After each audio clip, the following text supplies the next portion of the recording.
LoveLore Library. Chapter 293, Showing Off. Chapter 293, Showing Off. The two had already run 25 laps, or 5,000 meters. Even the onlooking students could not stand anymore. They were sitting on the ground. Of course, Chen Zhao and Grint were still running on the track. Chen Zhao was still talking incessantly, while Grint was already exhausted.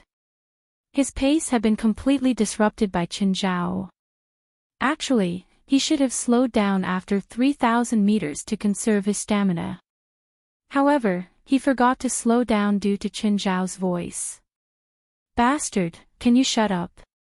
Grint finally erupted. "You don't want to hear me speak. Fine, I'll stay away from you." Chen Zhao suddenly sped up. Grint was left behind. He was surprised that Chen Zhao actually still had the stamina to accelerate. Moreover, Chen Zhao's speed was very fast. Was he sprinting with his last bit of energy? It was still more than 4,000 meters away from the finishing line. Sprinting so quickly would only kill him faster. However, after a while, Grint heard Chen Zhao's voice from behind. What a coincidence. We meet again." Chen Zhao ran alongside Grint once again. Grint stared at Chen Zhao in puzzlement, after which he turned to look at the audience. Did he take a shortcut? Evely shook her head. In fact, all the students saw Chen Zhao actually run one more lap than Grint. That is to say, as long as Chen Zhao could persist until the end, he would win. Everyone's face turned pale. They were going to lose money again. Indeed, their worry came true. Grint suddenly collapsed onto the ground and foam flowed out from his mouth. Chen Zhao immediately stopped to check his condition. Then, he waved his hand at the other students. He originally thought that Grint would at least be able to finish the 10,000-meter race. He was trained in this, after all. Chen Zhao did not expect Grint to collapse when there were still 10 laps left. Luckily, Grint was only severely dehydrated. Chen Zhao approached Evely and smiled. "I win this, right? I thought you can't even run 5,000 meters? I outperformed myself today, but can you please find a more professional one next time?" Chen Zhao said with a bright smile. Chen Zhao was not panting at all. He clearly did not look like he could only run 5,000 meters. What a lovely day. I won again. Chen Zhao started counting the money again. Evely almost went mad. She had never met such an obnoxious person before. The eyes of those students who had lost their money all grew red. Shameless. Despicable. Evely stared at Chen Zhao in anger. "You've been hiding your true capacities." "How? Since when? You're actually good at long-distance running and long jump. And then? I told you I practiced long jump in primary school, and I also said I'm unsure if I can run 10,000 meters. What am I hiding? You're just being unreasonable. Alright, let's start the third round. This whole thing will be over if I win again, right? What are we competing next? Let's do it quick." Evely turned her head and stared at the other students. Most of them tried to avoid her look. They were not confident that they could win Chen Zhao anymore. No one knew what Chen Zhao was good at. If they were beaten by an outsider in their strongest field, it would really be embarrassing. Chen Zhao looked at Evely and then at the other students. Does the college not have a single person who's good at sports? Don't you feel humiliated to lose to an outsider twice in a row? All the students were triggered by Chen Zhao's words. They clenched their fists, their eyes burning with fury. "I'll play basketball with you." "Street basketball," another tall student shouted. Chen Zhao glanced at him. "Buddy, you know that some forms of physical contact are allowed in basketball, right? You better stop challenging me, unless you want to visit the hospital." Even though Chen Zhao was significantly shorter than the student, he still threatened bluntly. Tarek, forget it. Evely did not plan to get anyone injured. She knew that Chen Zhao had beaten Tiger up. Tiger was taller and stronger than Tarek, but he was still injured. If Tarek and Chen Zhao really played basketball, Chen Zhao might not win in terms of basketball skills. But he would definitely win the matchup, given his shamelessness. Therefore, they had to choose a sport that did not involve physical contact between players. Just then, another student walked out. He was not as big as Tiger. In fact, he was even shorter than Chen Zhao, but he was very, very muscular. I'll do it. Evely's eyes brightened. This is going to work. Harrison was the strongest man in the entire college. He was the champion of the National College weightlifting competition. Weighing 94 kilograms, he was the record holder of the competition for his weight category. His snatch record was 145 kilograms, and his clean and jerk record was 210 kilograms, which was already an Olympic standard. His snatch was slightly weaker. In fact, he had been practicing the snatch and was planning to sign up for the next Olympics. What is it? Wrestling. It was Chen Zhao's first impression of Harrison. Weightlifting, Harrison said. That's too much. How heavy is he, and how heavy am I? We're not even in the same weight category. You said yourself that all of us are even weaker than an outsider. What, are you scared now? Are you going to retreat? But we can't ignore the rules. I don't care. Unless you admit defeat and we go on to the next round. Admit defeat is not in my dictionary. Then you better add it now. Evely could finally heave a sigh of relief. At least Chen Zhao would lose once. She would enjoy mocking him afterward. Does anyone want to bet? I'm definitely going to lose. Immediately, Evely felt something was wrong. Given Chen Zhao's greedy nature, why would he continue to bet if he was not confident? But he can't possibly win.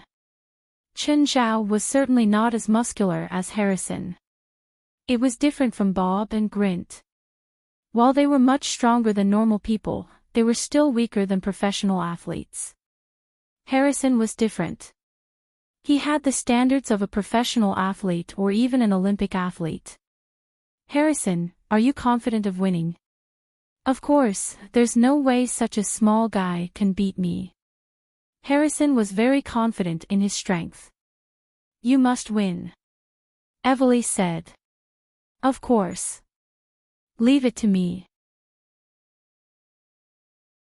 Chapter 294, Surrender. Chapter 294, Surrender. Come on, consider it. Come bet again. Chen Zhao exclaimed. Pete, trust me. I'll definitely lose this round. Look at the difference in size. I'll definitely lose. Come on, place a bet. Motherfucker, you already won my pocket money for this month. Then, Miss Sunderland, come bet. Michelle, place a bet. Chen Zhao went through them all, but no one was willing to bet. Trust me one more time, alright? Everyone ignored him. Even if they thought that Chen Zhao couldn't win, they still weren't willing to place another bet. Oh, I don't have energy, Chen Zhao said weakly. I need a break. You're doing this again.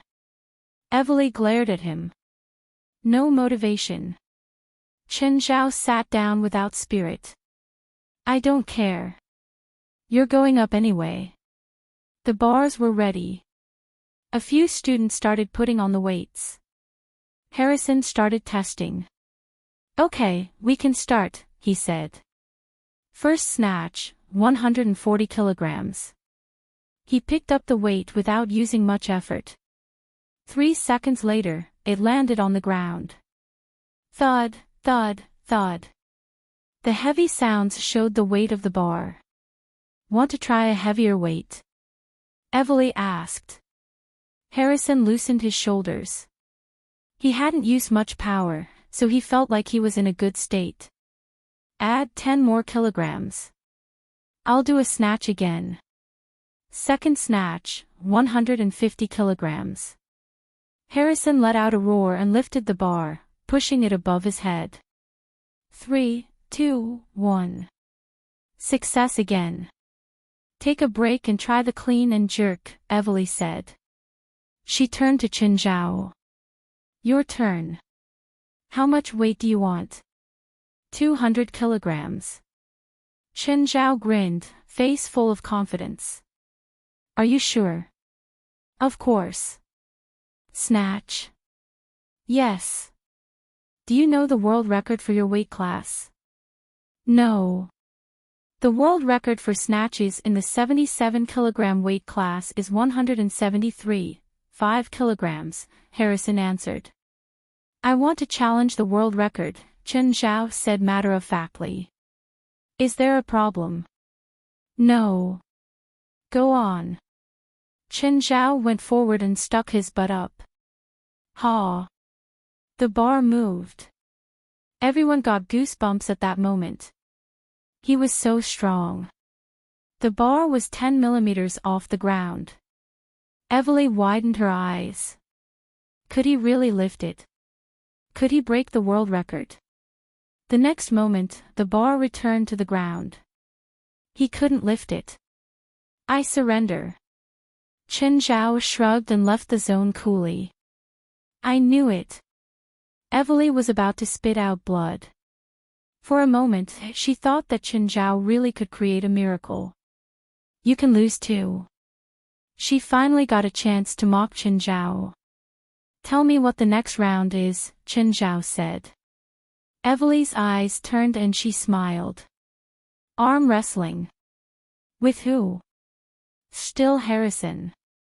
What? How can you do that? You're bullying. Qin Zhao freaked out. Ha, you can surrender like last time, Evely said proudly. She was proud of her smarts. Let's bet. Anyone want to bet? Evely was speechless. This guy started a bet when he could win and still did so when he knew he would lose. She didn't understand Qin Zhao's mind. As expected, Pete was the first to run to Qin Zhao. I'll bet $300. Pete, didn't you say that you're broke? I borrowed it, Pete answered. $300, write it down so you don't forget. I'll bet $2. I'll bet $2. Me too, $100. Qin Zhao had thought that he'd sucked them all dry. He didn't think that there was still so much left. This time, he'd made $3,000. Wait, I want to bet too, Evely said. If you want. Qin Zhao glanced at him. Don't bet too much. It's just for fun. $3,000, do you dare take it? You want me to die? You started the bet. It's not my fault. Can it be a little less? No. Qin Zhao clenched his jaw. If you dare bet, then I'll dare to accept. Can I bet that I'll win? Harrison asked. Of course. Qin Zhao nodded. I bet $500. Just then, someone walked into the gym. Qin Zhao turned to look. Normans, it's you. Chen, how come you're here? Normans was shocked too. She didn't think she could meet Qin Zhao here. Normans. Evely immediately walked over to say hi. It seemed that they were friends. How did you know that we're here? I went to the Youth Society's place and they said that you're all at the gym, Norman said. Right, what are you guys playing? Him. Evely said. He bullied our sister, so we're punishing him now. Punishing him. Normans looked at him with a strange gaze. Qin Zhao greeted her with a grin. How many rounds have you lost? Normans asked. Normans, how did you know we lost? Are you familiar with him? This guy can swim dozens of kilometers in the sea or hundreds of laps in the pool, talking the entire time. He can run 2 marathons without stop. He's just a monster. It's most possible that you'll lose against him. Everyone was dumbfounded and turned to Chen Zhao. They really didn't imagine that this average-looking man would be so scary.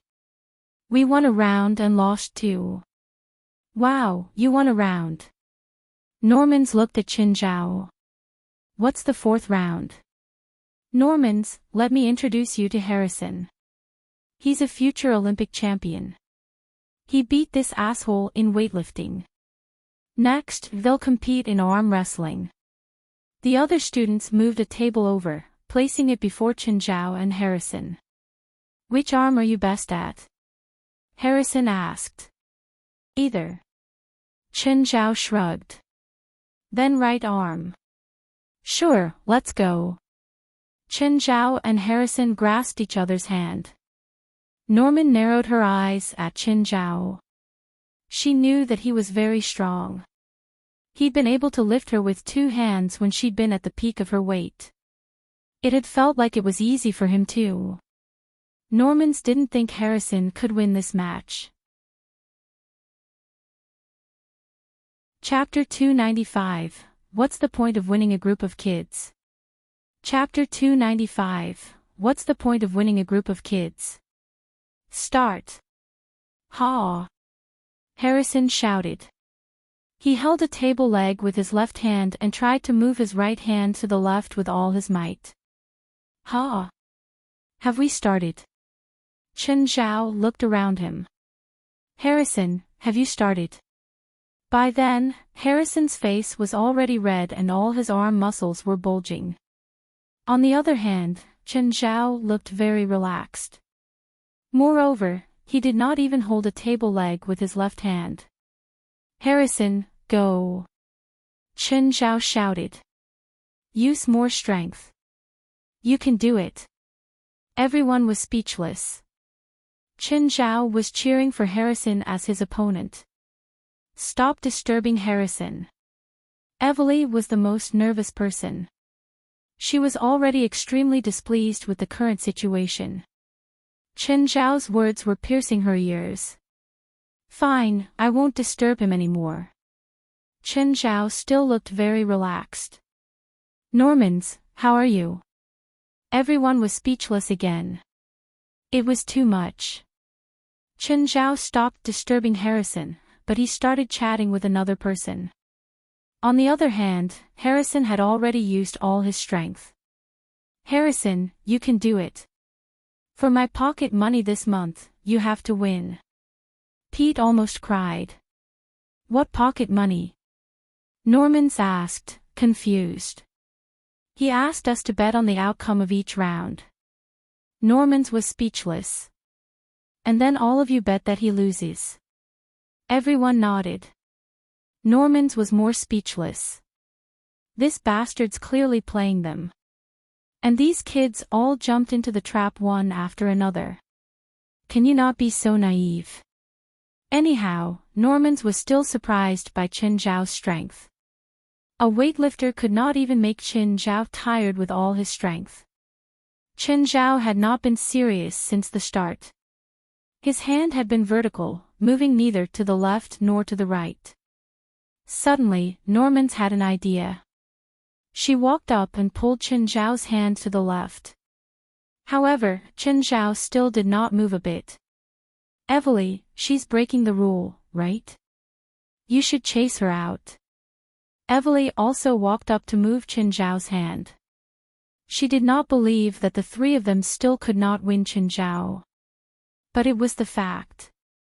Chen Zhao's arm did not move at all, as if it was a piece of iron fixed in place. Perhaps he already had enough fun. Chen Zhao suddenly used more strength. Bang! Yes! I won! I won, Chen Zhao shouted. Everyone looked at Chen Zhao in silence. Nobody cheered with him. Normans looked at Chen Zhao, speechless. What's the point of winning a group of kids? Return them their money. Why? I won the money. Do you know you can be sued for obtaining more than $1,000 by fraud? Normans threatened. Chen Zhao returned the money to the students, his face wet with tears. Nevertheless, all of them were too embarrassed to speak. They looked really dispirited. Chen Zhao picked up his jacket and carried his toolbox. All right, now you can't stop me anymore. While Evely was unhappy, she could not do anything. All right, leave now. Normans clapped her hands as if she was the big sister. Finally, all the students except Evely left. Normans, I see you've restored your shape. Yes. I remember 3 months ago, you were still. Evely shivered at the thought of Norman's body at that time. It was a horrifying thought. Norman's had literally been a moving ball of flesh. Evely even had a nightmare, where she became like that as well. If she really turned that fat, she would rather die. It's that asshole just now. He tortured me for a month, so I slimmed down, Norman said. He? Yes, it's that asshole. Do you even know? He threw me into the sea and I was chased by a killer whale. Can you even imagine how I survived that period? Evely shivered.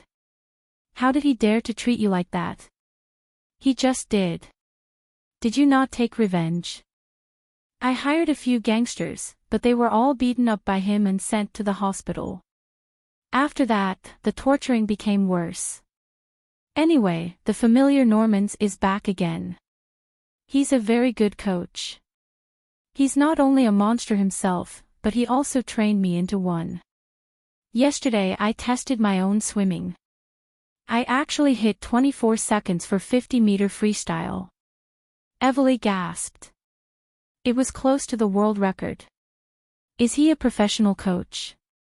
I don't know, but he's really good.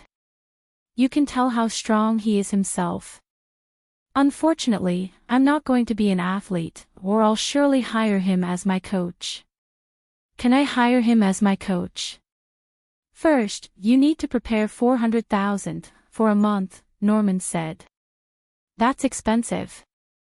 Evely widened her eyes at the amount. While her family was very rich, she did not have that much money. Oh, you said he bullied our people from youth society. What happened? Before Normans graduated, she had also been a member of youth society. In fact, she was the former president. Youth society was a society in the college, but it only had female members. It had quite a huge influence in the college. Almost all the beautiful ladies would join youth society. Because of that, the society could summon and instruct most of the guys in the college. He left Diana. Diana. Does he have a relationship with Diana? No, but Diana likes him. And then? He rejected Diana. Yes. All of you must have been really bored. Diana cried really badly because of him, so he has to be punished. But the punishment failed.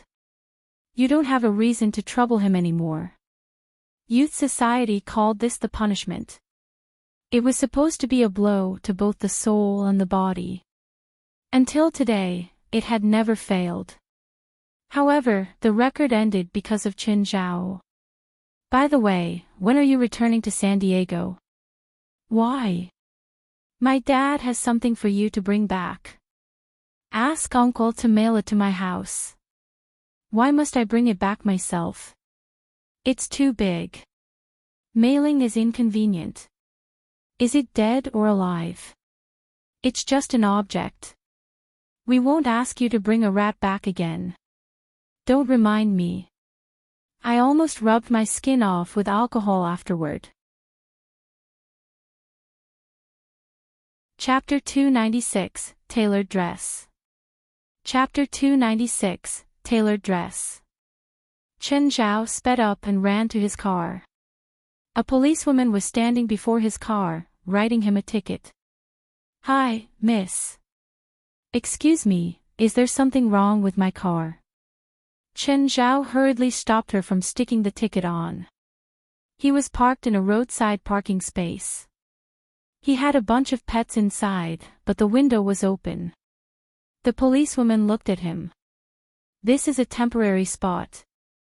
You're half an hour over, she explained simply. Then she stuck the ticket onto the windshield. Be careful next time. Fuck, Chen Zhao swore. The officer turned around immediately and glared at him. What did you just say? Repeat it. I didn't say anything. You misheard. Chen Zhao was pissed. He opened the door, wanting to leave immediately. But the officer called out, "Get out. I suspect you're an illegal immigrant. Take out your ID. I'm going to search you." What? I'm suspecting you. Is there a problem? Chen Zhao couldn't say anything. American cops were idealists. If they didn't like you, then they could search you and check your ID. I'm going to report you for racism, Chen Zhao shot back without backing off. Now I suspect you're doing drugs. Come with me to the station. The officer's expression was serious.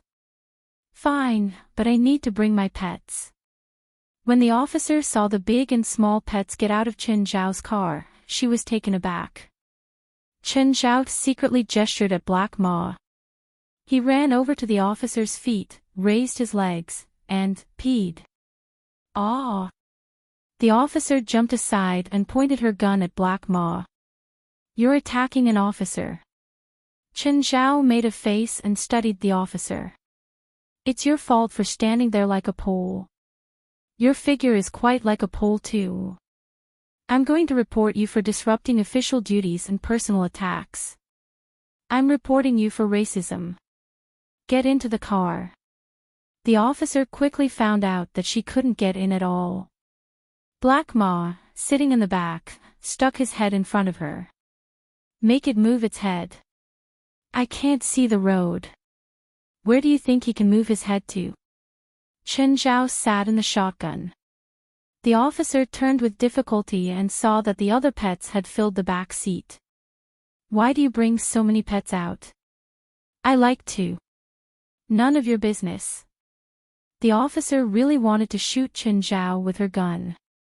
She managed to drive to the station, but her face was completely wet. It was all from Black Ma's licking. Her hair too. Chen Zhao grinned at the officer. Pissed off, she wiped her face of the saliva. What are you laughing at? Get in. Across from them, David and a few colleagues walked over. Vice Captain. The policewoman saluted to David. Hi, David. Chen. How come you're here? Oh, Black Ma, White Ma. David went up to pet the silly twins. Did you all come to visit me?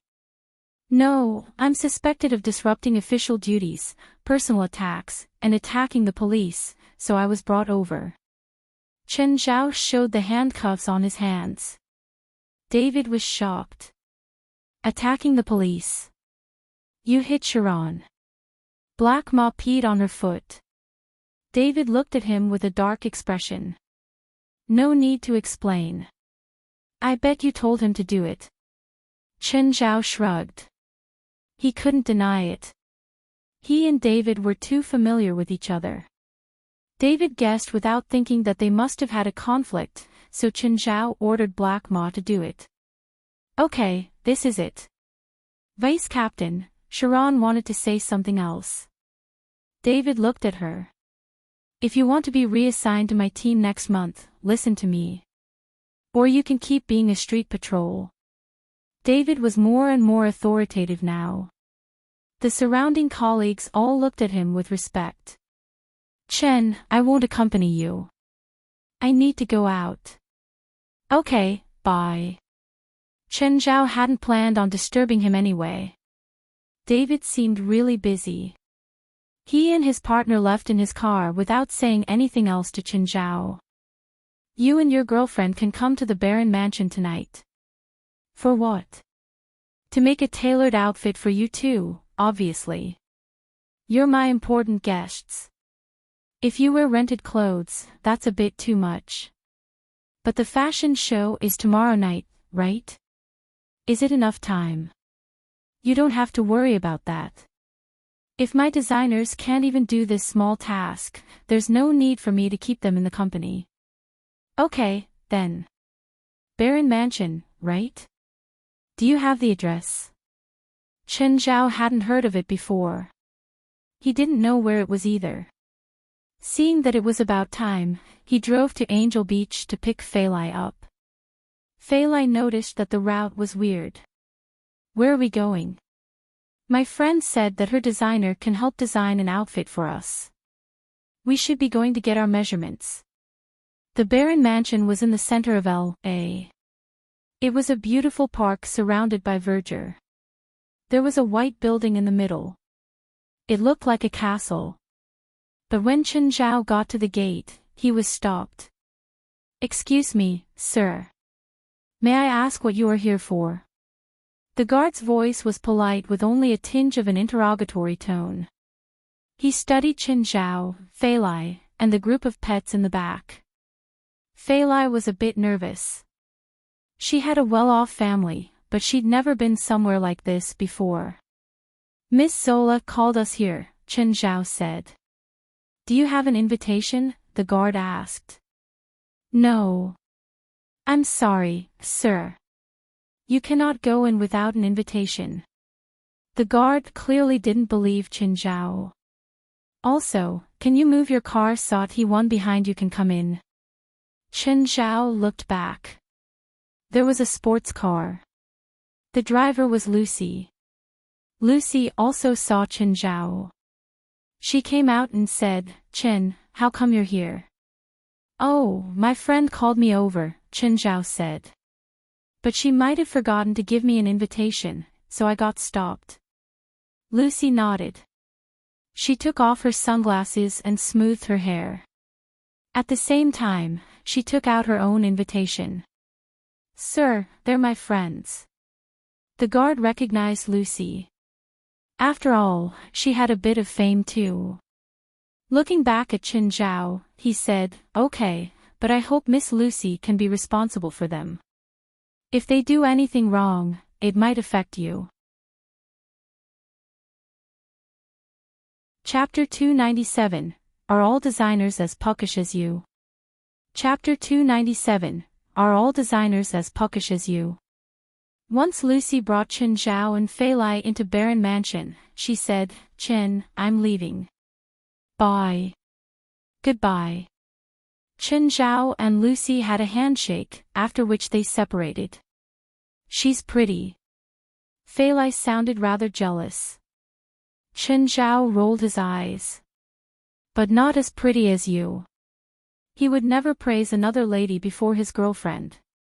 If he really continued Feilai's words, he would probably have to attend his own death anniversary next year. Feilai rolled her eyes back, but her face was filled with a sweet smile. Where do we go now? Feilai asked. Let me ask. Chen Zhao called Zola. Zola, we're already at Baron Mansion. Are you inside?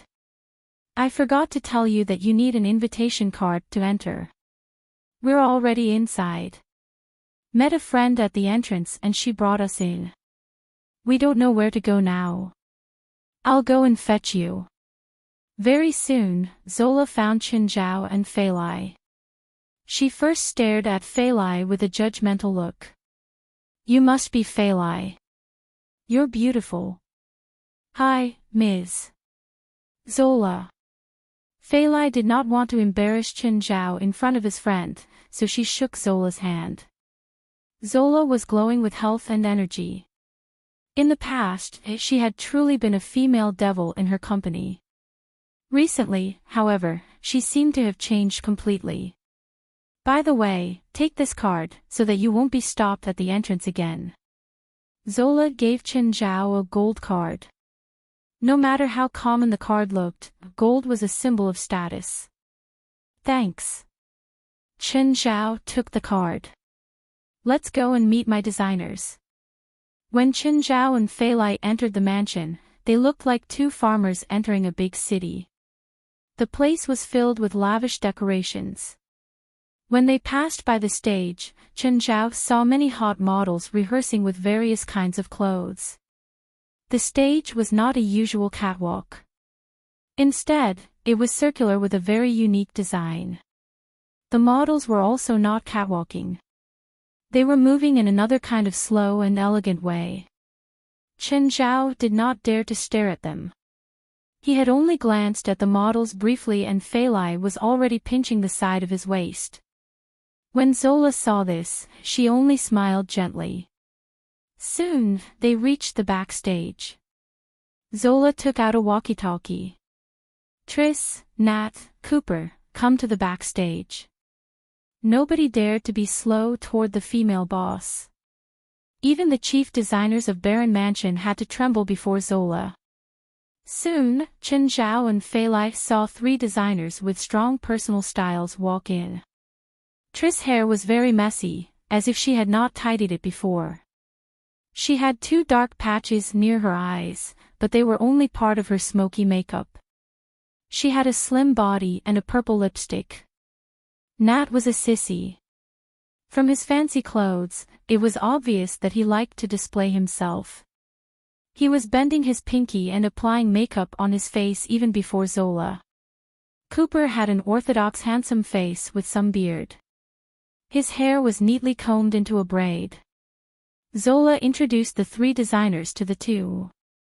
They're the chief designers in my company. Which of them do you want your formal wear to be designed by? Maybe Tris for Fei Lai's formal wear. Chen Zhao appointed Tris to design for Fei Lai. How about you? Zola asked.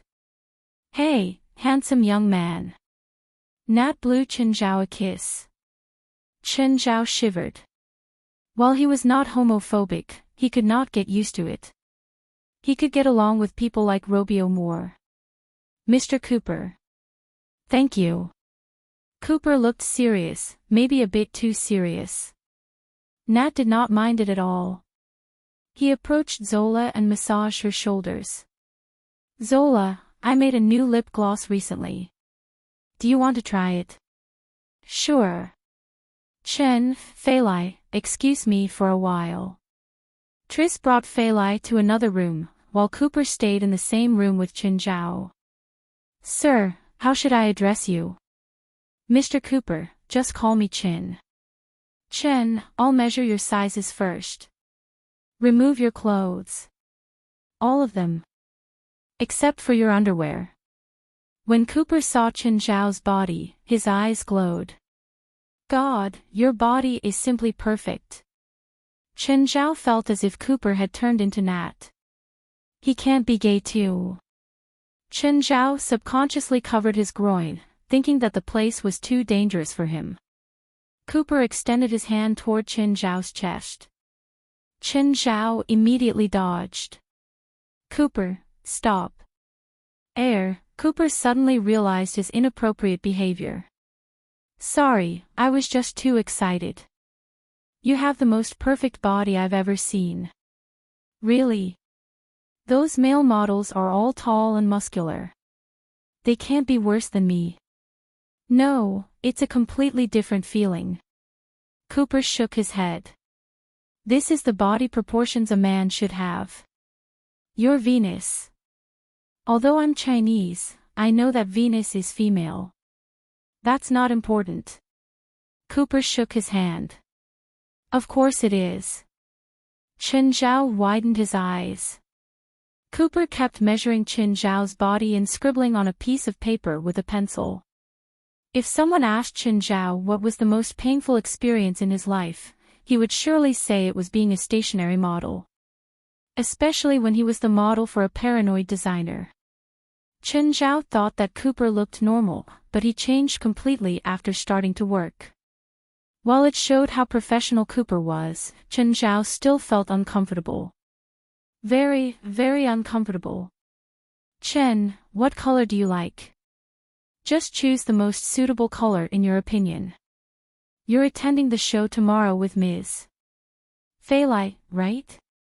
Yes. According to my understanding of Triss, she will probably design a white dress for Ms. Failai, so you should get something black. Sounds great to me. Chen Zhao did not know anything about it. Listening to a professional designer surely could not go wrong. This is my design. What do you think?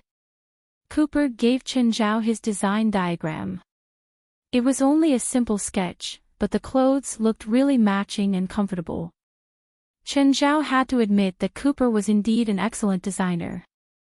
Even though it was only a brief design, Chen Zhao felt that the formal wear would really suit him. If you have any objections, let me know. Will you change it? No.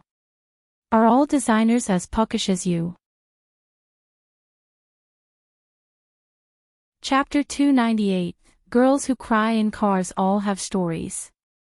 Chapter 298, Girls Who Cry in Cars All Have Stories. Excuse me, when is Mr. Nat free? Lucy had waited for an hour, but Triss still hadn't come.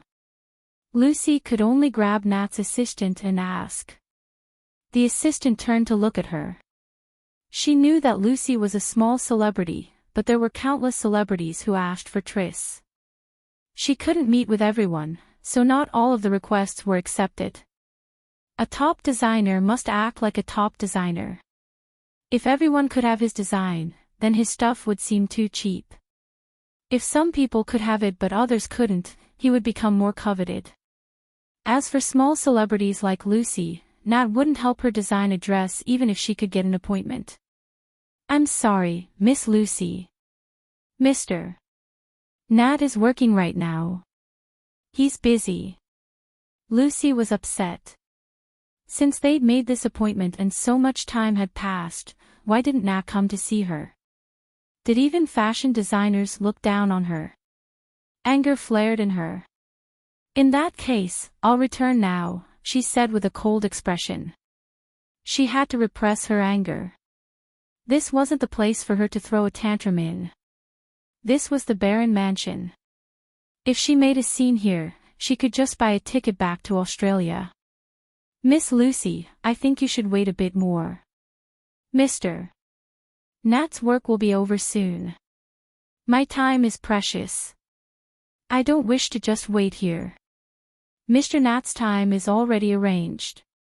Miss Lucy, he delayed other clients just to see you. If you leave now, it'll be disrespectful to him. Did he respect me by making me wait for an hour? Lucy asked coldly. She didn't plan on wasting her breath with this assistant and turned to leave. When she got to the door, she saw Nat finally coming. Miss Lucy, where are you going? I'm leaving, Lucy said, pushing her anger down. Since you're so busy, I won't disturb you anymore. Seeming indifferent, Nat pulled out the handkerchief from his chest pocket and put it before his nose. Acting like a diva, he said, Miss Lucy, I had to meet someone very important, but I still made time to see you. Do you know how big the loss is? But I'm here and you want to leave. This is disrespectful to me. Mr. Nat, I waited for you for an hour. A whole hour, and then you tell me I'm disrespectful. Lucy lost control and her voice rose an octave. I told you that I was with someone very important. I won't force you to understand this, but if you leave, you'll be put on the Baron Mansion's blacklist. You can think about it. I'm the Baron Mansion's special guest tomorrow, but you want to blacklist me. Lucy sneered. I'm afraid you don't have the right. You think being a special guest is important? Nat scoffed. I'm one of those who recommend special guests and you're only one of those guests. There are people to take your place. At that time, Zola heard the argument and walked over. What's wrong? I can hear the noise from my room.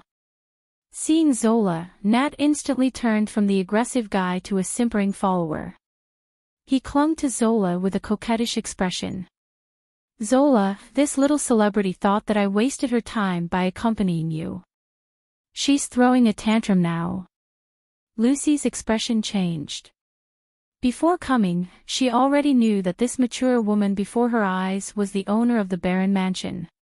"Miss Zola, I can explain." Lucy panicked. Offending Nat was a small matter. No matter how talented he was only a fashion designer. It wasn't like Lucy wouldn't have anything to wear if Nat wouldn't design something for her. Zola was different though. She was actually powerful in Hollywood. It was evident from the guest list for tomorrow's fashion show. Lucy was practically the lowest-ranked guest on the list. She only got this chance because her manager had bribed them. She would get paid $250,000 for this job, but her manager had paid $100,000. Both she and the manager placed great importance on this chance to get closer to Zola. Now, reality was going against her wishes. Not only did she not get closer to Zola, she even offended the woman.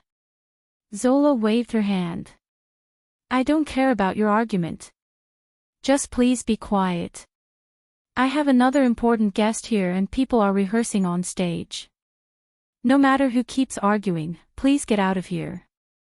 With that, Zola left. Nat returned to his aggressive self after Zola left. "Did you hear that? We don't welcome you here. Please get out." Lucy clenched her teeth, unable to vent out her anger. She walked out with a cold face. But when she reached the parking lot, she couldn't hold it in anymore. Breaking down, she leaned on the steering wheel and sobbed. It felt like the world was ending, everything became dark and dreary. She'd struggled in Hollywood for close to a year now, but she was always a step away from success. Now, she'd offended someone with true power. If Nat said some negative things to the Barron Mansion's boss, she would completely lose this chance. She didn't know what she could do. It just felt like everything was over, truly over. If she returned to Australia, there would be no flowers or applause waiting. The newspapers would report her failures so the entire nation could see. The stronger one was, the worse their breakdown would be. Lucy once thought that she could take any kind of pressure. But now, she realized just how fragile she was. She cried louder and louder because no one was here to hear. She could release all her sadness and anger. Knock, knock. Just then, someone knocked on her window. Lucy froze. Looking up, she saw two people standing outside. Chen Zhao and Fei Lai were right outside her car. Chen Zhao bent down to look at Lucy. "Lucy, what's wrong?" She hurriedly wiped her tears, but her makeup was all messed up now. "Nothing. I'm fine." Her voice was still choked up. "Lucy," Fei Lai said. "You can say what's wrong. We won't tell anyone." Seeing a woman sobbing in this pitch-black parking lot, Fei Lai thought that she'd definitely been mistreated. She felt like she had to care for this woman. Chapter 299, Standing Up. Chapter 299, Standing Up. Lucy wiped away her tears, but resentment surged into her mind again. "Can I come in?" Fei Lai asked. Lucy was at her weakest moment. She urgently needed someone's care. Fei Lai played the role very well. When she boarded the car, Lucy hugged her tightly. Fei Lai listened to Lucy's story. After a while, she said, "Perhaps Chen will have a solution." "He won't." Lucy shook her head. "Thank you. Now I feel much better. I don't want to get anyone into trouble." Fei Lai looked at Chen Zhao, who had been waiting outside the car, and said, "Chen, that pervert Nat bullied Lucy. Can you speak for her? Can you tell me what happened?" Fei Lai told him the story again. Chen Zhao gave it some thought. "All right. Lucy, let's go back in." Fei Lai, "Chen, forget it. It's already over. Lucy, believe in Chen. He will have a solution," Fei Lai comforted. Lucy was still rather worried. She did not know what Qin Zhao was going to do. If they made a big deal out of it and enraged Zola, it might really destroy Lucy's Hollywood dream entirely. Qin Zhao brought Lucy into the mansion. Cooper was puzzled to see Qin Zhao. "Chen, did you leave something here?" "No, go and ask Nat to come out," Qin Zhao said. "Why?" "He bullied my friend. My friend needs an apology." Cooper glanced at Lucy and thought about it. "Wait for a while." Instead of calling Nat out, Cooper went to find Zola. He could tell from Qin Zhao's face that they were probably here to argue with Nat. Qin Zhao was Zola's friend, so clearly he should inform Zola. After a while, Zola appeared. "Chen, what happened?" As Zola asked her question, she glanced at Lucy. Lucy was much more demure before Zola. "Zola, your designer Nat humiliated my friend. Lucy needs an apology." After thinking, Zola asked, "Can you tell me what happened?" When Qin Zhao told her the story, Zola's face darkened. Lucy was horrified. She did not expect Qin Zhao and Zola to know each other. Apart from that, Zola was even willing to patiently listen to what he had to say. When Lucy tried to explain herself just now, Zola did not listen and chased her out directly. Soon, Nat came. He immediately realized that the atmosphere was not quite right. Nevertheless, he still habitually approached Zola and said in a sweet voice, "Zola, I was preparing things for the show tomorrow night." "What is it?" "Did you have an appointment with Ms. Lucy and then not show up?" Zola asked. "Zola, I was keeping you company." Some coldness flashed across Zola's eyes. "Is the answer yes or no?" Seeing Zola's serious face, Nat did not dare to act cute anymore. "Yes," he admitted. "Apologize to Ms. Lucy." "Zola, she's just a small star." When Lucy heard this, her face darkened further. She would rather a person to not know her than say this before her. It was the worst humiliation she could receive. Zola stared at Nat coldly. "Don't forget that you were also a small tailor before I promoted you. Perhaps you miss your days as a tailor." Qin Zhao realized that Nat's rough face was trembling and his thick layer of foundation was falling off. Nat might be a famous designer to an outsider, but Zola's words could really turn him back into a tailor again. Nat approached Lucy. "Miss Lucy, I apologize for my words and behavior just now." "Forget it. I forgive you." None of them was being sincere. Some hatred was meant to last for a lifetime. "Zola, Lucy is an actress. You won't make her life difficult, will you?" Qin Zhao asked.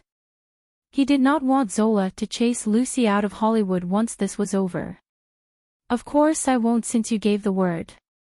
Anyway, if you really want to help her, you can find Steven yourself.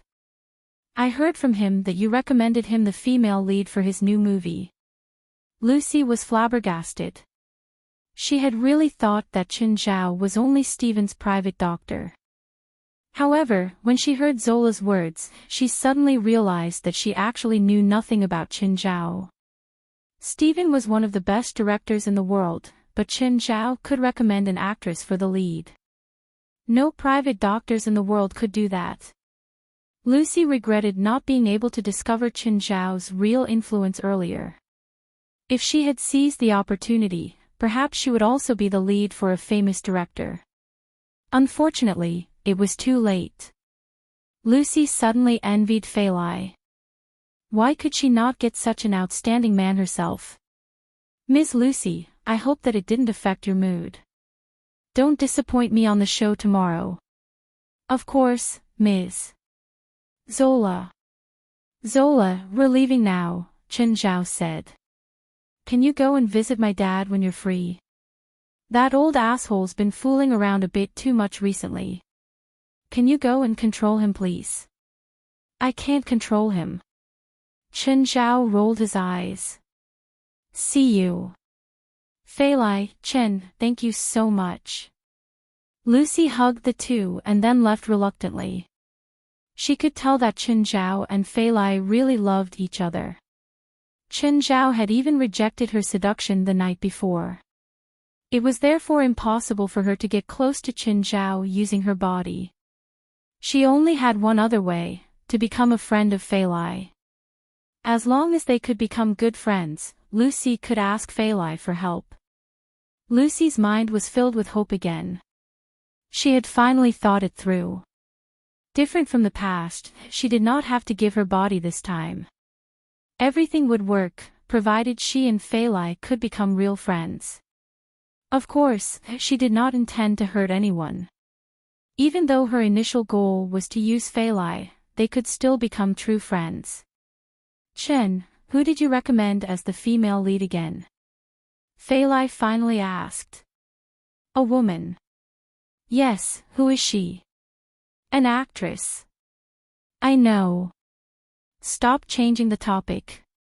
I can promise you that since we were together, I have never touched her again. Which means you dated each other in the past. Not really. There was just a period in the past when my life was messy. Do you miss your messy life? Of course not. Every day you drain me dry. Why would I think of another woman? Bullshit. You're the one who forces it all the time. Chapter 300, Feels Great. Chapter 300, Feels Great. That night, Fei Lai proved something to Chen Zhao. The saying was, there are only oxen that die from exhaustion, no fields that are badly plowed. Of course, the final result was that both sides suffered losses. The next day, Chen Zhao was still spirited while Fei Lai's body was all sore. Chen Zhao took the group of demons to Del's in the morning. After all, he had to go to the fashion show with Fei Lai at night. The barren mansion was Zola's, but it still wasn't suitable to bring a bunch of pets there. So he'd obediently keep the pets at Del's for now. When Faith saw the wave of pets, she jumped out of Mary's arms happily. Mary almost freaked out, but thankfully, Faith landed safely. Then she watched Faith bring the pets next door to show off. Wright felt that she hadn't slept so comfortably in a long while. She remembered that she'd drunk the wine from Chen Zhao last night. In the beginning, she only planned on taking a few sips. As she drank, she got into the mood. She couldn't resist it. Wright didn't drink at all for many years, but last night, she drank more than half of the bottle. She didn't know when she'd fallen asleep, but she slept on the sofa for the entire night. Technically, with her health condition, she would have to sleep in the hospital for a month after sleeping on the sofa for a night. The strange thing was that she didn't feel any soreness. Instead, she felt relaxed. Her limbs felt strong too. She saw that the bottle of red wine had fallen over on the table. She must have hit it while sleeping. The ground was covered in wine. Wiping the table, she remembered what Chen Zhao had said. If she couldn't finish it, she should dump it, so she emptied the bottle. But when she went to the bathroom and saw herself in the mirror, she had a fright. Where was her trademark white hair? How come it was all black? Had someone slipped in and dyed her hair last night? No one was that stupid though. Her age spots had decreased too. Wright observed herself, realizing that she'd really changed drastically. She thought of that bottle of wine. Chen Zhao had been very serious when gifting it to her. Could this be the wine's effect? Wright called Chen. Hello, Chen. Hi, Wright. How are you? I'm great, Wright said. I've almost forgotten this light feeling. I've never felt this before. You drank the wine. Yes, I feel like you got younger, right? Chen Zhao asked. Yes, indeed. You should be around 60 years old right now. I'm not sure about the specifics. Chen, are you saying that I've become younger? Only around 30 years younger, Chen Zhao answered. Oh, did you finish the bottle? No, you said that I should dump it if I can't finish. If the wine really has this effect, isn't it better if I drink a few more times? It's only effective once. If you got drunk the first time, it means you've already reached the limit. There won't be an effect the next time. And if this bottle gets into someone else's hands, I'll have endless problems. Alright, I understand. Right was reasonable. She was shocked at Chen Zhao's abilities, but she didn't keep asking. Chen Zhao was willing to help her for some things. For other things, he wouldn't answer even if Right asked. She was more willing to maintain this relationship. Since Chen Zhao trusted her, she should trust him too. Oh, right, Chen Zhao said. Does your school have a psychiatry department? Yes, what's wrong? I have a patient. He's a vegetable. I don't know how to treat him right now, so I hope to talk to an expert in this field. No problem. When are you free? Right asked, smiling. I finally see that you aren't all-powerful either. I'm not God. I'm obviously not all-powerful. Okay, I won't disturb you now. I need to start working too. Chen Zhao hung up. Bang! Chen Zhao heard a bang from his car. He turned and saw a biker kicking his car. It was the big bearded biker from the fight at the bar last time. He flipped Chen Zhao off and then rode off with exhaust flooding out of the pipes. Chen Zhao wanted to floor the gas pedal and crush him, but considering the functions of the car, he decided not to. The biker didn't go far though. He slowed down and stuck his middle finger up again. Chen Zhao shook his fists at the man. He hadn't lost in the last fight. The biker drew a circle in the air, pointed at himself, pointed at Chen Zhao, and then clenched his fist. He seemed to be saying, "Find a place, just us two." Chen Zhao nodded. You want to fight? If I don't break your leg, I'll say my name backwards. Wait, my name is already backwards in America. Just then, a car ran the red light. The bearded biker flew into the air. When he crashed back down, he was covered in blood. The car responsible was long gone. Fuck. Chen Zhao quickly parked his car.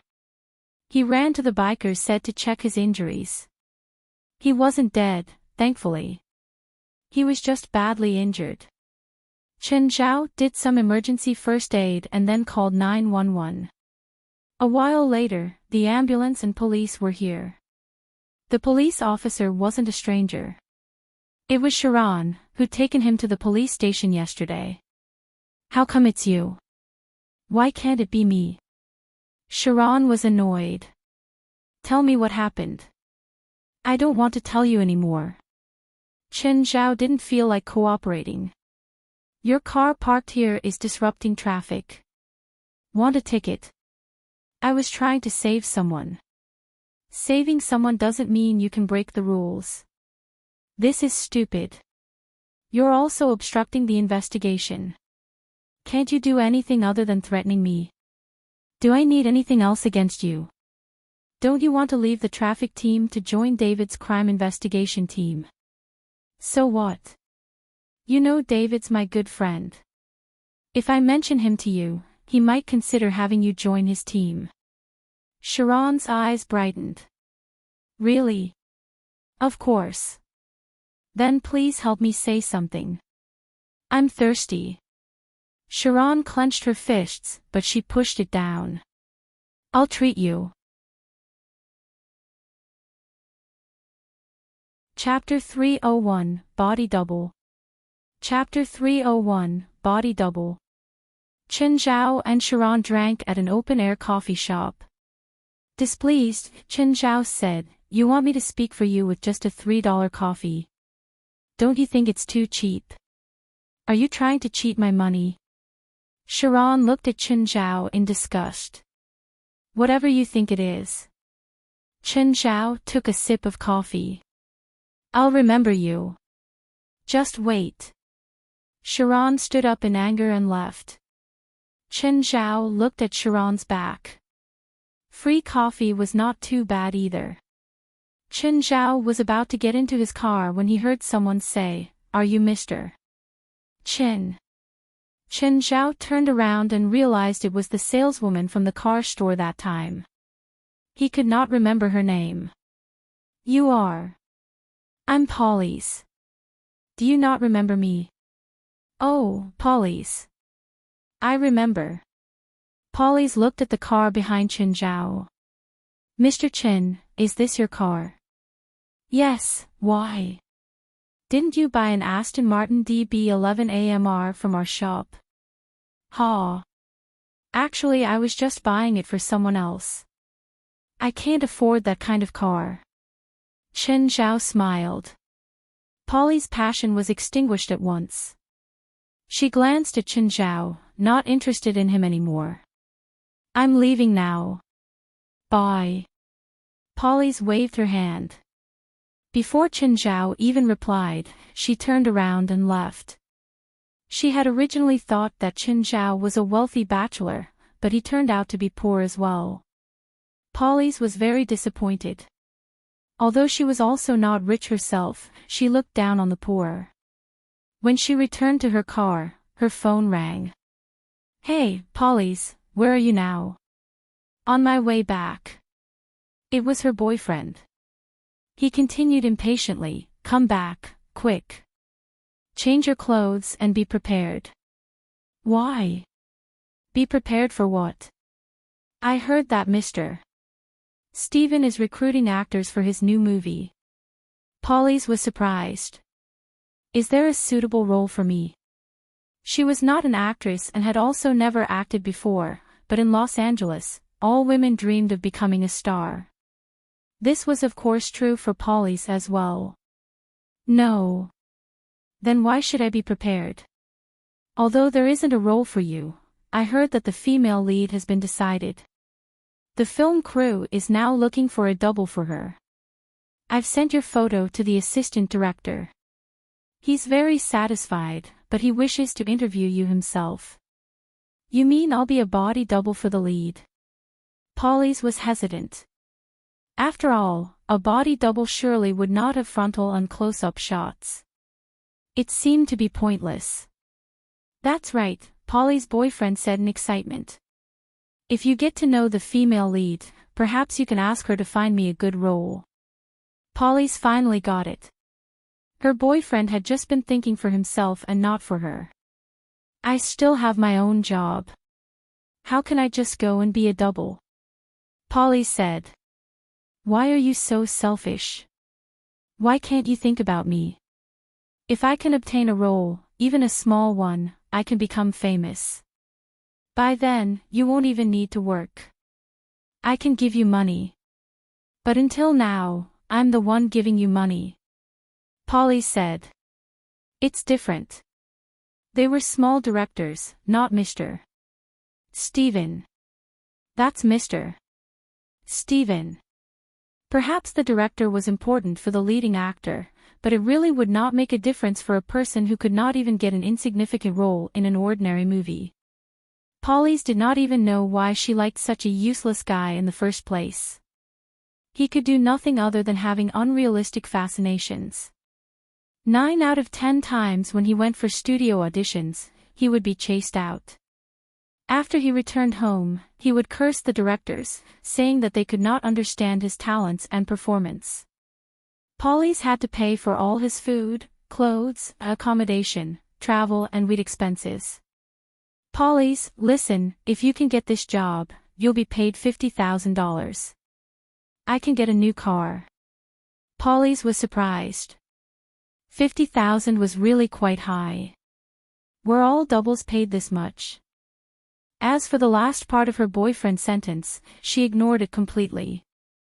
A parasite who had been relying on her to survive complained about his car. When Polly's returned home, her boyfriend Rocco eagerly urged Polly's to change her clothes and put on her makeup. Change your bra. Wear a sexy one, Rocco said. Polly suddenly turned her head and stared at Rocco. What did you say? What? Rocco's eyes sparkled. Polly's discovered that Rocco was trying to avoid her stare. Is this really an interview? Polly's, help me. Just once, please. It's 50,000. Scram. Scram out of here. Polly's was furious. She would not usually abstain herself, but that did not mean she was willing to be betrayed by her boyfriend. Her trash boyfriend had renewed her understanding of the word shameless. The thin Rocco was pushed back by Polly's. Drugs had long sapped his strength. Polly's, listen to me. The enraged Polly's threw Rocco, as well as all his stuff, out of the house. Polly's, please forgive me. Please forgive me, Rocco kept knocking on the door. Polly's took out her gun from the drawer, opened the door and pointed it at Rocco's head. Scram. Never appear before me again. Rocco almost peed his pants. He quickly begged, Polly's, I'll go. Calm down. Polly's watched as Rocco dragged his tattered items and escaped. Only then did she close the door again. When she returned to her room, she noticed the name card on the table. Should I try? What if I'm lucky and actually chosen? It's 50,000. Even if the assistant director wants to sleep with me, I can just close my eyes and it'll be over in no time. Being sent onto another man's bed by her boyfriend and making the decision herself were different. At least, Polly's hated being betrayed by her boyfriend. As for betraying her own body, she did not mind it that much. If the assistant director was rich, she might even form a long-term relationship with him. After some consideration, Polly still took out her phone. Hi Mr. James, I'm Polly's. Rocco recommended me to you. Chapter 302, Morgery is fleeing again. Chapter 302, Morgery is fleeing again. Chen, Rasfa and I have a party in 2 days. Want to come? There'll be a lot of pretty girls. Ever since Stephen recovered his abilities, he became less and less of a respected elder. No, I have a steady relationship right now. I don't want to cause any problems. What a pity. You'll regret it. I won't regret it, Chen Zhao said, unconvinced. Be careful. I don't want to have to treat your STDs later. Don't worry, I'll be careful. Don't overdo it either. You two are both strong now, but you're still old. Just then, Chen Zhao heard loud singing. A woman with a hat and sunglasses was playing the guitar by the roadside. She had a microphone before her. Chen Zhao parked the car and leaned against the window to listen to her sing. No one stopped when she finished the song, but she didn't care. She began the next song. Chen Zhao pulled some change out of his pocket. Rolling up the cash, he tossed it before the woman. Hey, you're good at singing. Bye. The woman picked up the cash and looked at the SUV driving away. He gave me money. Did he think I'm a busker? Her phone rang just then. Her manager's voice sounded on the other end. Dear, where are you right now? Busking. What? Nothing. What's wrong? The Baroness has a fashion show today. Going? Get me an invitation. No problem. Chen Zhao's phone rang, but it was an unfamiliar number. Hello, who is it? Hey, Chen. Are you busy? Morgery's phone streamed out. Morgery, you changed your number. I'm in trouble. I need help. Where are you right now? Is anyone next to you? Morgery sounded nervous. No. I can trust you, right? Keep up the nonsense and I'll hang up. Fine, fine. I'm in that forest cabin from last time. Okay, I'll head over. Chen Zhao had thought that Morgery and his boss had settled down, but he was clearly wrong. Gangsters would never settle down. However, they were friends, so he couldn't not do anything. Chen Zhao turned the steering wheel and drove toward the suburbs. Halfway there, he saw a big tree blocking the street. He couldn't get through, so he had to get out of the car and try to move the tree. Just then, he heard a whistle.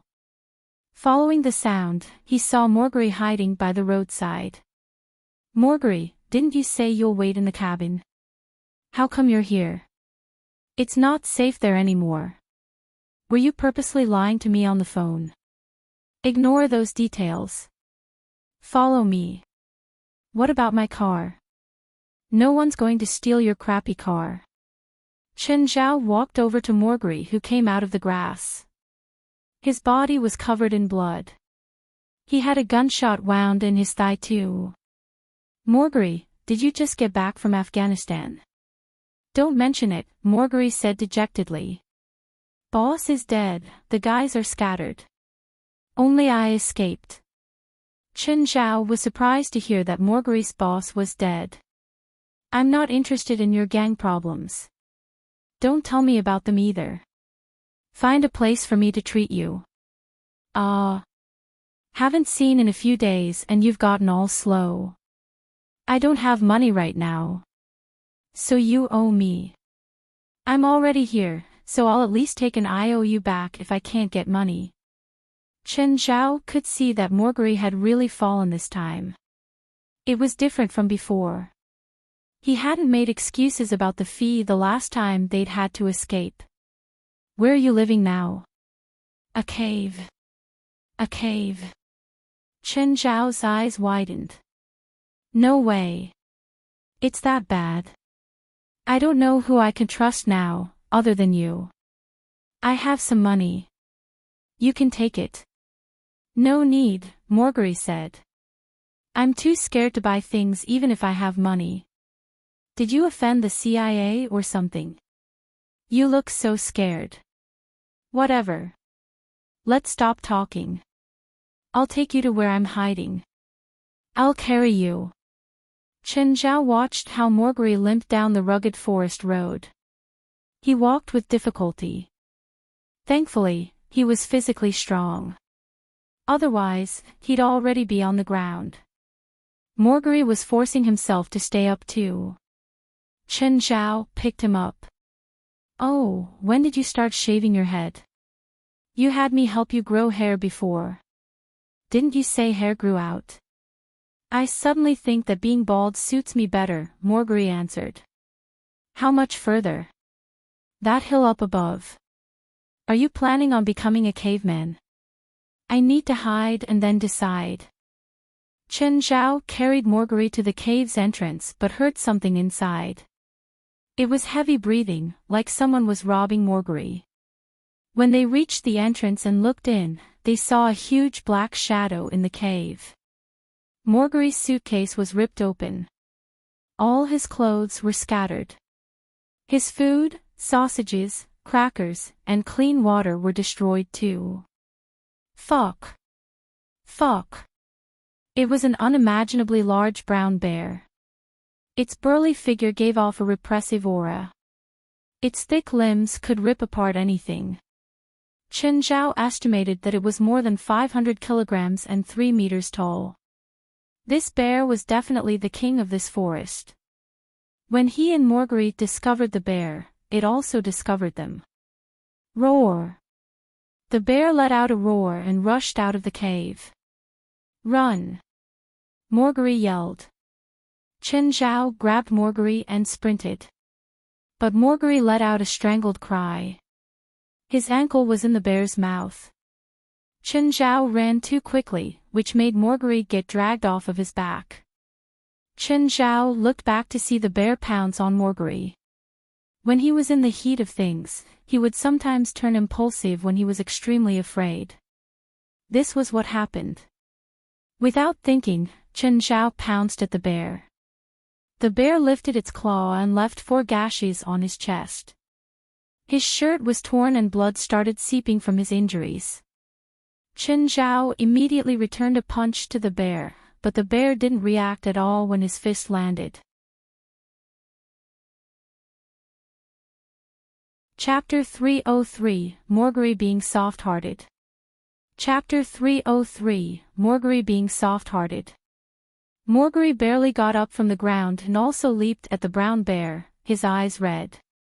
However, before he could even get close, the bear sent him flying away with its paw. Chen Zhao hugged the bear tightly. Its claws were too dangerous and had to be restricted. Chen Zhao used all his strength with every single muscle. He managed to lift the bear into the air. Ah, Morgery's eyes almost popped out. He did not know Chen Zhao was so strong. Nevertheless, he could see the bulging veins on Chen Zhao's neck and face. He could feel how tired Chen Zhao was. Chen Zhao threw the bear hard onto the ground and then leaped on it. By then, he had already activated the mouth of Glutton. Hidden under his sleeve, his right arm turned as hard as steel.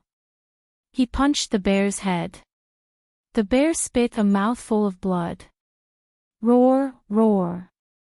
The bear seemed to be begging in fear. However, Chen Zhao raised his right arm and punched it again. One punch, and another. Just then, Morgery suddenly shouted, "Chen, don't kill it." Chen Zhao was brought back to reality. He stared at Morgery, confused. "It almost killed us." Morgery pointed at the distance. There were 2 small brown bears roaring, as if they were trying to expel the 2 humans with their courage. To them, the 2 humans were bullying their mother. After some hesitation, Chen Zhao still stood up. The 2 small bears immediately approached their mother. They stood in front of their mother and roared at Chen Zhao and Morgery. Why would you sympathize with them? Chen Zhao did not understand why someone as tough as Morgery would display this kind of pity. 30 years ago, my mother was killed before me by 2 men, just like this, Morgery said. It attacked us because it wanted to protect its kids. Let's go.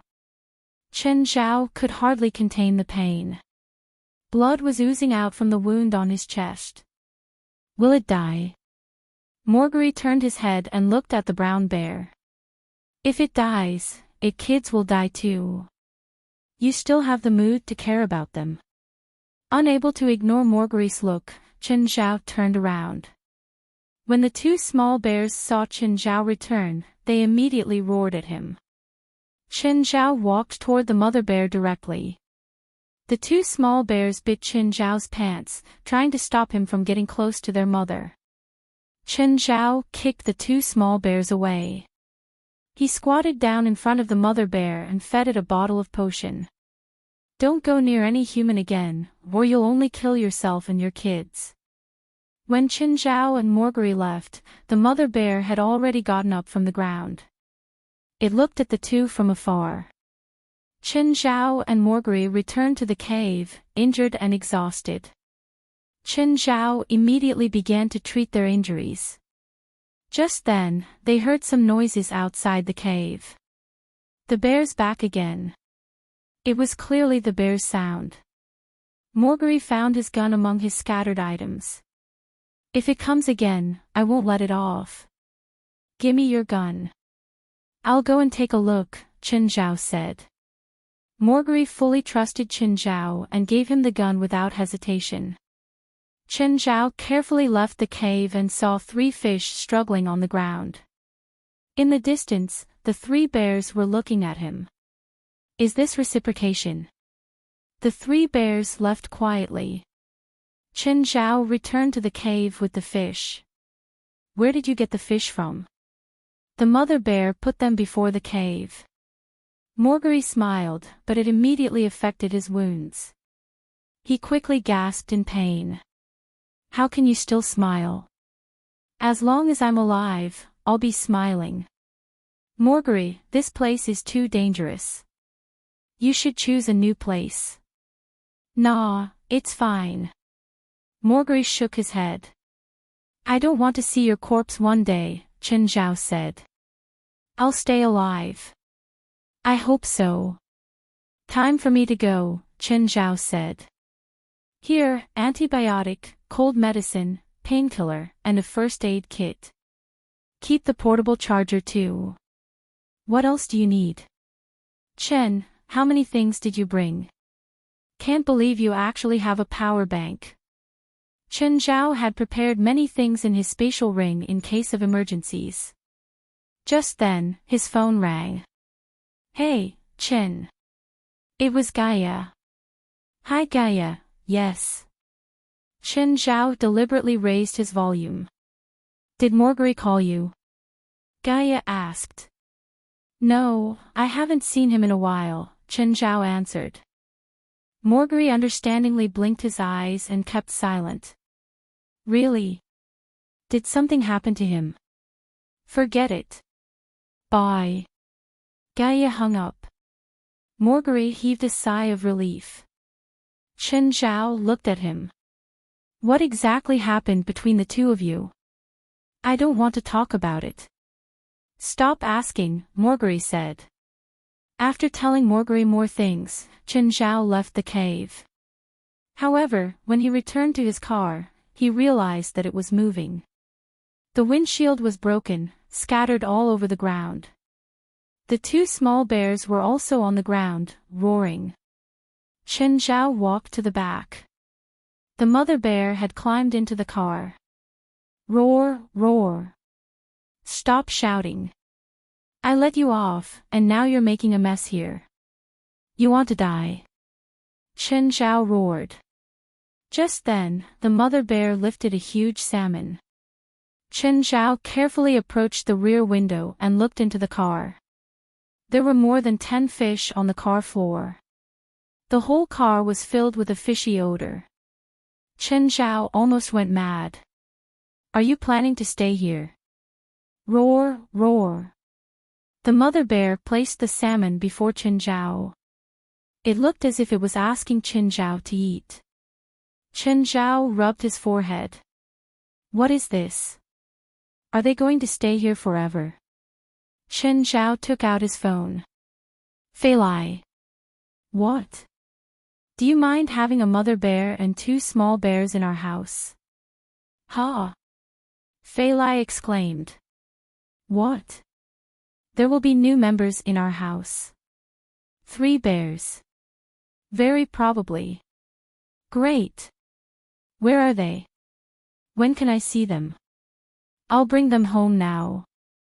You can see them when you get back. Chen Zhao carried the 2 small bears onto his car and then drove away. I don't know if you can understand me, but if you want to stay with me, you have to listen to me all the time. You should never hurt another human, at least not without my permission. It's definitely not allowed. Do you understand? If you do, nod your head. The mother bear nodded. Chen Zhao was pleased. It seemed that the intelligence potion worked really fast. The mother bear was already intelligent. Perhaps it was also the reason why she wanted to follow Chen Zhao. Just then, Zola called. Chen, can you and Feilai come now and try your formal wear? Are they ready already? It's just been a night. Yes, we made them as fast as we can. I hope you can come now and try them. If you're not satisfied with them, we'll still have time to change them. Chapter 304, I'll Call You Princess. Chapter 304, I'll Call You Princess. Chen Zhao went to the barren mansion with the mother bear and 2 kids. When Zola saw how bloody and dirty Chen Zhao was, as well as the 3 bears, she was honestly scared. She hadn't seen such a big bear before and didn't dare to get close. Chen, what happened? I ran into them during a walk. We fought, I won, and they became my pets. Are you sure they won't hurt anyone? Don't worry, Chen Zhao said. I tamed them already. Are your injuries okay? I'm a doctor. Zola thought for a bit.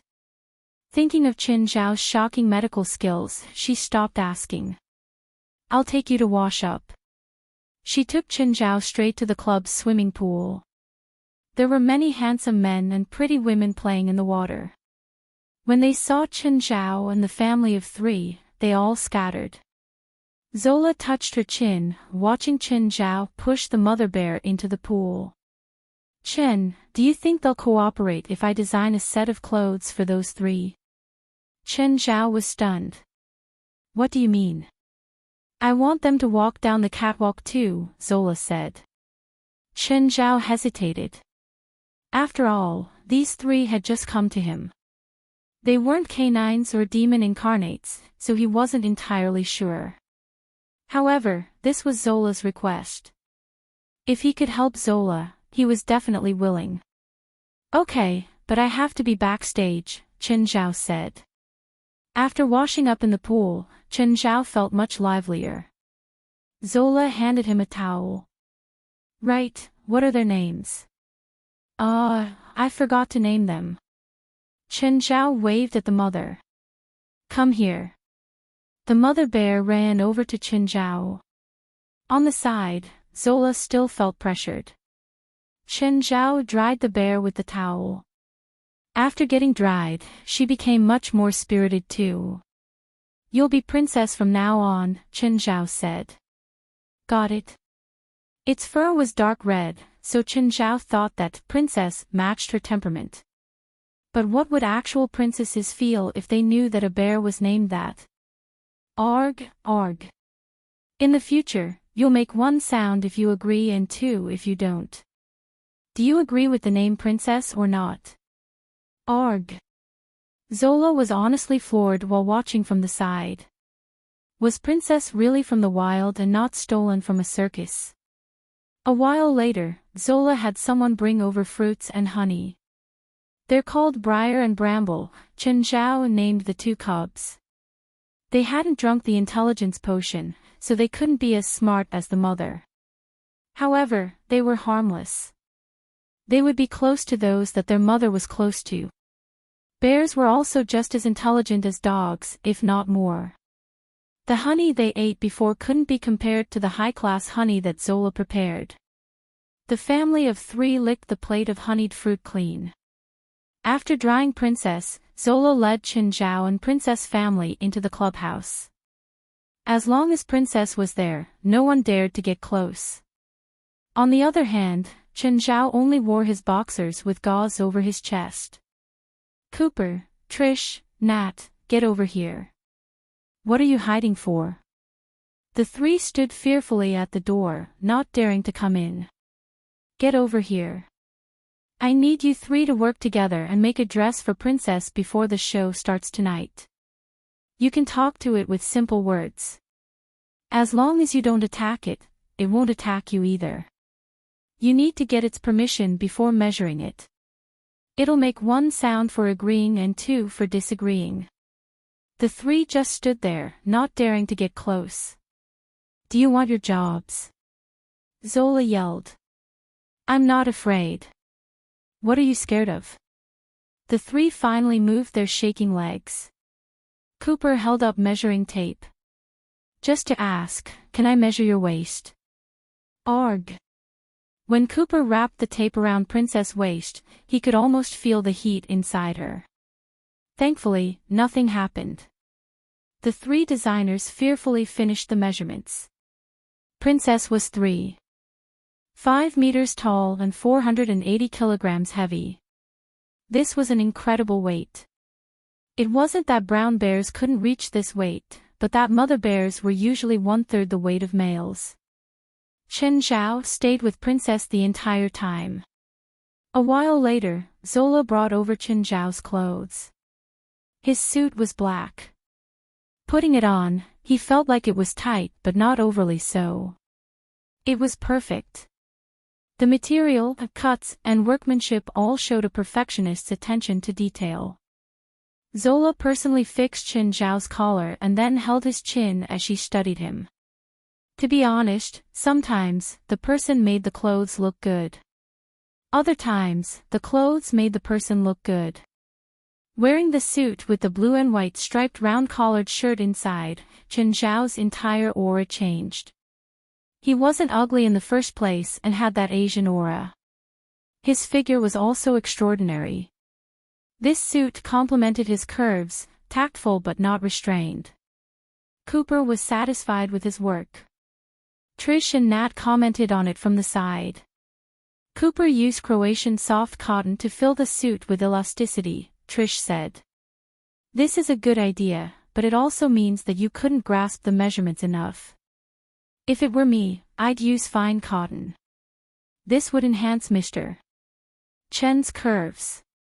The straight collar is a flaw too, Nat said. If it were me, I'd use a rounded collar. People of the same field were the worst critics. Chen Zhao was satisfied with this suit, but Trish and Nat made it seem valueless and full of flaws. Of course, every designer had their own temper, style, and insistences. Faced with the two's criticisms, Cooper refuted them all. "Oh, when is Failai coming?" Zola asked. "She's still at work, but she'll leave early. Probably in the afternoon." Failai's dress was kept in a delicate box. The dress was completely white. It was strapless with a long dress and detailed patterns that were probably hand-sewn. This dress was elegant and graceful. Even though Failai wasn't wearing it, just touching it gave off a refreshing feeling.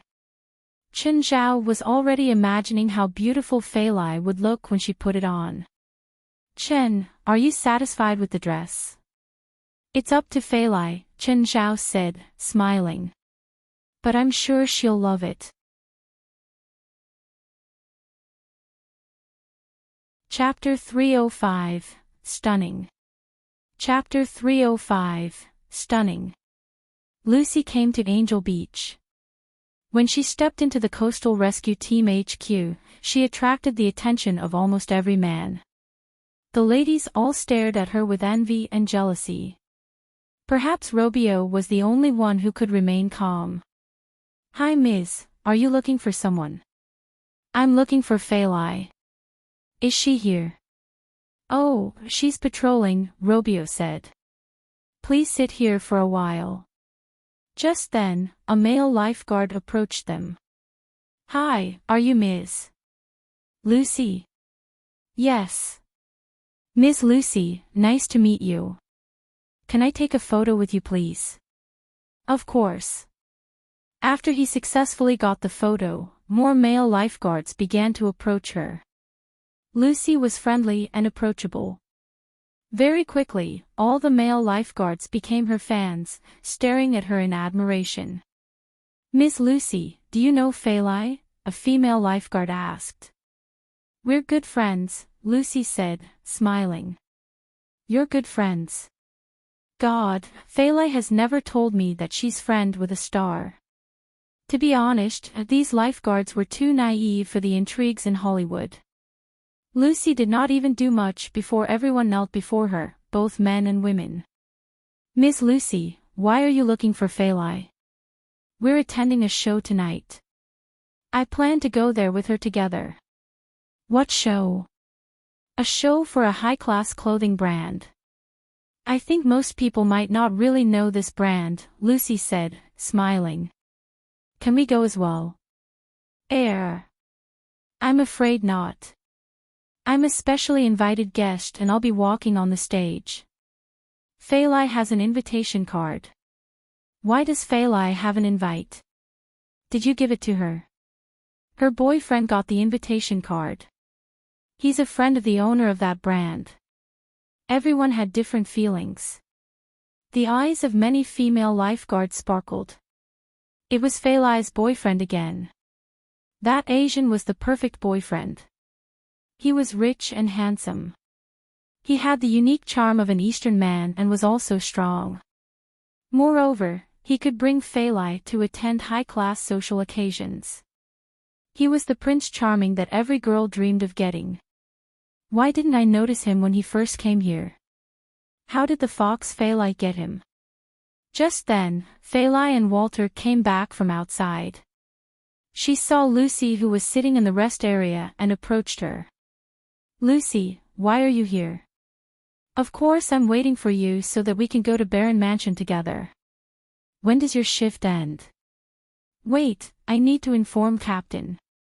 Chen just sent me a message and a photo of my formal dress.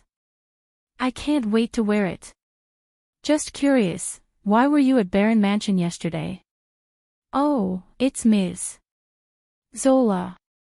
She asked her designers to design formal wear for me and Chen. We originally planned to borrow them, but Ms. Zola said we need to have matching dresses for the show. Can't be too casual. Lucy sighed silently. Zola was really close to Chen Zhao. She actually asked her designers to make costumes for them just for this show. Phalai gave Walter to Robio, who would take care of him for the night. Phalai, did you drive to work?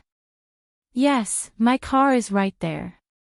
Lucy saw the Aston Martin and guessed that it must have been a gift from Chen Zhao.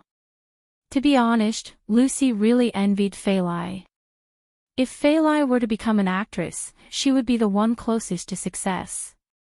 Her boyfriend could give her everything, all the resources and people that an unknown actor needed. When they arrived at Baron Mansion, they saw Chen Zhao in his gentlemanly suit. Of course, Princess, who was standing behind Chen Zhao, was way more obvious. Princess was wearing a supersized men's clothing. Although she was female, the designers really could not think of a dress that matched her sex. With her formal wear, Princess also had a very special temperament. Chen, this is. She's Princess. These are her kids, Briar and Bramble. They'll be part of our family.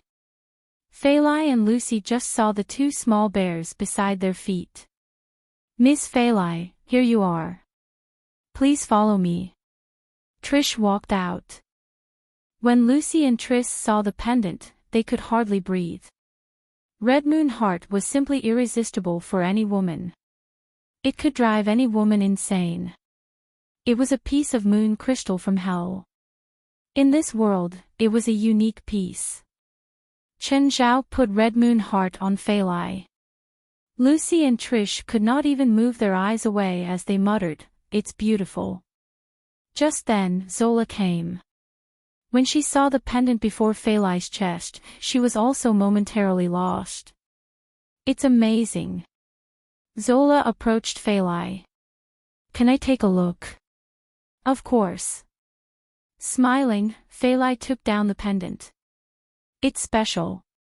What material is the chain made of? Platinum. It's softer than platinum, and it's also not silver. But, the ruby.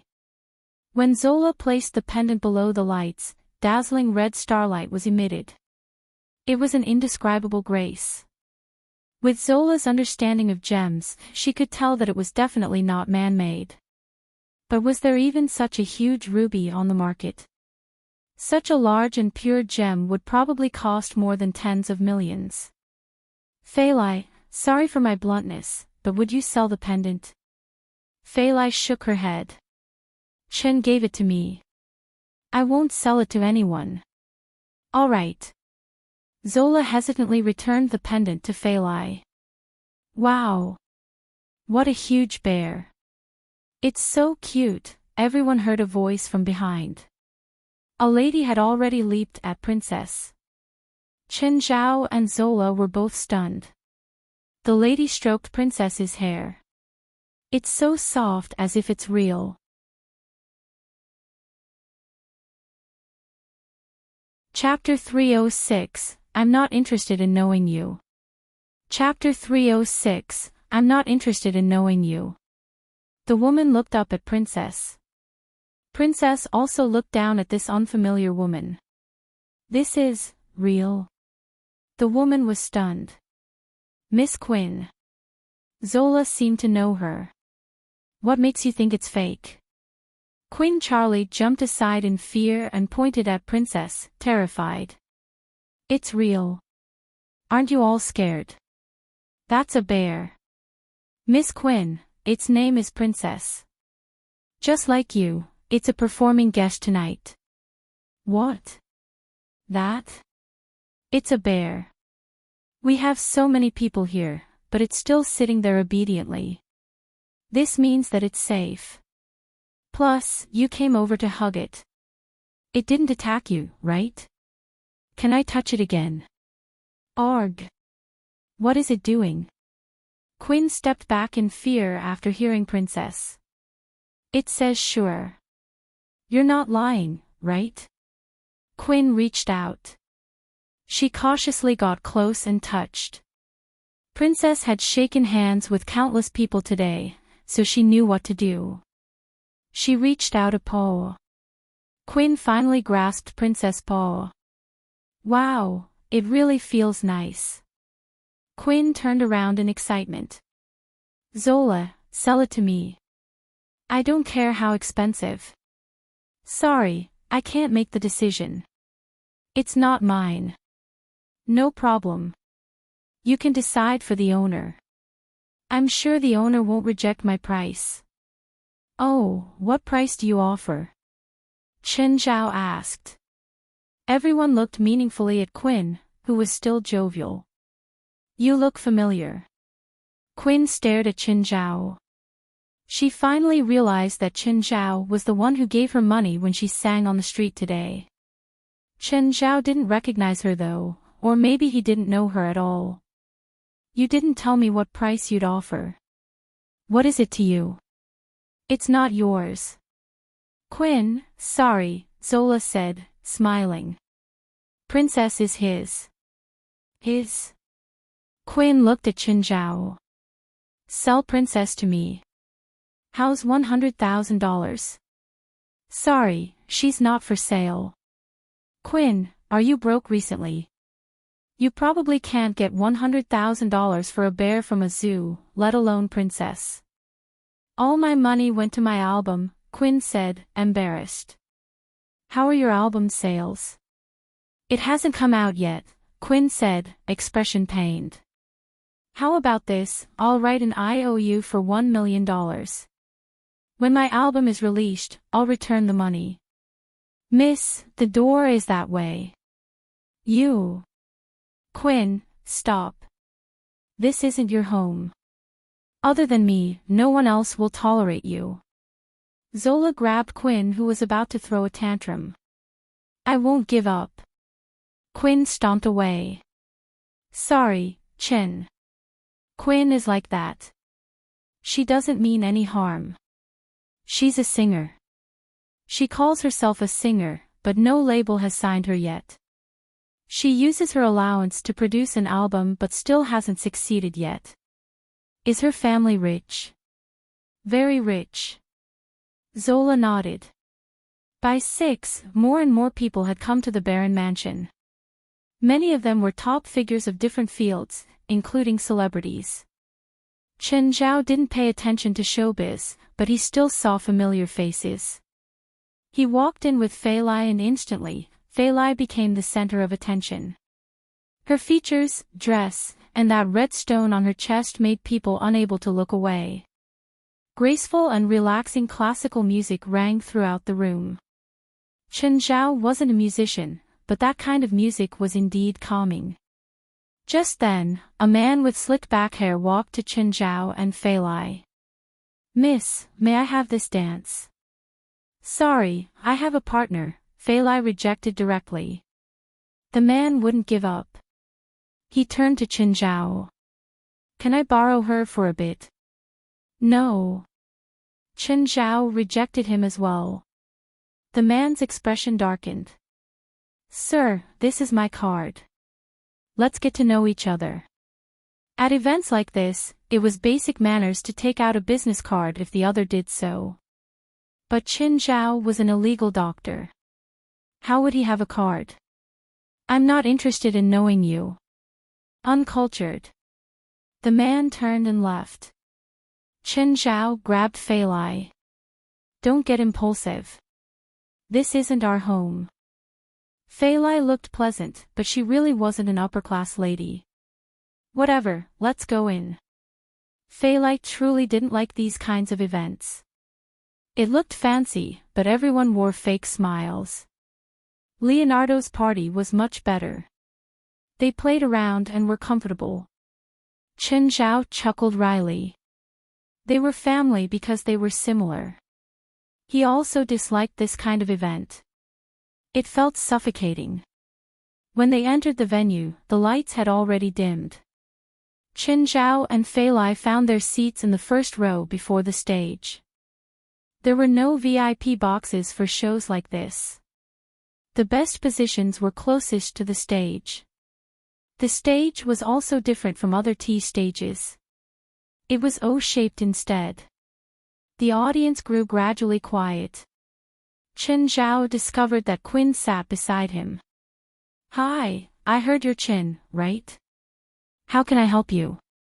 What do you think about my suggestion earlier? If you're not satisfied with $1 million, how about $2 million?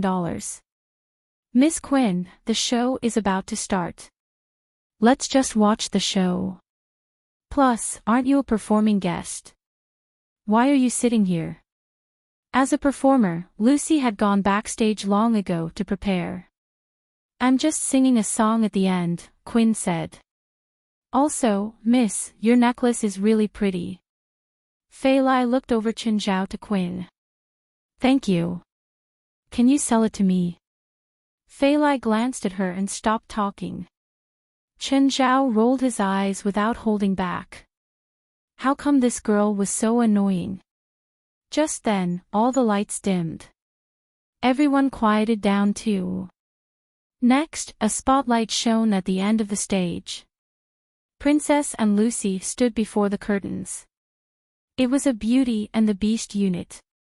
As the music sounded, this strange unit started walking to the center of the ring-shaped stage under everyone's eyes. Princess stood up. Her giant figure set off stunned ripples through the audience.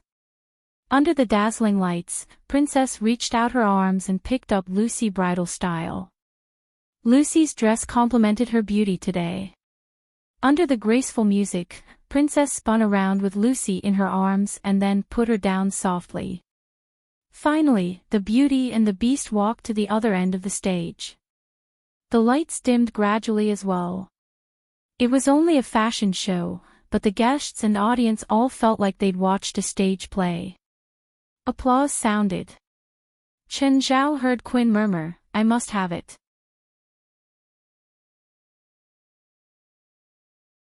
Chapter 307, Return Home. Chapter 307, Return Home. Lucy and Princess exited backstage, where Zola was at. Zola hugged Lucy in excitement. To be honest, Lucy had a very powerful aura. On the stage, her feminine aura was fully displayed. With Princess at her side, she gave everyone a feeling that she needed protection. Then, the models began to go out on stage one after another. They all walked in couples, wearing carefully designed costumes. With the help of the lighting, all the pairs of models appeared to be particularly stunning. The audience below the stage occasionally applauded for them. Ms. Lucy, your performance was outstanding. Do you mind giving me your number? Perhaps we can work together again in the future. Lucy was elated. Being able to exchange contact with Zola meant that Zola had quite a good impression of her. Lucy was even more grateful for Chen Zhao's help the night before. If Chen Zhao did not help her, she probably would not even have appeared on the stage. She would not have made the perfect show and left a strong impression on many of the famous people present. Indeed, there were many influential and powerful people present at the show. Leaving a good impression on them was more important than acting a small role in a movie. The show was rather successful. Reputation was actually only secondary for Zola's brand. If Zola wanted a reputation, she only had to find a few celebrities. All of America would know her brand in just a few days. What she really needed was style and a deep impression on the upper social class. She needed Baroness to be the first brand these people thought of whenever they had to attend an occasion or tailor-make a dress. It was a different business route. For normal international brands, no matter how luxurious they seemed to be, most of their products were aimed at the general public. Their products could be bought with just money, but Baroness was different. Apart from money, one also needed some status. All their costumes were tailor-made. It would be a truly luxurious brand. This was Zola's ideology. Zola had in fact been very successful. All the Hollywood stars now took pride in owning a Baroness dress. They were like the wind vanes of fashion. The other upper-class people would think that they were right. As celebrities, their aesthetics were obviously thought to be superior. Since they were rushing to get Baroness dresses, the rest would not want to fall behind. Before this, Chen Zhao and Fei Lai had never been to a real show. However, they realized that it was not as good as they had thought. It was merely a place for those upper-class tagged people to interact. Even though Chen Zhao and Fei Lai were wearing gorgeous dresses, they were still poor people. Their characters predetermined that they would never be in the upper class. Living in such an environment would only be more uncomfortable for them. Hence, one could foresee that they would never accept an invitation to such a show again, even though Zola had invited them with good intent. After the show ended, Chen Zhao and Fei Lai bid goodbye to Zola. "Jonal, has that woman left?" "Her car has already left Baron Mansion." "Follow her. Keep your distance and don't alert her. Follow her to her house. There's an SUV behind her car. Maybe it's her bodyguard. She's wearing such a precious gem, after all." "Jonal, are you sure the ruby on her pendant is real?" "Bart, have you forgotten what I worked as before this? I can tell if it's real or not by just looking. But don't kill her later. She's too beautiful. We can have some fun after we ken the gem. Del, Fei Lai and I are going home. You can send Beelzebub and the rest there. You know where my keys are." After Del hung up, he looked at the courtyard. Faith was still riding on Black Ma. When Del arrived, Chen Zhao had yet to reach. Del took the keys and went in. Soon, he heard a car being parked outside the house. Faith shouted and ran to the door. "Wah!" Faith suddenly made a series of exclamations. Del thought that something had happened and quickly ran to the door as well. When Chen Zhao walked into the house, there was an enormous brown bear beside him. The bear was also carrying two small bears. Del also exclaimed. Funnily, the father and the daughter exclaimed in the exact same way. "Chen, where did you get the bear?" "No, 3 bears." Faith was not scared at all. She had already leaped at Princess and hugged Princess's huge head. How big was Princess? She was about as heavy as Black Ma, White Ma, Abitos, and Walter combined. Princess opened her mouth and bit Faith's shirt, after which she walked inside. "Chen, you have to give me one of them. You have 3 bears, give me a small one. Let it grow up with Faith." "No way. You can't just separate the family." Fei Lai, introduce Princess, Briar and Bramble to their new friends. Tell them not to fight. Also get them some food. Hearing the word food, Black Ma, White Ma and the rest all crowded toward Fei Lai. Faith kept following Princess. Princess was already intelligent and she also really liked Faith, given that she was a mother herself. Chen Zhao heaved a sigh and removed his jacket. Del took 2 cans of beer and threw Chen Zhao one. The two sat beside the swimming pool. "Chen, where did you go today? Look at how handsome you are and how pretty Fei Lai is." "A show for a clothing brand," Chen Zhao said. "I already regret it. Shouldn't have gone there. It's too painful." "I don't like that kind of occasion either," Del said. Del was similar to Chen Zhao. Although Del was born into an upper-class family, he was not a person who would follow the rules. His actions in the past were sufficient to illustrate his personality. Just then, Faith stuck her head out from upstairs. "Dad, I'm sleeping with Princess, Briar, and Bramble tonight."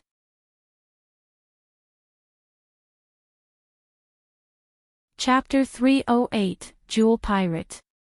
Chapter 308, Jewel Pirate. "How about you let Faith stay here tonight?" Chen Zhao asked. "You're really going to let her sleep with a bear?" "I'll have Fei Lai bring her to our bed at night," Chen Zhao whispered. He was hurt right now, but he didn't want Fei Lai to know, so they obviously wouldn't have sex tonight. "Fine," Dell agreed. "Yay! Princess, we can sleep together." "I'm going back," Dell said, finishing his beer. Chen Zhao walked Dell to the door. Dell only took 2 steps and 2 masked men jumped out from beside the road. One pointed a gun at Dell's head, the other pointed at Chen Zhao. "Chen, is this your prank?" Dell couldn't figure out if these 2 were real robbers or if it was a joke. Chen Zhao gulped. Seeing his expression, Dell finally realized that they were really in trouble. Chen Zhao would joke with him but never about something so dangerous. "Hey, if you want money," Chen Zhao said. "All the money in my wallet is yours. No reason to shoot just for that." The robber pointing a gun at Chen Zhao said through the mask, "You think we're just hooligans? You think we'll come to find you for a few $100? That's the most I can give you. Go. You 2 go in." The other masked robber pushed Dell. Chen Zhao caught Dell. He didn't dare do anything out of hand under the 2 guns. "Go slowly. If you do anything abnormal, we'll shoot." Chen Zhao and Dell raised their hands and slowly retreated to the living room. Once there, the 2 robbers started looking around. "Where's the woman?" "Who?" "That pretty woman in the white dress and red necklace." "There's no such woman here," Chen Zhao said calmly. "Bullshit. We saw her come here." Chen Zhao looked at one of them. They knew that Fei Lai wore a white dress and had the red moon heart. They must have hidden outside the mansion and gotten ideas. They might have noticed Fei Lai at the show. Chen Zhao observed them. Gradually, his eyes fell on one of them. He realized the man's identity, or rather, his face. This man should be the one with slicked back hair who tried to dance with Fei Lai but gotten rejected. Jonal seemed to notice Chen Zhao's eyes and grinned. "You found me out." Jonal didn't keep hiding. He pulled his mask down. "I didn't think the upper class would also be common robbers." Jonal laughed. "My elite lifestyle is supported by my work, but I don't like being a robber. I like to call myself the Jewel Pirate." "Jonal, stop wasting time talking to them," Bart said, annoyed. "Find the person and get the stone." Jonal really enjoyed the moment, the feeling of being the victor. "Asian, call the woman out and let us have fun. Don't waste our time. We'll let you 2 go if we feel good." Fei Lai walked out. She'd been busy in the kitchen and didn't know what was happening. As soon as she made a sound, she realized something was wrong. The instant Jonal turned his head, Chen Zhao moved. But the next moment, Bart fired. He shot Chen Zhao's shoulder, making him falter. He looked down to see his left shoulder spewing with blood. Jonal looked at the injured Chen Zhao. "Ha! Don't pull tricks before Bart. He was in Afghanistan and killed more than 30 people." Bart looked at Chen Zhao. He could feel Chen Zhao's dangerous aura. "You'll regret it," Chen Zhao said, expression cold. "Most people fall down with a bullet, but you can stay up. Did you train in this?" Chen Zhao didn't speak. He just stared coldly at Bart. "You can't beat me. I won't let you get close to me. If you move again, I'll shoot your head next." Jonal looked at Failai with shining eyes. Bart, I said the girl's pretty enough, right? Very pretty. Bart licked his lips. You, come over, Jonal called out. Chen Zhao shook his head. Failai, don't. Jonal scoffed. You think it'll be okay if she doesn't come over? Failai retreated back into the kitchen. Jonal walked toward Failai. He didn't think Failai could pose any threat to him, especially since he had a gun. Jonal, don't kill her, Bart said. I haven't had fun yet. I know. One time isn't enough with such a pretty girl. We have the entire night. Jonal was already inside the kitchen. They heard a bunch of bangs and crashes. Bart smiled at Chen Zhao. Do you hear that? Jonal is playing with your girl now. Del was nervous, but his eyes carried some sympathy. He saw Chen Zhao's cold face and knew that he wouldn't let this fly. Bart thought that it was about time. He lifted his gun. He was going to aim at Chen Zhao's head this time. Pulling back the trigger, bang. Chen Zhao raised his hand instantly. Pain traveled from his palm and blood flowed out. Bart was shocked.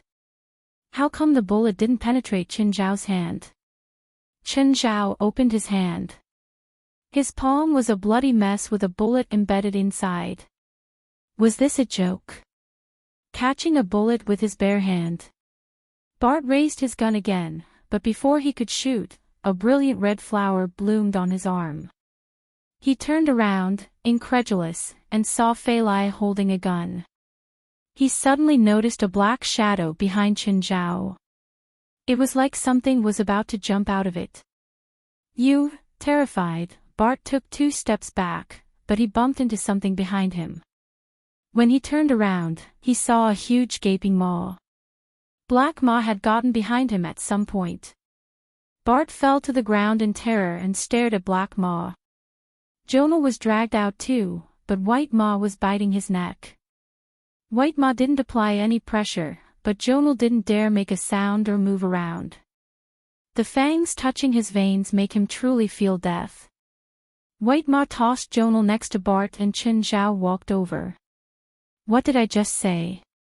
You'll regret this.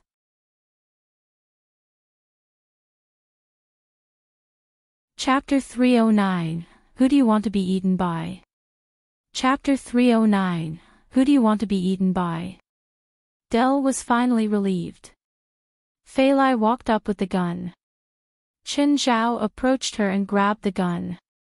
Darling, don't use the gun again. Chen Zhao held Failai's hands. Her hands were cold and trembling. She was clearly shocked as well, but she was more concerned about Chen Zhao's injury. Chen, your shoulder. It's fine. Just a small wound. Even if Chen Zhao was about to cry in pain, he had to hold it. How do we handle them? Failai pointed at Bart and Jonal. Chen Zhao kept silent. After a while, he said, I don't want to call the police. Failai suddenly snatched the gun from Chen Zhao. I'll do it. Chen Zhao quickly seized the gun. You'll do nothing. Go back to the bedroom. Chen Zhao turned his head and glanced at Del. Del, you should leave now. Chen, who do you think I am? I won't tell anyone about it. Also, I don't think I can keep myself out of it, Del said excitedly. He felt that he had been belittled, so he wanted to prove himself. I'm not looking down on you, Chen Zhao said lightly. I just don't want to share them with you. When Bart and Jonal heard that Chen Zhao did not plan to call the police, they almost peed their pants. They knew what it meant. If Chen Zhao called the police, they would at most be jailed for a few years. They were already recidivists and did not mind sitting behind bars for a long while. However, Chen Zhao would not call the police.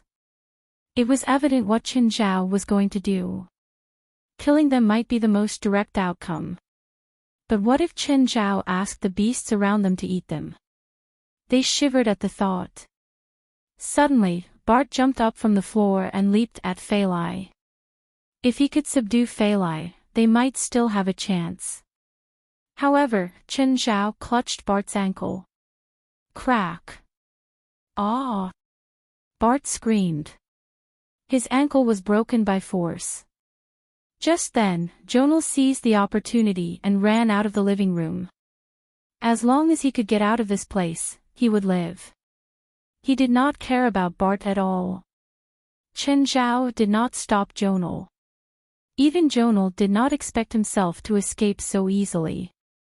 However, he suddenly tripped over something and fell onto the ground. Then, he felt something bite his leg. Ah! Ah! An advantage of the hillside villa was that there were no neighbors to be alarmed. Even the closest neighbor was about 1 kilometer away from them. Just now, Jonal and Bart dared to fire their guns freely precisely because they had inspected the area. The villas here were very scattered and nobody would hear them shoot. Of course, nobody would hear them scream, too. Jonal was dragged back into the living room by Abidos. His entire right leg was covered in blood. Abidos' teeth were like the ones on a saw. Whenever Jonal moved a bit, Abidos' teeth would sink deeper into his flesh. How many beasts does this bastard have? When Princess moved her fat body and strolled into the living room, the two were even more desperate. Princess was definitely large enough to finish both of them. Take some time to decide. Who do you want to be eaten by? Smiling, Chen Zhao looked at Bart and Jonal. Jonal suddenly struggled and knelt down before Chen Zhao. Sir, I'm really sorry. Please forgive my offense. I was just hot-headed. Please forgive me. I remember there's such a line in movies, forgiveness is God's job, and my job is to send you to God. Do you get it? Chen Zhao smiled gently. Chen Zhao was a very revengeful person. Indeed, he still hated the Mexican gang leader even though a long time had passed, let alone Bart and Jonal. He only wanted to tear the two into pieces. You're committing a crime. You'll be jailed. Just then, Del said, perhaps you don't know me, but it's not important. You just have to know that I'm rich, and so is Chen. Here, the rich can do whatever they want. Del sounded as if he was telling a joke. Do you know?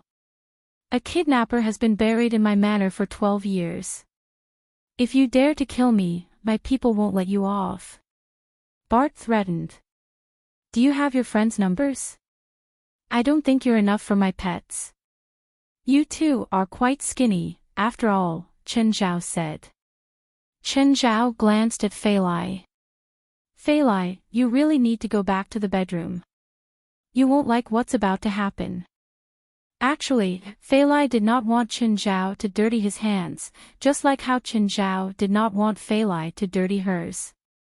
Nevertheless, Faur could tell that Chen Zhao was really furious. It was not something that could be pacified by time alone. Don't dirty the room, Faur said, after which she turned around and went upstairs. To be honest, she could not allow their pets to eat Bart and Jonal. Of course, she believed that Chen Zhao would not accept it too. Perhaps Chen Zhao really wanted to kill the two, but he would not ask his pets to eat humans. Del, get me my toolbox. Del trotted over and took the toolbox. Chen, what are you going to do? Del saw Chen Zhao take out a set of silver needles. These hair-thin needles had been frequently used to treat him in the past. However, when Chen Zhao took them out now, he looked rather fearsome. What is the most painful medical condition? Chen Zhao asked. What? Paralysis, full paralysis. Chen Zhao pressed Bart onto the floor. He pushed Bart's head to one side and stuck a needle in. Bart struggled wildly, attempting to break free from Chen Zhao's control. However, Chen Zhao was too strong. Even though he had a gun wound on the shoulder, he was still incredibly powerful. Can't move, can't speak, can't even express your pain to others. The silver needle pierced into Bart's spine, destroying his spinal nerves. When Chen Zhao withdrew the needle, Bart lay on the ground, motionless. Apart from his eyes, he could not move any part of his body, including his tongue. Full paralysis was as terrifying as ALS.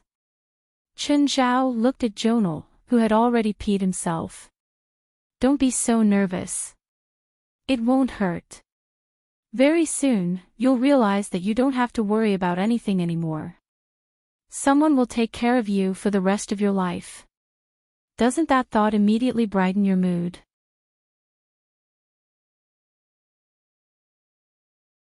Chapter 310, New Train of Thought. Chapter 310, New Train of Thought. It would be weirder if he would feel better.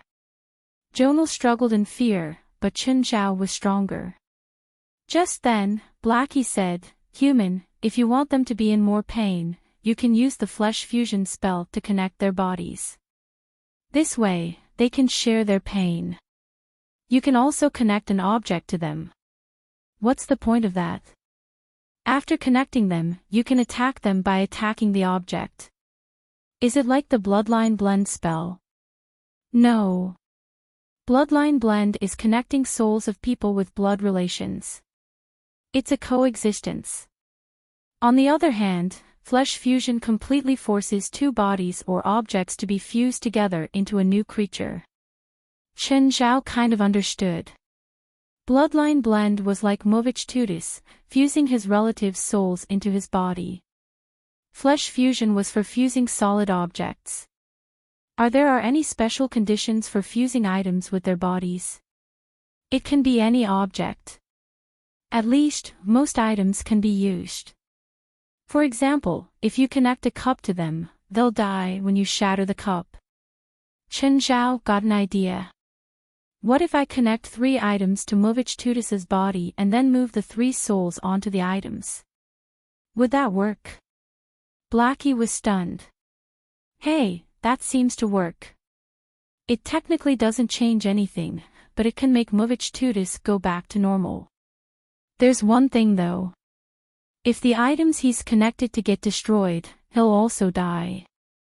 Before this, Chen Zhao, Blackie and the other demons only considered how to extract the 3 souls from Movich. However, they'd already become one. Taking them out meant that they would die. Blackie's unexpected interjection gave Chen Zhao another direction to think. Then how about I fuse him with something strong and indestructible? Would that work? There are no truly indestructible items, but you can replace it with a badge. Badges are hard to destroy. Chen Zhao thought for a moment. He'd have to ask Beelzebub Zophi to help get badges. He didn't need any special functions. It just had to have regular effects like the Red Moon Heart. Chen Zhao looked around and picked up 2 goblets. Del looked at him in confusion. Did Chen Zhao want to drink wine? But then he discovered that Chen Zhao's actions were strange. He took a drop of blood each from Bart and Jonal and dripped it into the goblet. It looked like he was doing some ritual. A few minutes later, Chen Zhao said to Del, "You can call the cops now." Call the cops? You're letting them go? Of course. Do you really want to kill them? Chen Zhao rolled his eyes. Look at them right now. They're like a pile of mud.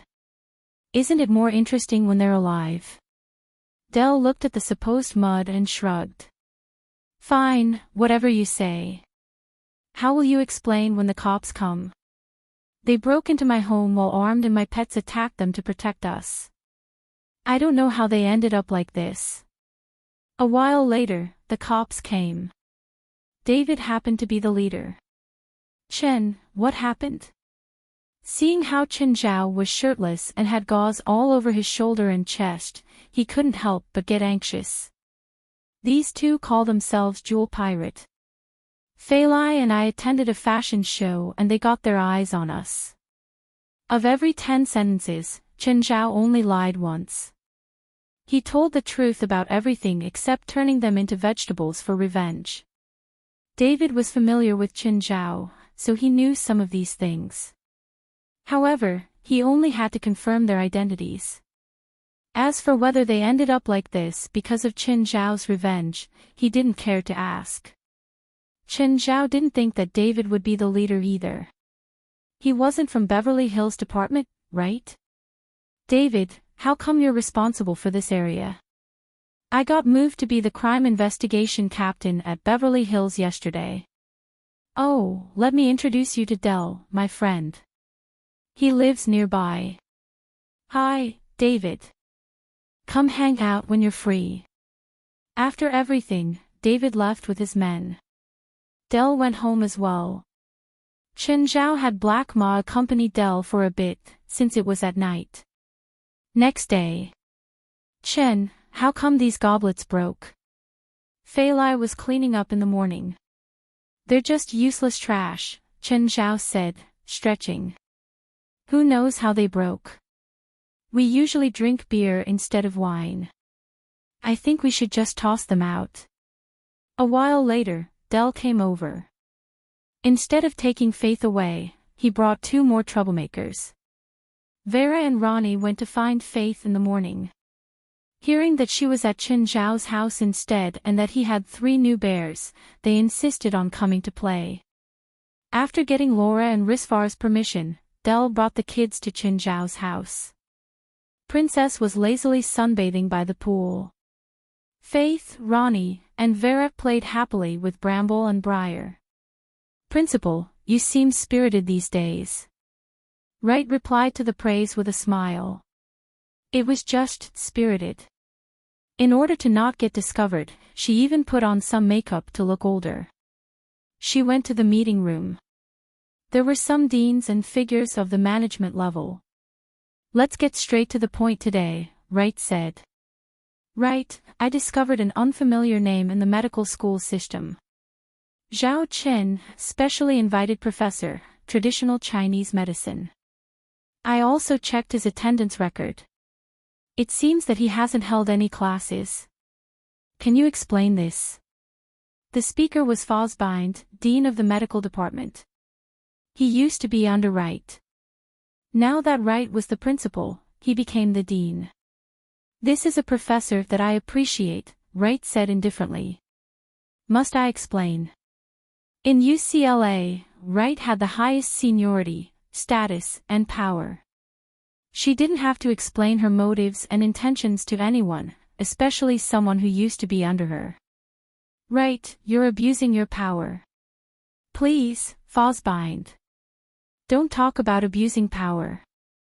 I just became the principal. Can't I enjoy my power a bit? Wright's reply was rascally. Everyone in the room chuckled wryly.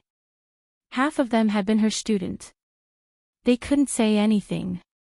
Even though this professor had a title of being a lecturer for traditional Chinese medicine, his salary was 0. Thus, Wright wasn't really using her special power to benefit herself. They were also familiar with her. She was very strict.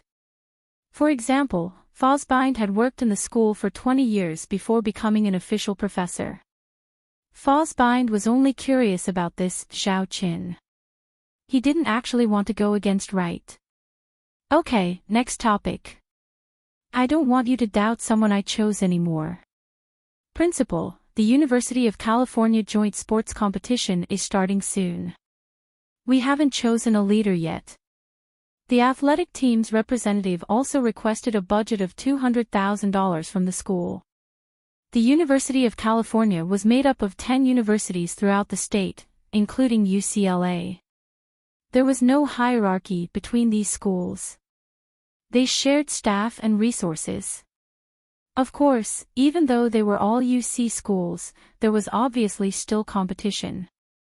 They would compete over everything, from academics to athletics. There was also a sports competition every year. The 10 schools would compete against each other. That's impossible, Wright said. What would the $200,000 be used for? Does training require that much? They usually train in our school and don't use that much money. Plus, the event will be held on our campus this year. Why would they need $200,000?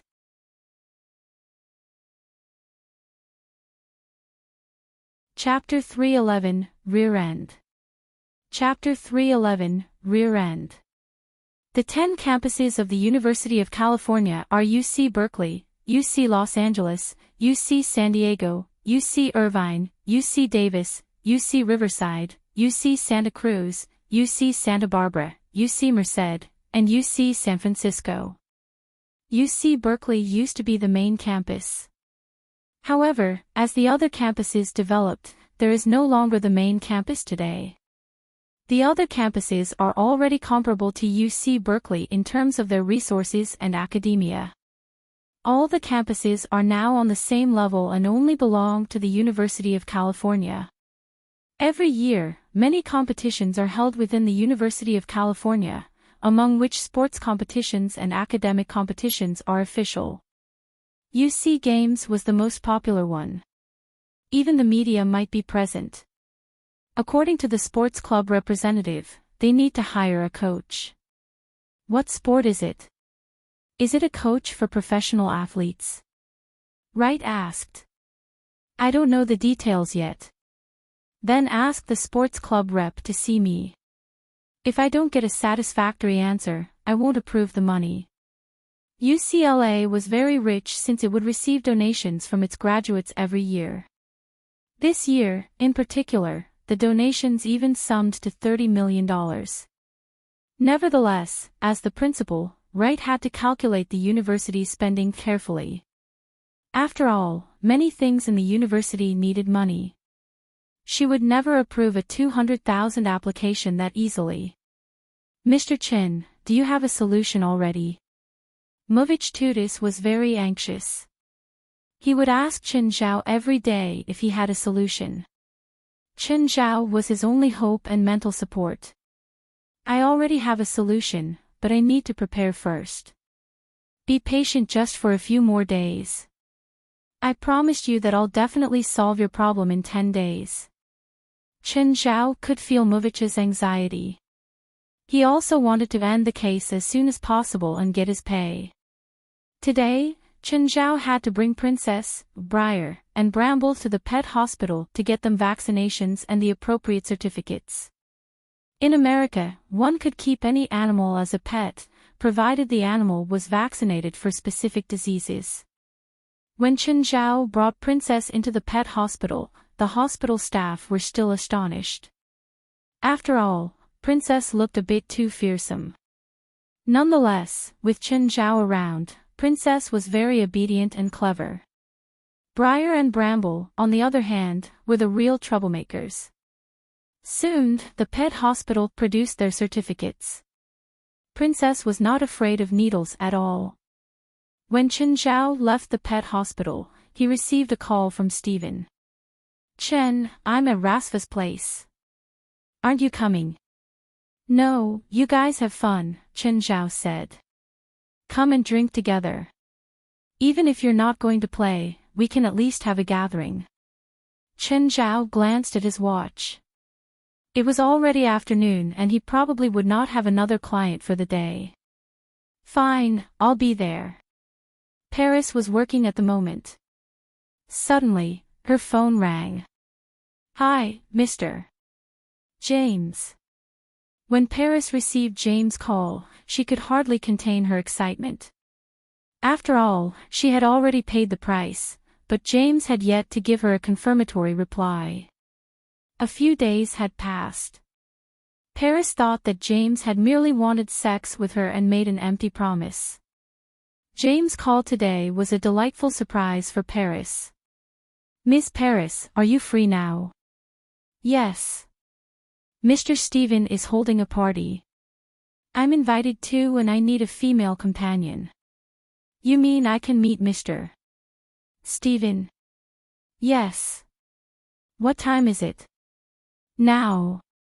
Go change your clothes and make yourself pretty. If you can satisfy Mr. Steven, maybe you'll be more than just a body double, James said.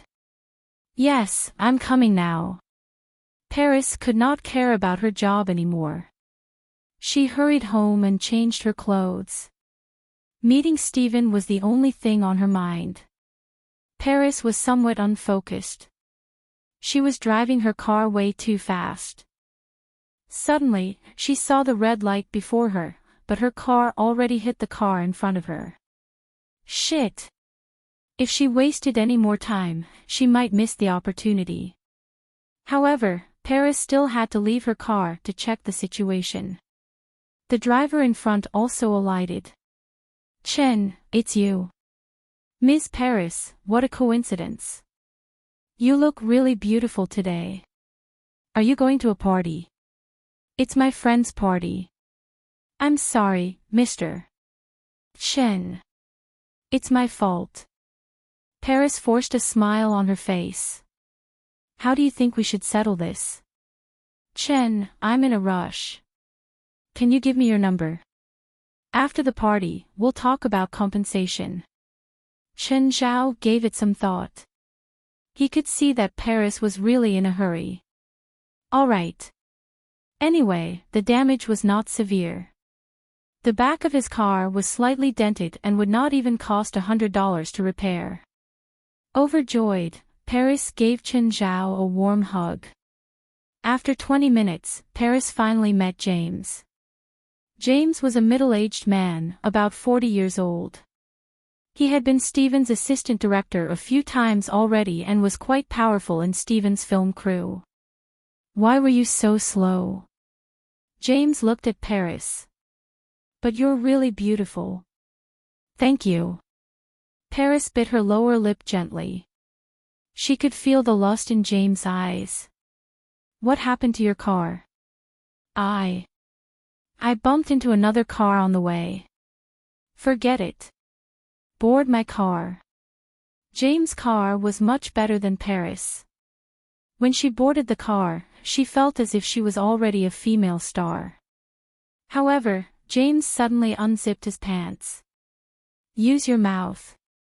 Paris glanced at James and then lowered her head. Given her skilled service, very soon, James could not take it anymore. Paris lifted her head and looked around her. Mr. James, where are we going now? Beverly Hills. Beverly Hills. It was the most luxurious region in America. Almost everyone dreamed of living in Beverly Hills. Paris did not expect herself to come here. As the car drove into Beverly Hills, Paris was fascinated by all the opulent shops along the street. Paris had been here before, but it felt totally different this time. She felt that she was already on the edge of success. Mr. James, are we going to Mr. Steven's house? No, it's Mr. Steven's friend's manor. Remember, it's someone you definitely can't mess with. If you enrage Mr. Steven, you'll at most be kicked out of Hollywood, but if you enrage this sir, you might not even be able to stay in Los Angeles anymore.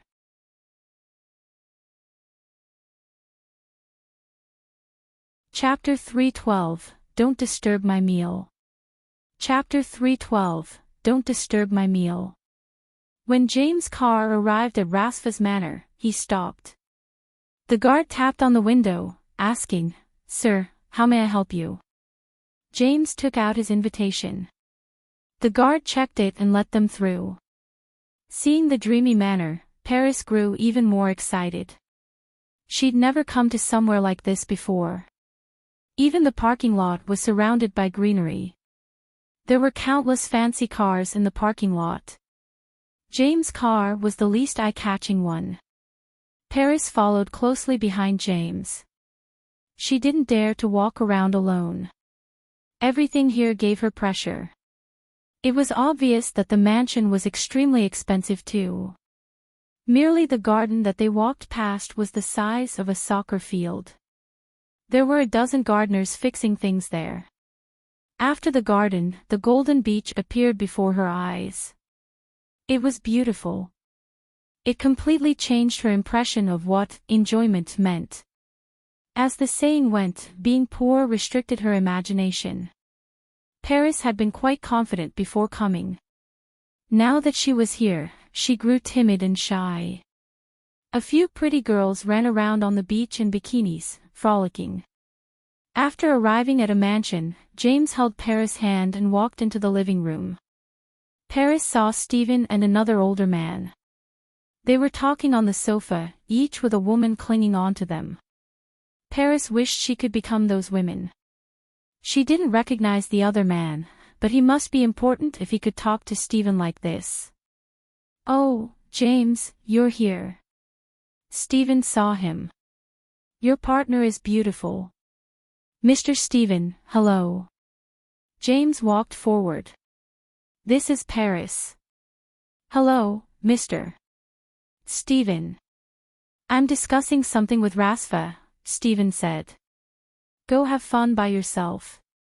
James took Paris to the porch. A server brought 2 glasses of wine to them. "Is the man speaking to Stephen the owner of this place?" "He's Rasfa, a billionaire and the CEO of PLM Film." "That's him." "They're men standing at the peak of Hollywood's food chain," James said. Paris' eyes flashed. She felt disappointed. She should have performed better just then. Maybe then that Mr. Rasfa could look at her some more. "Come eat with me at the restaurant." "Hi, Paul."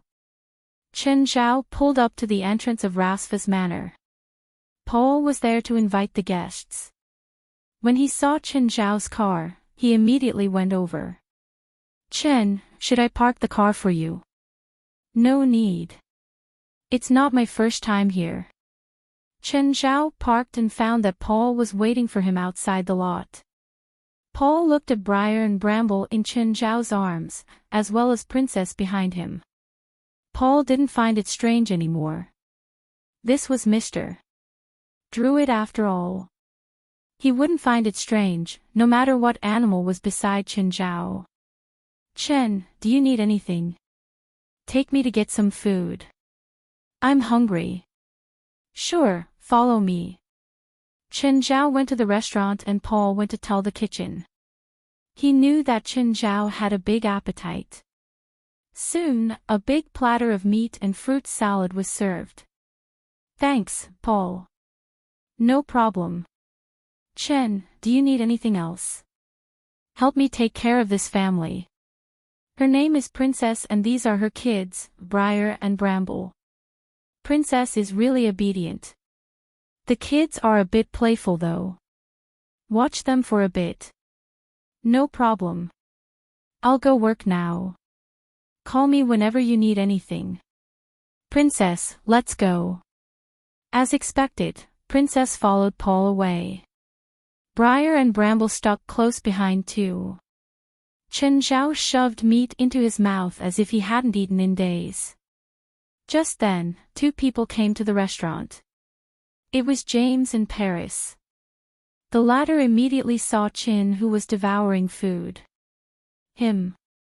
Paris was surprised to see Chen Zhao here. James heard Paris' voice. Looking at Chen Zhao, he frowned. So unrefined. He doesn't even care about the environment. "Paris, do you know him?" "I saw him twice before. We're not close. I bumped into his car today." "Oh." Holding Paris' hand, James walked over to Chen Zhao. Chen Zhao was happily munching. He looked up to see James and Paris. "Oh, Paris. What a coincidence. Hey, pay attention to the surroundings." "Surroundings? What surroundings?" Chen Zhao was taken aback, finding this weird. It was just a restaurant in the manor. It's not like it was a fancy place. Plus, he was eating here alone. Did he have to pretend to eat daintily? If he ate like that, he wouldn't be full until tomorrow. Paris looked at him with disgust too. She felt that Chen Zhao's presence lowered the class of this place. She had no clue how Chen Zhao got in here. Oh, maybe he came for a part-time job and get a free meal. It must be like this. This is the Dream Manor. Do you know who the owner is? Don't embarrass him. Are you the owner? Chen Zhao asked. You're not, right? Then what right do you have to scold me for embarrassing the owner? He hasn't even said anything. Mind your own business. Chen Zhao glanced at Paris. Uninterested, he started eating again. James was speechless from his words. Half a beat later, he said, I heard that Paris bumped into your car today, right? This is $1,000. Don't appear before her again. Chen Zhao rolled his eyes. I'll take the money, but please leave. You're disturbing my meal. Whatever. I don't want to waste time talking to someone so unrefined and uncultured. James didn't get to feel arrogant with Chen Zhao because he completely ignored James. He didn't show any fear. Usually, the crew would all be terrified when he scolded them and apologized submissively. Unfortunately, Chen Zhao wasn't under him. He couldn't scold Chen Zhao even if he wanted to. Paris, let's go. Someone like him pollutes the air of the restaurant.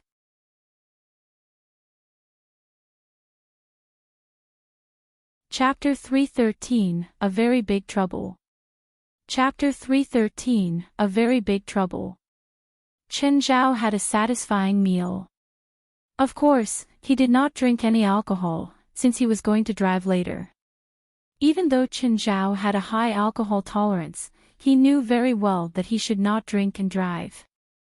Moreover, he would also not drink when he still had clients to treat.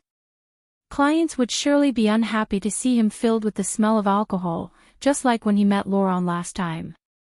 Anyway, as Chen Zhao walked in the manor, he saw James and Paris again, flirting with each other. When the two saw Chen Zhao, they stopped immediately. Where are you going? James looked at Chen Zhao, clearly displeased. It's none of your business. It's the main living room ahead. You can't go in. Why can't I go in? Only guests are allowed. You're just a worker. Are you the housekeeper here? Chen Zhao asked. James was enraged. I'm a guest. Then you're not the owner. Who are you to care about where I go? You're just not allowed to go in. If you insist, I'll have to ask someone to chase you out. Chen Zhao pushed James away. Are you crazy? Paris purposely shouted, Mr. Chen, are you sure you want to be a monkey here? It won't do you any good. Chen Zhao was baffled. He did not recall offending them before. He did not understand why they kept picking on him. What the fuck? Chen Zhao walked directly toward the living room. James chased him at once. Paris also followed them closely, thinking that Chen Zhao's foolish action might actually be good for her. If she managed to display herself before Rasfa and Steven, they might just remember her. When they entered the living room, James blocked Chen Zhao again. He even deliberately raised his volume. I said you can't come in. What's wrong with you? Don't you know where this is? Mr. Chen, please stop. Don't disturb Mr. Steven and Mr. Rasfa, Paris also said loudly. Are the two of you insane? Chen Zhao turned his head and looked at Steven and Rasfa. Steven, Rasfa, did you hire them to pick on me? Steven and Rasfa had also noticed the noise. Rasfa's expression was rather weird. Steven, did you arrange this? Steven looked even more stunned. James, what are you doing? Mr. Steven, this guy forced his way in. I wanted to stop him. Didn't want him to disturb you and Mr. Rasfa. Steven was so angry that he threw a wine glass at James. Scram. Chen's our friend. We had a hard time inviting him here.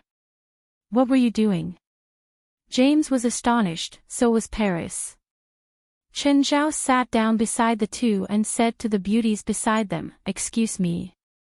The two ladies moved away. Rasfa and Stephen did not know whether to laugh or cry. Chen, I'm sorry, he's one of my assistants. He probably thought that you work here. Do I look like a worker? Rasfa, be honest. To be frank, you really do. Why did you dress up so casually?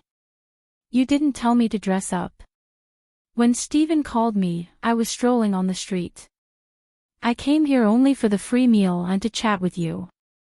Stephen glanced at James and Paris, who were still standing at the door. You two, come here. Mr. Stephen. The two quickly walked up like two kids who had just done something wrong. They stood before Stephen, not daring to sit down. James, can you explain why you wanted to provoke Chin? James faltered a few words and could not explain himself. Clearly, he could not tell Stephen that he had wanted to pick a pushover and show off before Paris. James thought about it and finally said, Paris accidentally hit Mr. Chen's car today. I wanted to speak up for her. Stephen glanced at Paris in disgust. James was shoving the responsibility onto Paris. Stephen of course thought that Paris was the one who had instigated James to start the conflict. Paris could not regret more. If she had known that Qin Zhao knew Stephen and Rasfa, she would have asked him for help. It was obvious that Qin Zhao had more power than James. James did not even dare to speak before Stephen and Rasfa. However, Qin Zhao was talking to the two like they had equal status. Chen, look at you. Why must you drive that cheap car? Just take a car from my garage, Rasfa said. I don't plan to change it. My car is great. Chen Zhao felt that cars were only tools for transportation. Apart from functioning properly, he only needed his car to be big enough. Rasfa only had sports cars and luxurious cars in his garage, which were not suitable for Qin Zhao at all. Nevertheless, Qin Zhao now had Princess and her two kids. He indeed planned to change to a bigger car. Qin Zhao lifted his head and realized that Paris and James were still before them. Are you not leaving? Chen. I'm sorry, Paris could do nothing but apologize, hoping that it would redeem Qin Zhao's poor impression of her. It's fine. Qin Zhao did not intend to blame them further. Also, Paris looked at Qin Zhao anxiously. She was worried that she would lose her role as the body double. What? I'm the body double for the female lead in Mr. Stephen's movie. Paris thought that she might as well be direct, since she could not change what she had done. Oh, you're the double for Yafen. Chen, what do you think? You should be the right person to ask. After all, you recommend Yafen to me and you two also had a story in the past. I think she's fine. It's your movie, I won't make any decision. Alright. Since you said so, I'll use her, Stephen said. When Paris heard that the female lead of Stephen's new movie had actually been recommended by Qin Zhao, she regretted even more. If she knew it the first time she met Qin Zhao, she would have pushed him into the restroom by force. She had actually missed such a golden opportunity. If I can date him. No, even if I just have sex with him, he will at least give me a supporting role. Thank you, Mr. Stephen, Chen. Chen, let's go out to the sea and play one day. What do you think? Rasfa suggested. I'll think about it. You know that I've been bothered by the construction of my new house. When will it be ready? Less than 2 months. Great. When I finish my new movie, we'll go together.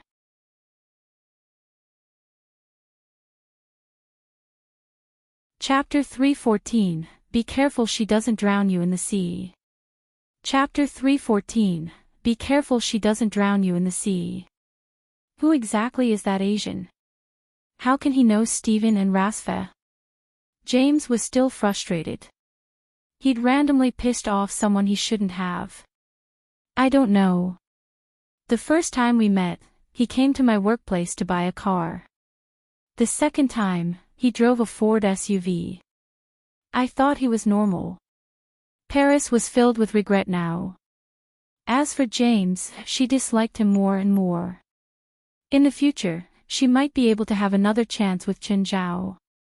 She had his number, after all. Plus, she already got the gig as a double. She didn't need James anymore. James blamed Paris for not telling him clearly, while Paris was also disgusted by James. They both disliked each other, so they separated unhappily. Paris went to search by herself, looking around for a rich target. It was her first time to a wealthy man's manor, but she had a good radar. She could tell what level the other was at a glance. Subdirectors like James weren't enough for her anymore. Most people in the manor were at his level too. She stood on the balcony and observed all the people. Most of those who matched her requirements, unfortunately, all had a female accompaniment. The women might not be the man's wife, but they looked at their men like declaring their territory. They'd glare ferociously at any woman who approached. Update by VIP novel. Paris wouldn't have the chance to take them down even if she wanted to. She looked at the beach from afar and saw that Chen Zhao was lying on a recliner alone. Getting an idea, she got 2 glasses of red wine from a server and strolled over. Have a drink? No, I have to drive later. Chen Zhao glanced at Paris. He really wasn't interested. Paris clearly approached him with an ulterior motive. When she heard that he didn't have money the second time, she left with an ugly expression. Chen Zhao wasn't interested in women like that. She was pretty, but there were plenty of beauties in Hollywood. For example, Yafan or even Lucy were both as pretty as Paris. If Chen Zhao really had needs, he could go find them instead of Paris. Chen, I'm truly sorry for what happened earlier. You already apologized. No need to come over and say it again. Chen, can't you help me? Paris asked straightforwardly. I'm new to Hollywood. I'll pay anything for this. Sorry, I can't help you. No, you can. You only need to say something to Steven. To you, it's just a sentence. We're not that close, Chen Zhao refused her. If Steven needed a role in a movie and Chen Zhao happened to have a suitable friend, he didn't mind recommending them, such as Yafan or Vincent. However, he wouldn't use his connections to help someone who wasn't even his friend. His connections weren't that cheap. Chen, I can do anything for you. An actress said the same thing to me last time. I have enough women. With your looks, it's actually not hard for you to survive in Hollywood, but you don't have to look for opportunities on me. Chen Zhao was speaking the truth. Women like Paris might not become superstars, but she should have many chances for a handful of roles in a year. Excuse me, that's my spot. Just then, Paris heard a woman's voice behind her. She turned to see a woman in her 30s. She wasn't as pretty as Paris, but she had an undeniable aura. Paris was the hot-tempered type, so she wanted to shoot something back. Don't piss her off, Chen Zhao warned. She'll drown you in the sea. Paris' expression faltered. Any woman who could get in here were all hard to deal with. Judging by her aura, this woman wasn't easy either. She forced a smile. Sorry for disturbing you. With that, Paris ran away. Zola sat down beside Chen Zhao. Have a drink. I just rejected that woman with the excuse that I'm driving and now, you bring me another glass of wine. This is less than 5 kilometers from where you live. I'll just have someone drive you. Fine. Chen Zhao accepted the glass. I heard from Paul that you had a conflict with a woman. Was it her? Yeah, Chen Zhao replied nonchalantly. You can't keep doing this. You don't even fight back when you get mistreated. She's just an average woman. Am I supposed to ruin her life? She didn't really hurt me. You're too soft-hearted. Zola shook her head. Oh, what did you and Failai think of the fashion show last night? You want the truth. Okay, never mind. I bet you don't like it. I won't invite you anymore. This is the best news I've heard today. Zola glared at him and sipped her wine. But you have to lend me Princess. You still need her. You don't know how great her effect was. I'll agree if it's not every day.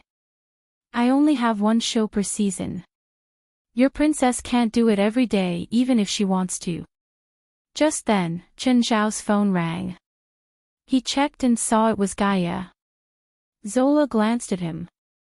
What, you don't want to pick it up? Chen Zhao's smile was a bit forced, but he still picked it up. Hi, Gaia. What's up? Chen, tell me the truth. You really don't know where Morgery is? I don't know. Do you swear? Chen Zhao hesitated and Gaia immediately said, You really do know. Tell me where that coward is hiding. You're my friend and Morgery's my friend too. Chen Zhao clearly couldn't tell Gaia where Morgery was. With their rivalry, Gaia would definitely cut him into pieces if she found Morgery. Then keep protecting him. When I find him, no one will be able to stop me. Not even you. Hearing Gaia's words, Chen Zhao really got a headache. If you have some bad relationship, I suggest you beat him up. The fuck you know.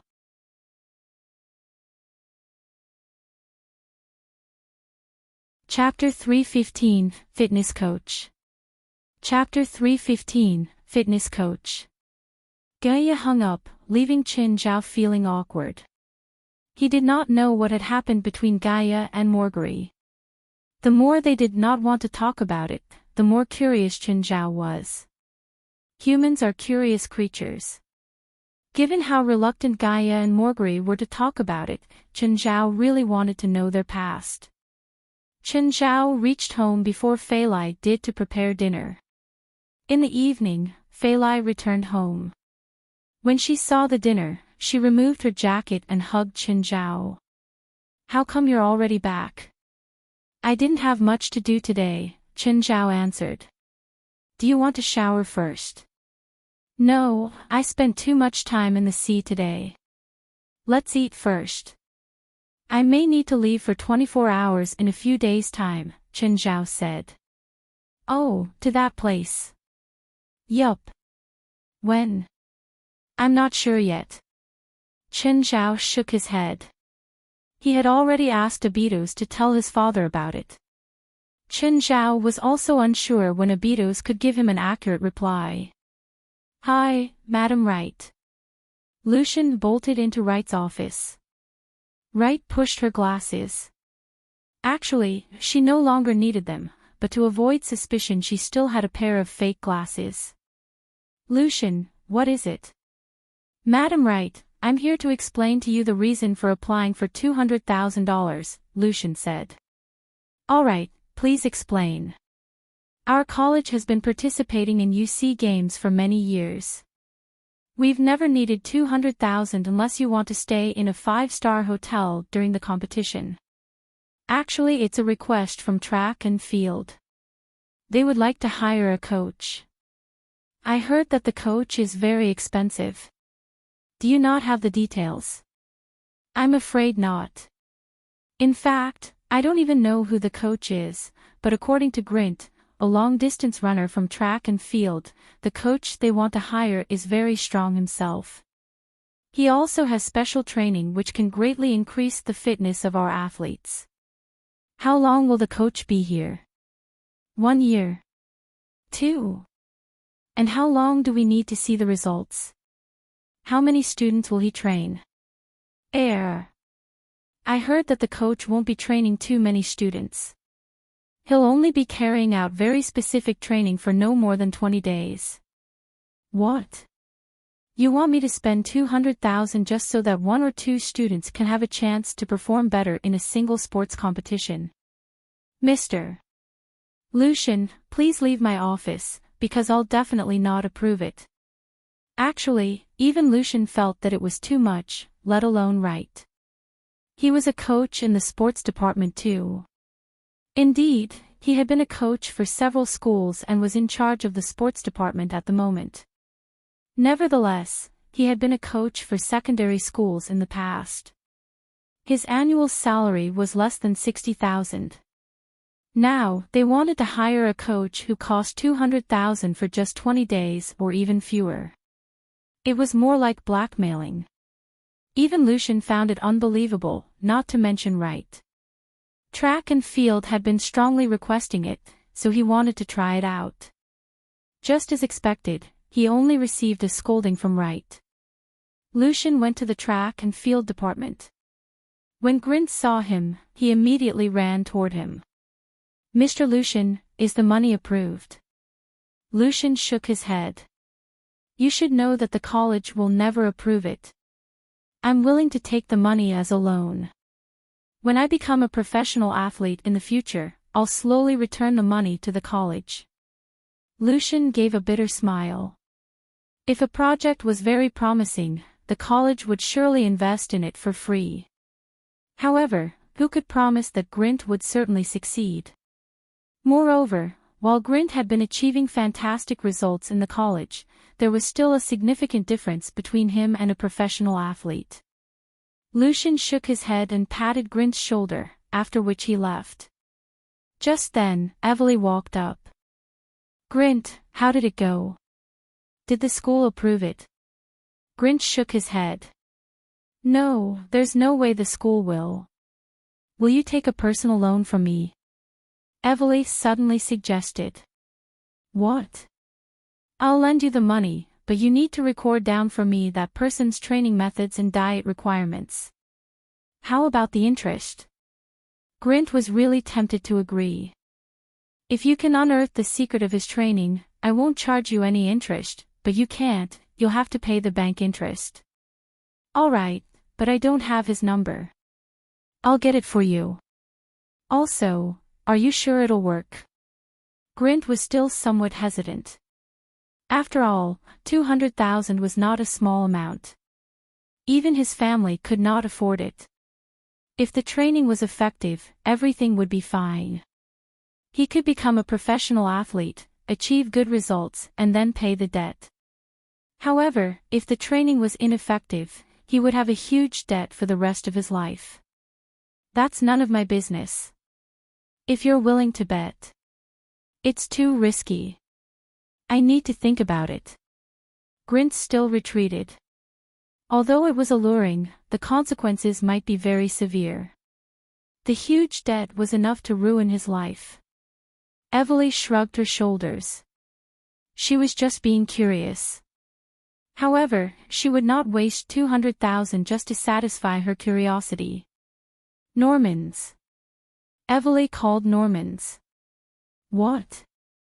Are you sure that guy is a good coach?" "Yes, he's an excellent one. As long as you follow his training and diet plans, it'll be very effective. I want to hire him as my swimming coach, but I'm not sure if it'll work." "Oh, you're afraid that you won't improve?" "Of course. You told me how expensive it is."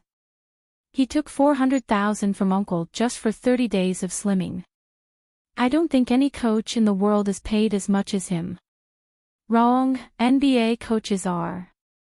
But he's no NBA coach. He's only an illegal doctor, not even a professional coach." "Then do you want it or not?" "If you do, I'll help you to call him."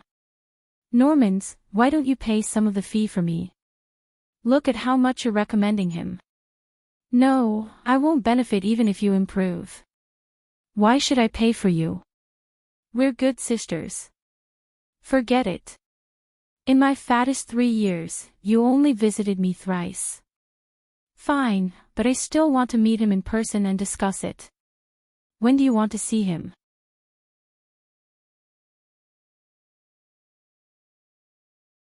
Chapter 316, Judging from her suggested price, she's genuine. Chapter 316, judging from her suggested price, she's genuine. Chen Zhao didn't go out today. He just lay on the yellow duck in the pool, basking in the sun. Abitos slowly moved to the side of the pool. Ada, my father said that he's ready. He'll summon you to hell at midnight tonight. Okay. Just then, a figure appeared at the edge of the pool. Chen Zhao opened his eyes to see Norman's. How did you get in? Chen Zhao glanced at her. He didn't think Normans would come here. Your door is unlocked, Normans replied. You're not busy. Not really. Chen Zhao lay on the yellow duck, moving with the waves. What do you need? Evely wants to hire you to be her swim coach. No, Chen Zhao rejected without even thinking. He was pissed just thinking about how Evely had led a group of students to block him last time. She'll pay, Norman said. I won't go even if she pays. $200,000, Normans added. How long? Normans knew that Chen Zhao cared more about money than his life. Before, he still refused to be Evely's coach. After hearing the price, he changed immediately. Can't you be a bit more reserved? From her suggested price, I can see that she's genuine, Chen Zhao said matter-of-factly. I never reject a genuine person. Can you toss me the can of beer? Normans hurled the beer at Chen Zhao, who caught it accurately with one hand. 10 days, Norman said. I'll accept this request, Chen Zhao said happily. She has a special request. I won't sell my body. Normans rolled her eyes and looked at Chen Zhao. You like joking around to take advantage of people? Fine, what's her special request? She wants to see an obvious improvement in her swimming speed. I can't promise that, Chen Zhao said. Why not? Increasing 1 second is an improvement, increasing 0.1 seconds is also an improvement. Everyone's state is different and their abilities are different too. Maybe I'm training her well, but she suddenly gets her period during a meet and turns the pool into a bloody battleground. Will she blame me for that?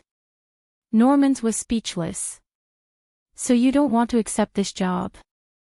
No, I will. Why won't I? Didn't you say that you can't promise her performance?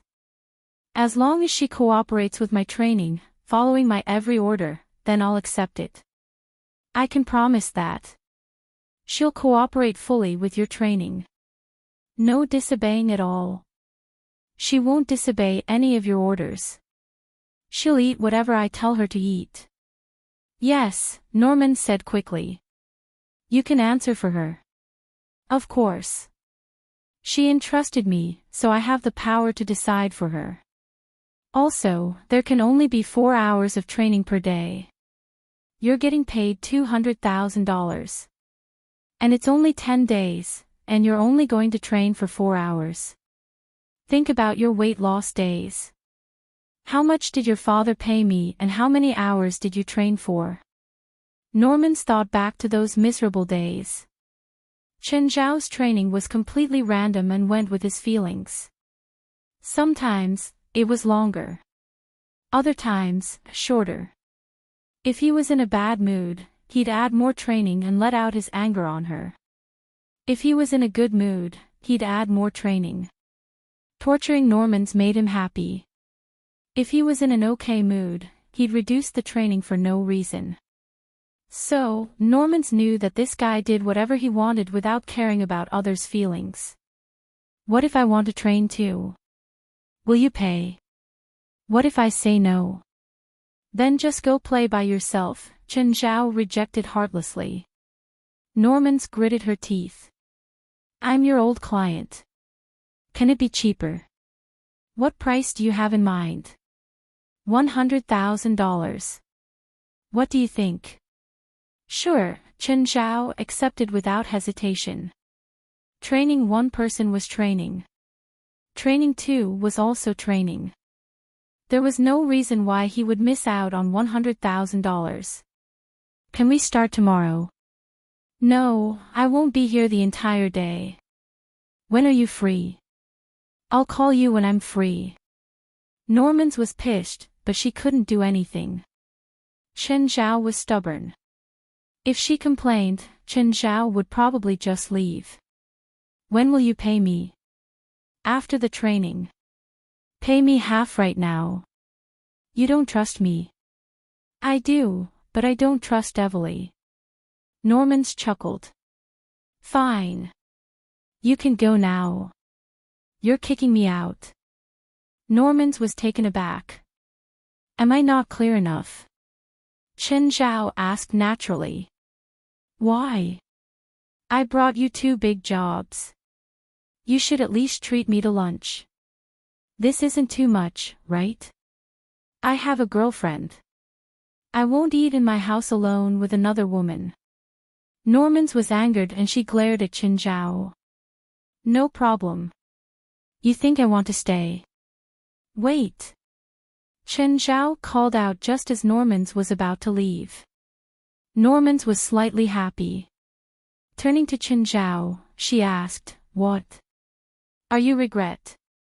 When you leave, please close the door for me. Norman's was even angrier now. I can't be bothered. Go die. What a beautiful day. Chen Zhao stretched. After Norman's left, Chen Zhao didn't keep being lazy either. He didn't have work today, but he still had to make lunch for the various beasts in his house. He prepared the food. Princess family could eat most of what the demons ate. Brown bears had complicated diets. They could eat meat, fruit, and even honey. However, they couldn't eat everything. For example, dragon meat was only for demons with demonic bloodlines, so it had to be separated. Just as Chen Zhao was about to continue being lazy, he heard a pained cry. He ran in and saw Princess wailing. What's wrong?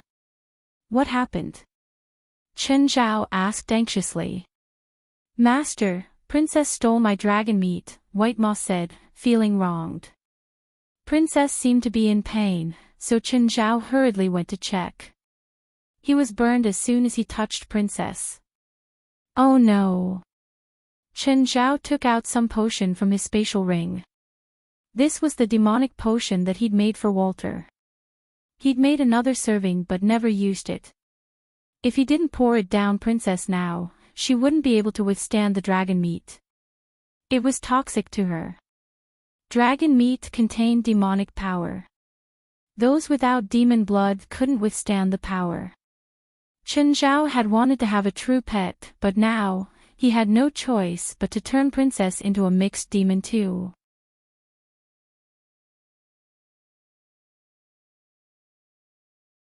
Chapter 317, I Don't Want Insurance. Chapter 317, I Don't Want Insurance.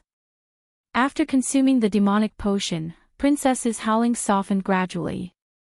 Slowly, she recovered a bit of strength, but she felt extremely hungry. Princess started to eat. She wolfed down all the dog food but it was still not enough. Chen Zhao could only take out his own food from the fridge. However, it was still insufficient. After some consideration, Chen Zhao asked Princess to try some wyvern meat. Terribly starved, Princess would obviously not mind it. Moreover, wyvern meat was actually very nice. In Chen Zhao's opinion, it was a delicacy that could not otherwise be obtained in the human world. Very soon, Princess finished a piece of wyvern meat that weighed at least 20 kilograms.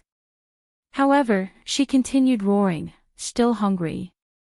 Chen Zhao had to take out a bigger piece of wyvern meat that weighed 100 kilograms.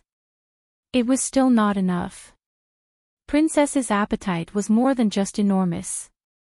Chen Zhao had no choice but to continue satisfying her with food.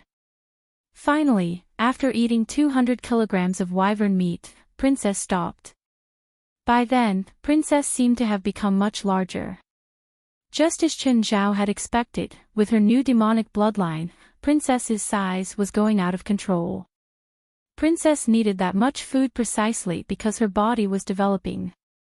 It seemed that the food Princess had just eaten was now part of her body. Roar! Princess howled and smashed the marble floor with her paw. Fuck! Chen Zhao cursed. You're eating my food and staying at my place, and now you're even destroying my stuff. Princess immediately lowered her head and whimpered, knowing that she was in the wrong. Even she did not expect herself to break the floor tiles with just a casual slap.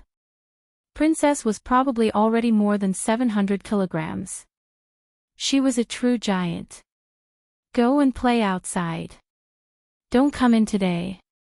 Chen Zhao pulled Princess's hind legs and dragged her out. Just then, he saw a person walk in. Gaia. Why is she here?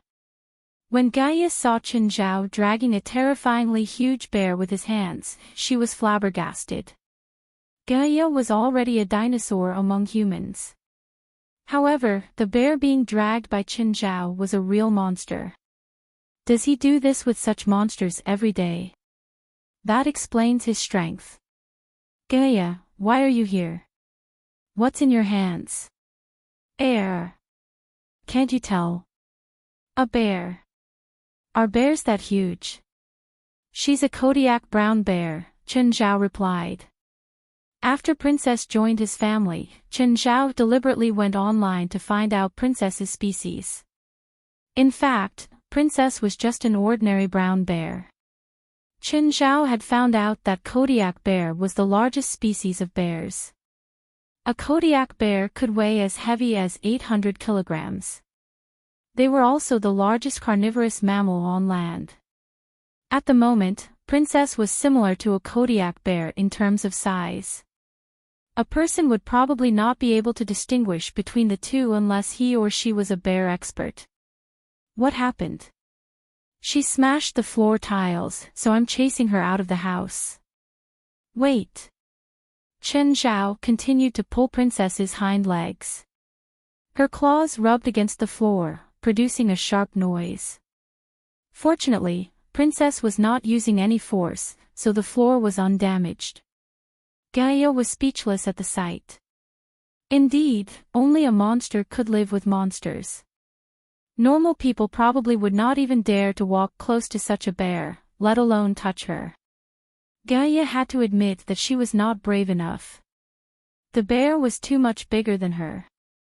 In the natural world, a sufficiently large size automatically meant absolute power.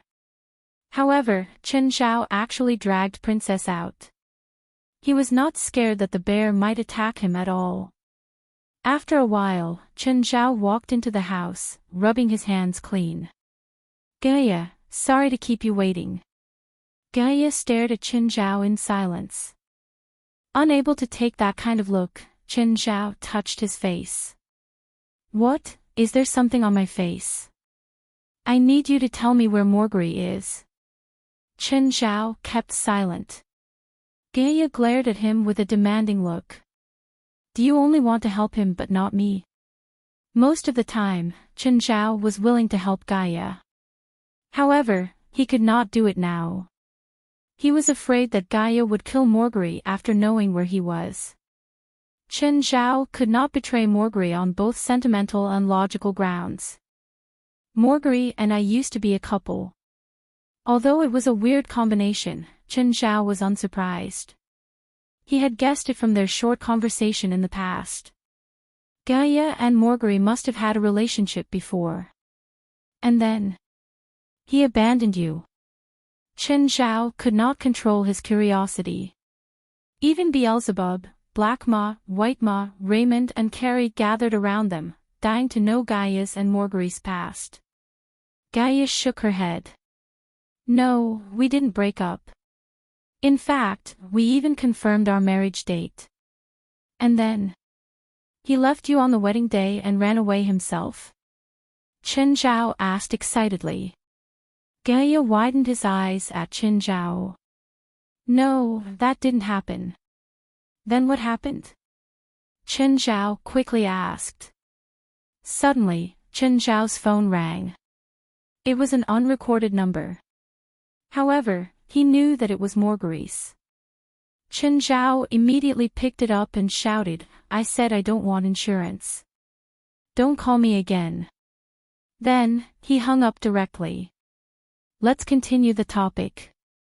However, the phone rang again. It was still Morgery. "I said I don't want insurance. Can you stop pestering me?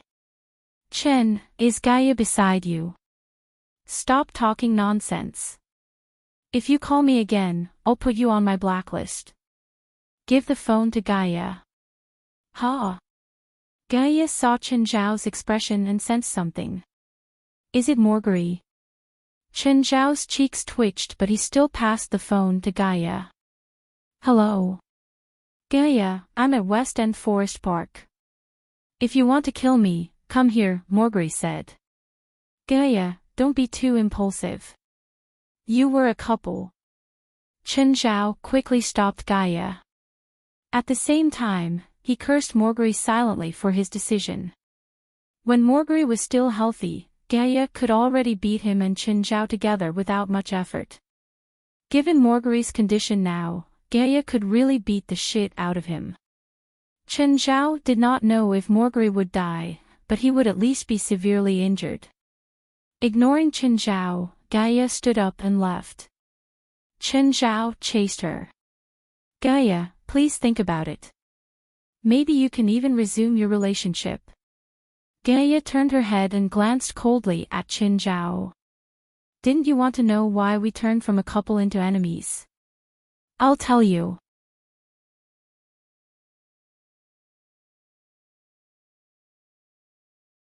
Chapter 318, Can Still Be Saved. Chapter 318, Can Still Be Saved. He killed my little brother. Ivan really worshipped Morgery at that time, treating him like an idol. Ivan even joined his gang, but then he disappeared for 3 full years without any explanation. Chen Zhao couldn't reply. If Morgery caused someone closest to him to die, he would probably react like this too. "I'll take you to see Morgery," Chen Zhao said. "West End Forest Park is so big. You might not find him. I'll take you there." Chen Zhao thought that Morgery was voluntarily coming to repay his debt by contacting Gaia.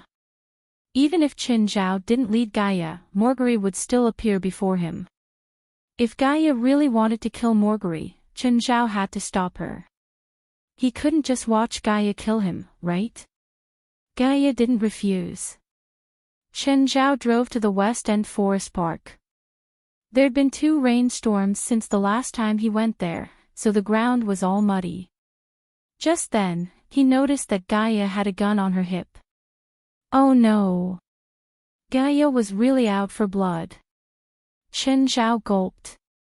As promised, Morgery appeared before Gaia, standing before a small hill. "Gaia," Chen Zhao's eyes were filled with concern. But Gaia didn't plan on wasting time talking to Morgery. She pulled out her gun. Bang, bang, bang. All 3 bullets buried into Morgery and he fell to the ground. Gaia turned and left.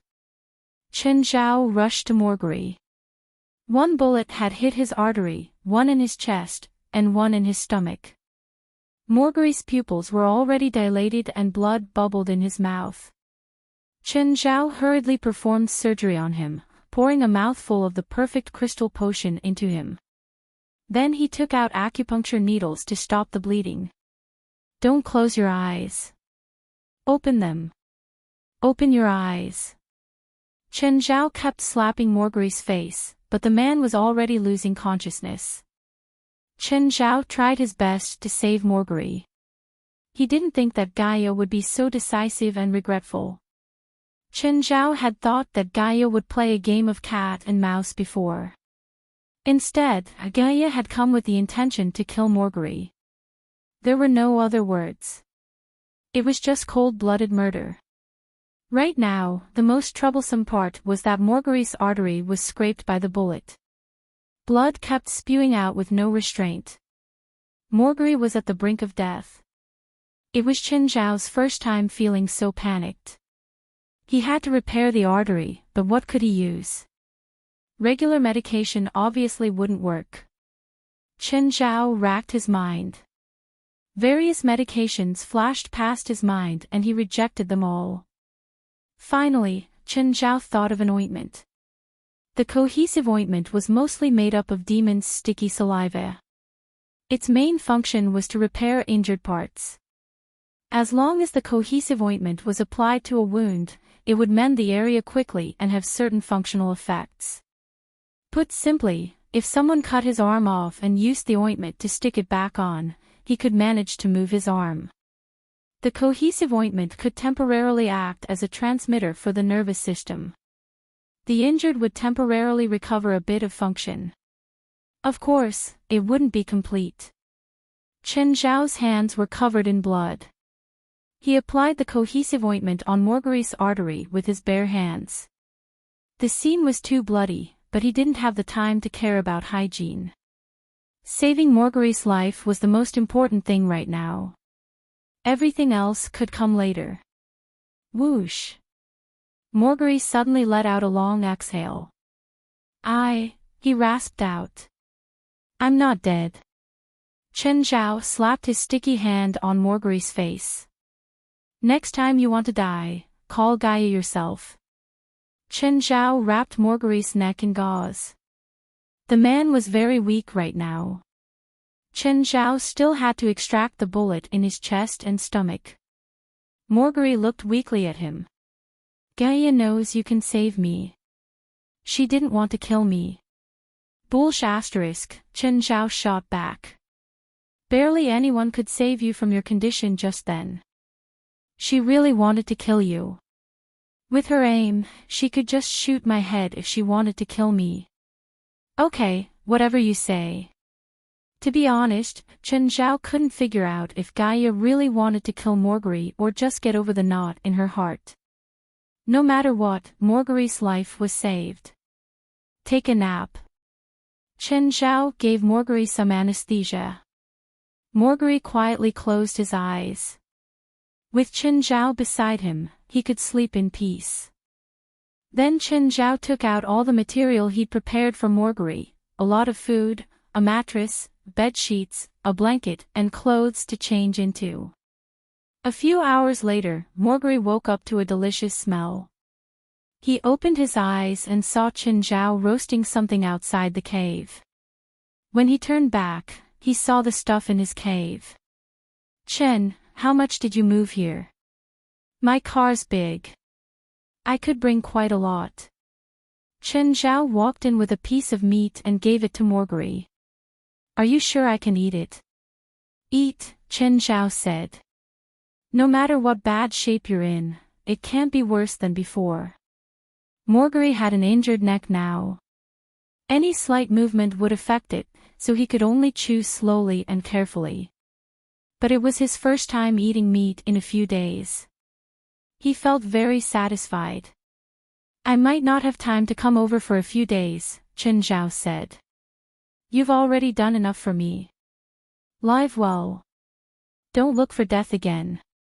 I won't. Contact me if you need anything. Okay. Thanks, Chen. Chen Zhao dragged his exhausted body back to his car. When he saw Gaia sitting there still, Chen Zhao froze. You didn't leave. You didn't give me the keys. How do I leave? Gaia said matter-of-factly. Chen Zhao looked at the car door. It was clearly broken into.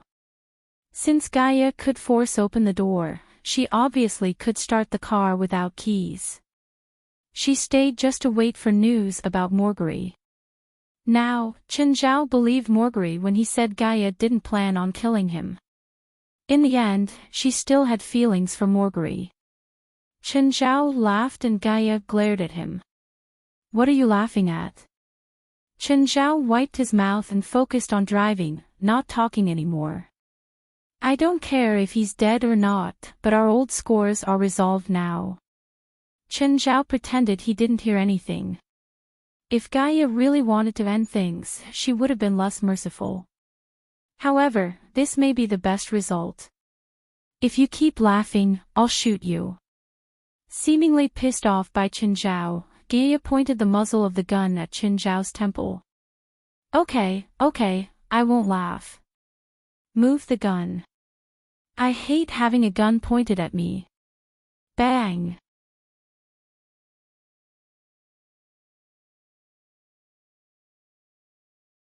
Chapter 319, Revenge. Chapter 319, Revenge. Chen Zhao turned his head and looked at the window beside him. There was a hole in it. In the rearview mirror, Chen Zhao saw a rider fall onto the ground. Are you mad? Chen Zhao roared. However, just as he was putting all his attention on the left side of the car, another car crashed into them from the right. Gaia quickly held the steering wheel, raised her right hand and fired twice to her right. What happened? What's this? I don't know. Are they here to kill you? Chen Zhao was bewildered. He had never been attacked by a car in such an exciting way. A car was most difficult to control after a side collision. If Gaia did not control the steering wheel, the car would definitely have overturned. I dunno. I don't remember having such enemies, Gaia said. How about Morgery?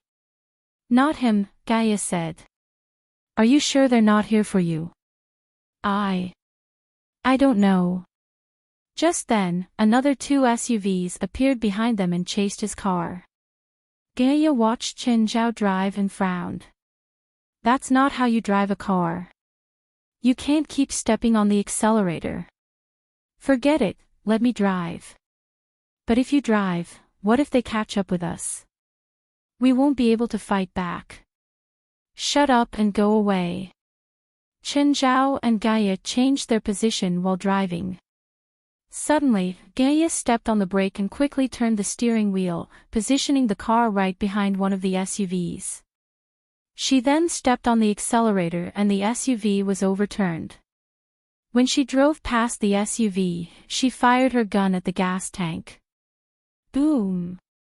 Fuck! Chen Zhao could not help but exclaim. Gaia's move was amazing. In just a few seconds, she destroyed a car. Chen Zhao thought that she might as well become an actress. She was like those secret agents in movies. There was another car. However, instead of chasing Chen Zhao and Gaia, it was being chased at the moment. The two cars had roughly the same speed. The other driver also seemed to be stepping on the accelerator all the time. Nevertheless, Chen Zhao was already in the movie mode. With Gaia around, he did not have to worry at all. Gaia fired again, but she shot the tire, not the body of the car. In just one shot, the car before them overturned. Gaia slowly parked the car before the overturned SUV. Just then, someone climbed out of the driver's seat. Mexican. Gaia looked at Chen Zhao. They're here for you. Chen Zhao really did not want to admit it. I'm not an enemy of all Mexicans.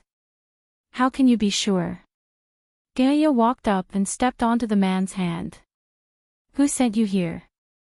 Odutra. The man had zero loyalty and betrayed Odutra at once. Gaia shot him in the head. Chen Zhao was stunned by her decisiveness. He couldn't resist anymore. Why did you kill him? Why not? So that he can find you for revenge again. Chen Zhao was speechless. Fine. Odutra must have sent more people to kill me. Is there a way for them to stop? Kill Odutra, Gaia suggested. Are you sure this can solve the problem? Odutra's in prison now. The only thing he can do is to appoint a new leader for his gang. He must have made killing you the prerequisite for taking over the gang. If he dies, his condition will automatically be ineffective. What if there are very loyal people in his gang who must kill me? The Mexican gang isn't that free. Also, you've already killed an entire group, which is a good warning for them. They're not that stupid. Chen Zhao kept silent. Gaia asked, what's your plan? I'm going to ask prison, Chen Zhao said. The one au d'oeuvre's in. Yes. Don't be impulsive. Killing someone in prison is different from killing someone here. Do I look impulsive to you? Gaia thought about it. Chen Zhao did not even dare to kill someone here. Would he dare to kill someone in prison? The answer was clearly negative. The car stopped before the prison. Chen Zhao alighted and said to Gaia, by the way, can you help me to dispose of the car? You don't want it anymore. You can give it to me. Take it if you need it, but are you sure the police won't discover anything? I'll modify it. Alright, it's yours. Caprice did not expect Chen Zhao to return so soon. Chen, have you thought of a way to torture him? I need to see him. Alright, I'll arrange it for you. Caprice brought Chen Zhao into the prison. They passed by cells after cells and arrived at the deepest part of the prison. Au d'oeuvre was closed in a single-person cell. When the door opened and Chen Zhao walked in, he was clearly surprised. Chinese, why are you here? To kill you. Chen Zhao closed the door. How? Kill me. Au d'oeuvre laughed. Do you dare to? Isn't my arrival enough to prove my determination? Au d'oeuvre's face darkened. He took out a metal stick from the bed. Chen Zhao really doubted the security here. A felony criminal actually hid such a metal stick in his room. Au d'oeuvre did not dare to be careless. After all, he had seen for himself how strong Chen Zhao was that night. Chen Zhao walked toward au d'oeuvre step by step. He had already given up his plan to torture au d'oeuvre. He only wanted to kill au d'oeuvre as soon as possible. Au d'oeuvre could feel that Chen Zhao really wanted to kill him. The reason was obvious. His men outside must have already acted. Au d'oeuvre was clearly happy about this. Nonetheless, he did not expect Chen Zhao to be so impulsive and come to the prison to kill him. Who are the best killers? Doctors, of course. Au d'oeuvre suddenly struck the metal stick at Chen Zhao. Chen Zhao caught the stick with one hand and snapped his fingers with the other. Sleep. Au d'oeuvre was hypnotized at once. Just then, 3 bugs appeared out of thin air and crawled into au d'oeuvre's ear. The 3 bugs were brain-eating insects. They were very weak physically. In hell, they would crawl into the ears of inattentive or sleeping beasts and then devour their brains.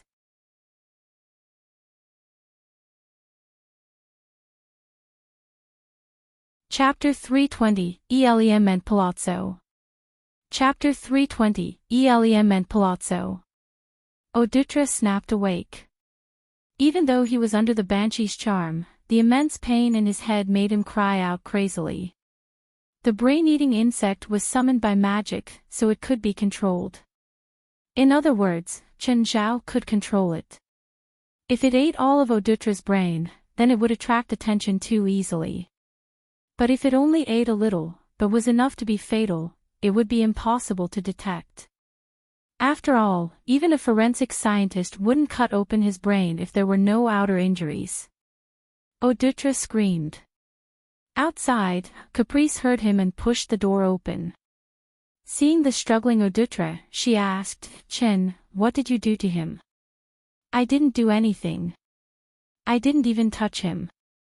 Chen Zhao shrugged helplessly. Is he pretending? Caprice considered this. She wasn't sure if Chen Zhao was speaking the truth or not, but au d'oeuvre didn't have any injuries. Chen Zhao temporarily slowed down the brain-eating insect, making it stop for now. Au d'oeuvre felt the pain subside. He raised his head with difficulty.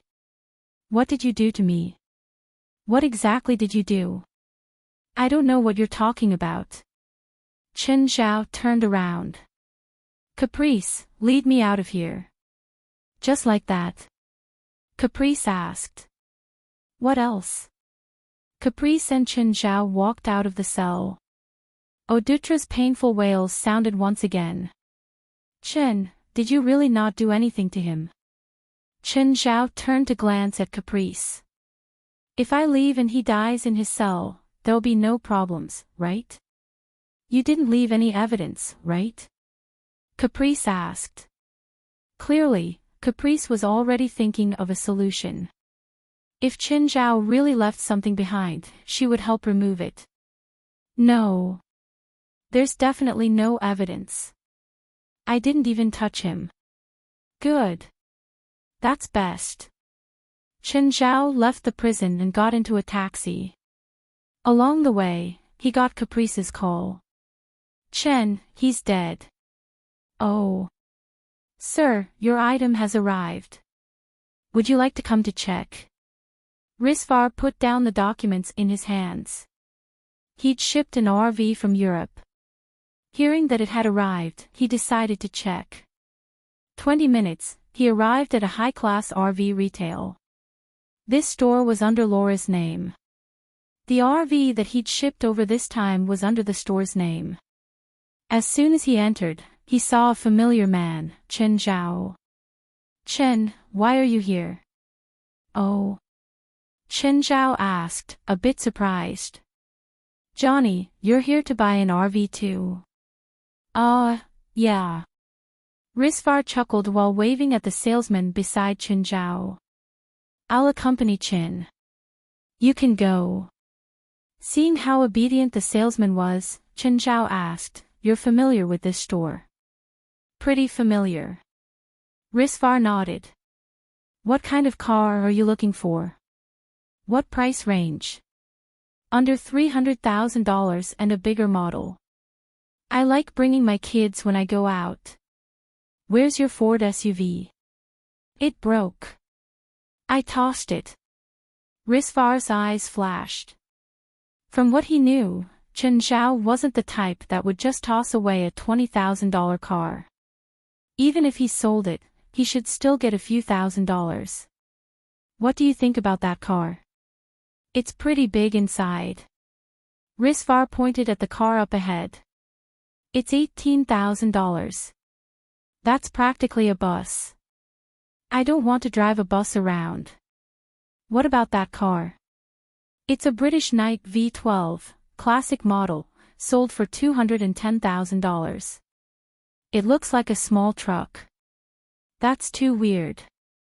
Faur thought for a moment and said to his assistant, take Chen and me to the garage. There were even more RV models in the garage. However, most were trucks or buses. After all, they were easier to modify. The cheapest cars were only around $100,000. The expensive end was truly expensive. Faur pointed at the innermost RV. What do you think of that EleMMent Palazzo? Chen Zhao's eyes brightened. This RV's model was quite unique. It had a huge circular disc in the front. It was milky white with 2 levels. The driver's seat was behind the disc. The hood had slanted corners. The whole thing looked really futuristic. Can I look inside? Of course. Chen Zhao was tempted because the car was truly beautiful. He was most worried about the cost. It looked more expensive than the others. Inside the car, Chen Zhao discovered that the interior design was abnormally fancy too. The space inside was about 40 square meters. It was practically a moving castle. There was even a 15-meter-long bar on the second floor. Other than the counter and fridge, the bar also had 3 more than 50-inch wide LCD TVs in a row. There was a soft sofa and a few chairs on the other side. The lower level had a bedroom, a functional bathroom, and a dining room. The space could also be extended a dozen square meters mechanically. It couldn't be extended while driving though. The car's shape suddenly changing may cause fatal traffic problems. This car basically had the most appliances. It used the most modern technology to show what luxury meant. Chen Zhao and Faur walked down the automatically extended steps. Chen Zhao looked back longingly. This must be a few million, right? The market price is around $1 million, Faur said. But I shipped this over myself, so it's only $500,000 at most. $500,000. Chen Zhao was tempted. Faur's assistant glanced at him. Others might not know, but he definitely did. This RV named EleMMent Palazzo was the most luxurious RV in the world. It was produced by Austrian carmaker Morgery Mobile. Its retail price was $3,200,000. Adding in the shipping and custom fees, it cost Faur $3,500,000 to transport it from Austria. What do you think? If you want it, it's yours.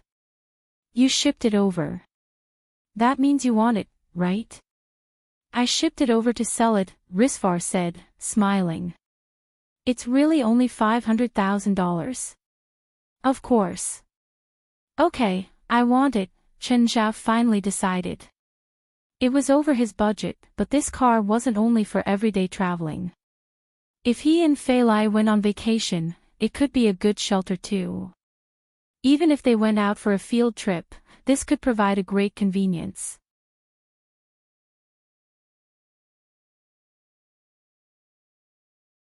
Chapter 321, War in Hell. Chapter 321, War in Hell. Rowan, help my friend to complete the formalities. Yes, boss. Chen Zhao bought the van and bid goodbye to Faur. He could not wait to let Fei Lai know. After some consideration, Faur took out his phone. Manus, help me to check if someone wants to harm Chen Zhao. Yes, boss. When the RV reached Angel Beach, it attracted countless stares. Faur, who had been patrolling on the beach, also saw the vehicle. Her first impression was that a rich person came to the beach to play. She recognized the car. It was EleMMent Palazzo, the most expensive RV in the world. It cost over $3 million. Without doubt, it was a luxury that only the rich could afford. When Chen Zhao alighted from the RV, Faur's eyes glowed brightly. It was Chen Zhao again. This Asian must be really rich. Hey, Chen, Faur greeted, approaching Chen Zhao. Where did you get the van? It's beautiful. Just bought it. Are you looking for Fei Lai? Yes. By then, all the lifeguards from the coastal rescue team had come out. After all, EleMMent Palazzo was very famous. Everyone had heard about it before, except for the vehicle idiot Chen Zhao. Fei Lai saw Chen Zhao before the van and immediately approached him. Chen, where did you get the van? Bought it. Where's your original car? It's broken, so I threw it away. I thought SUVs aren't large enough for our pets, so I bought a bigger one. When Faur heard Chen Zhao's words, she felt that her outlook was changed completely. SUVs were too small for Chen Zhao's pets, so he bought a van that cost $3 million. It was too much even for a tycoon. At this instant, Faur really envied Fei Lai. Faur straightened her back and threw out her chest, hoping that Chen Zhao would notice her more. Unfortunately, Chen Zhao could only see Fei Lai. Want to take a look inside? Chen Zhao asked, holding Fei Lai's hand. Sure. Fei Lai also wanted to see how the legendary EleMMent Palazzo looked like. Can I take a look too? Faur asked. Of course, Fei Lai generously agreed. Faur entered the van. She realized that its interior was more lavishly decorated than her house. The other lifeguards also came in one after another, admiring the designs. Nevertheless, they were quite sensitive and left the van after taking a look. A few female lifeguards looked at Fei Lai and Chen Zhao in resentment. They very reluctantly left the vehicle. Eventually, only Chen Zhao and Fei Lai were left in the van. Fei Lai lay in Chen Zhao's arms. Chen, why did you spend so much on a vehicle? It's fine. I just received a few $100,000. But the van is much more expensive than that. Mr. Risfar helped me. He gave me a 50% discount on the $1 million van. No, I remember reading an article before. This van costs at least $3 million. What? Risfar said it's only $1 million. Failai was speechless. It was such a huge difference. Only a vehicle idiot like Qin Zhao would believe in the price that easily. 500,000 was probably not even enough to build the van. What do you plan to do? Return the van to Risfar. If I return it to him, we probably won't even be friends anymore. Returning a person's gift was indeed very rude. Forget it. Let's keep the van. If Risfar needs help in the future, I'll return the favor. I guess so, Failai nodded. By the way, we've never played in a car before, right? Asshole, I'm still working. It's okay. Nobody will disturb us. The RV had excellent sound insulation and would also not vibrate, unlike smaller cars. Hence, the two could play all they wanted in the RV. Very soon, Failai was panting.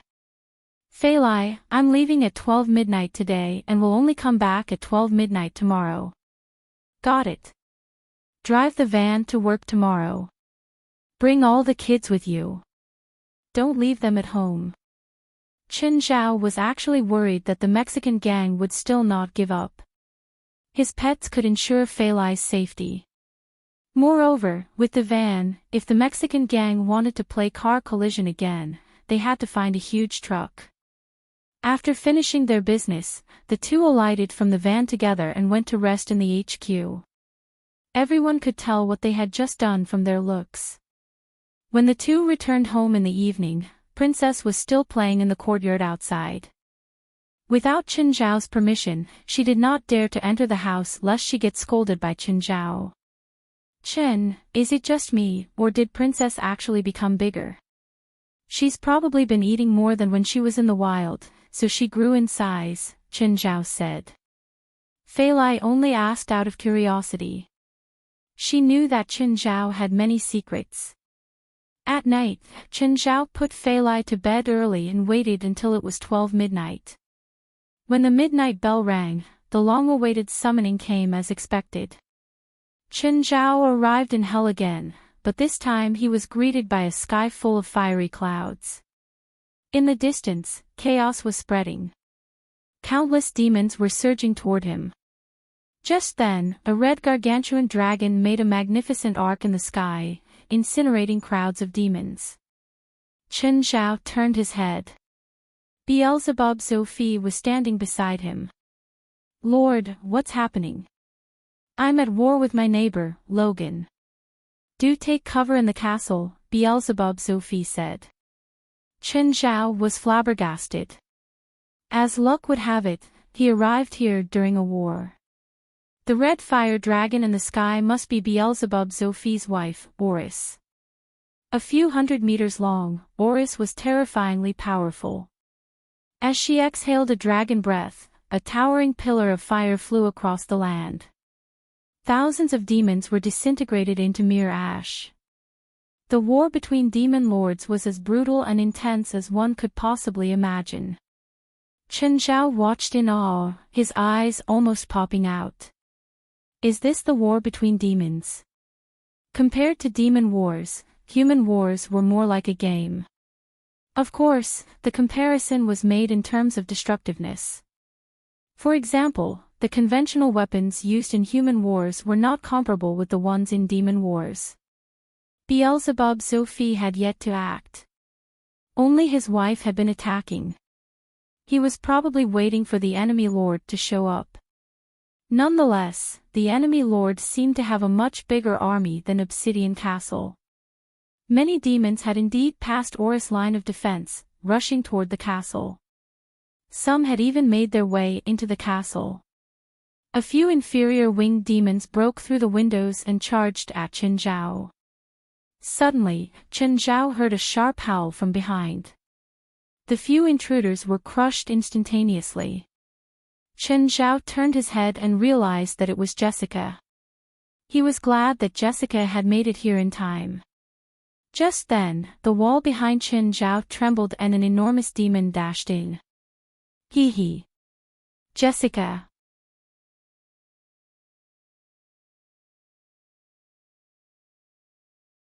Chapter 322, Useful in Battle.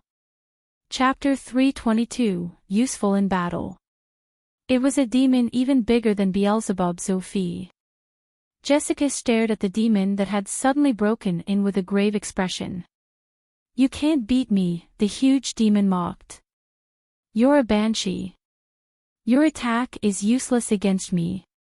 The demon lowered his head and saw Chen Zhao on the ground. Oh, a soul. No, a living being. He reached out a claw and picked Chen Zhao up. Chen Zhao was like a little chick before this demon. Right now, he was already pale with fear. He grabbed a handful of angelic crystals without thinking and tossed it at the demon's mouth. The demon didn't realize what it was and even chewed it. The next moment, he felt unprecedented pain. Roar! Chen Zhao was tossed into the air. He picked himself up, a bit pathetically. The huge demon clutched his mouth and writhed on the ground. Just then, Beelzebub Sophie appeared from the hole in the back. Seeing the wailing demon on the ground, he was overjoyed. Good. Great job. Sophie wasn't even 1/3 of the huge demon's size, but he was still a superior demon. He was definitely stronger than this demon. Sophie landed on the huge demon to check his injuries. He discovered that the demon's mouth had melted away. It was covered in burns. Oh. Angelic crystals? Beelzebub Sophie was shocked. Human, you have angelic crystals? Yeah.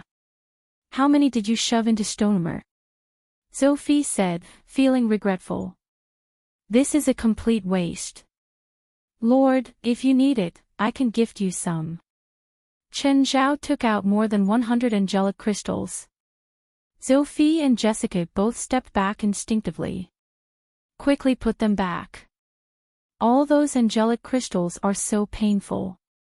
To demons, facing angelic crystals was like humans facing nuclear weapons. Chen Zhao hurriedly put them away and looked up. I can only supply this much. Is it useful? Yes, very useful. Sophie said excitedly. It's a waste against inferior demons, but for a superior demon like the one under my feet, 3 crystals will take away his combat ability. With all of your crystals, I can take out Logan. But you can't even get close to it. How do you take out your enemies? Beelzebub Sophie grinned. I can't touch it, but that doesn't mean I can't use it. I only have to wrap it in demon gold and create a badge. Okay, I won't get into your fight with your neighbors. I'll just provide the angelic crystals. Jessica, call over all the artisans in Obsidian City. The demons that had broken into Obsidian Castle were quickly forced back. They'd also lost a superior demon. According to Sophie, this demon was called Stonemer. He was a powerful general under Lord Logan. He was the same level as Jessica, but Jessica wasn't a combat demon. What she could do in a battle like this was limited. The only superior demons in Obsidian City were Sophie and Oris, but they were powerful enough to completely defeat the other party. This was also why Logan didn't attack even after all this time. If he did, he would definitely be attacked by both Sophie and Oris. Right now, he only sent his general to erode Oris' strength. Beelzebub Sophie didn't attack so he could preserve his abilities. The battle lasted for a few hours and the two sides stopped to rest. Oris returned to Obsidian Castle, covered in injuries, and returned to human form. Human, you're here. Oris didn't care about her injuries. Let me treat you, Chen Zhao said, walking over. Sure. Oris nodded. Oris lay down before Chen Zhao. To be honest, overlooking her figure, she was quite pretty. Of course, Chen Zhao wouldn't have any inappropriate thoughts about Oris. She was a dragon. Drink this. Chen Zhao handed her a specially made bottle of demonic crystal potion. Oris drank it and her eyes brightened. This contains demonic crystals? You're really generous. How do you feel? Not bad. I recovered some energy, but compared to what I exerted, it's not enough. Chen Zhao thought for a moment and took out a perfect crystal potion. Try this bottle. Oris took another sip. A hot wave suddenly rolled off of her. Chen Zhao hurriedly jumped aside. Perfect crystal. Yes, it contains some perfect crystals. How much more of this do you have right now? Just this much. Chen Zhao handed some bottles to her. I'll take it now. Jot it down, Oris said. When Sophie and I get rid of Logan, we'll pay you. I'll just give it to you. After all, I came because I need help and you sacrificed so much to summon me to hell. Compared to your bottles of potion, the cost of summoning can't even be mentioned. Oris finished the bottle of perfect crystals. She'd completely recovered. When Chen Zhao treated humans with demonic crystals, he had to dilute it a dozen times and prescribe it bit by bit. If it was a bit too much, it could cause serious consequences. But Oris was a superior demon. She could eat perfect crystals like they were snacks. Of course, even she couldn't be so wasteful. Even as the Lord's wife, she still didn't have perfect crystals. Oh, right. Why are you fighting with that lord named Logan? That bastard learned that Sophie has the spring of youth, so he came to steal it, but he's up against a hard match. Sophie and I aren't easy to bully. This sounded normal. Logan was a superior demon himself, at the same level as Sophie. Oris was also a superior demon, so in terms of power, Logan had already lost. To welcome Chen Zhao, Oris and Sophie roasted a few more wyvern. To them, wyvern were just normal beasts of prey. They could be ridden occasionally. When they weren't needed, they could be put on the table as dinner. Chen Zhao could see Oris and Sophie's appetite now. Chen Zhao's entire family and Amon and the sea had been eating for half a month and they still had half of the wyvern left. But right now, the few wyverns before Oris and Sophie were only for one meal.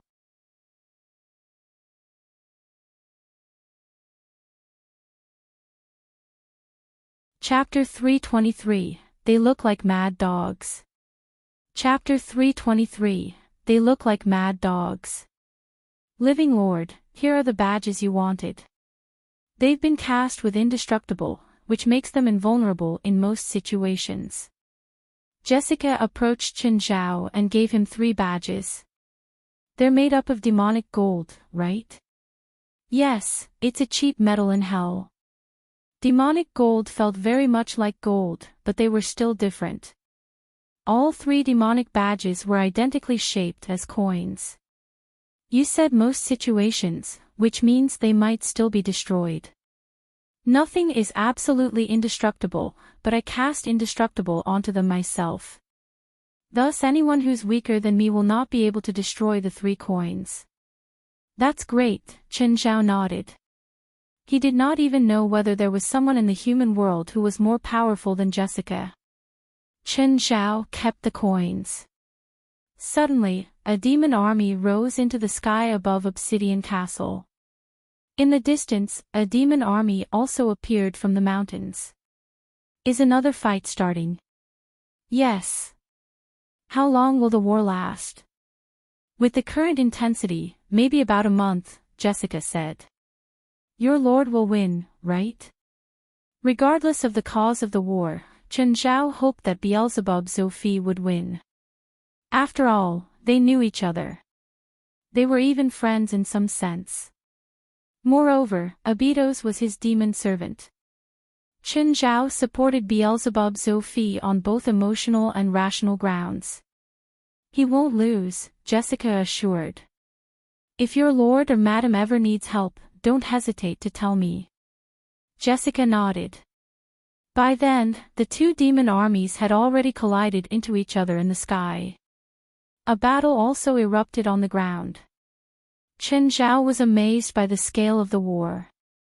Suddenly, Beelzebub's Sophie flew into the sky.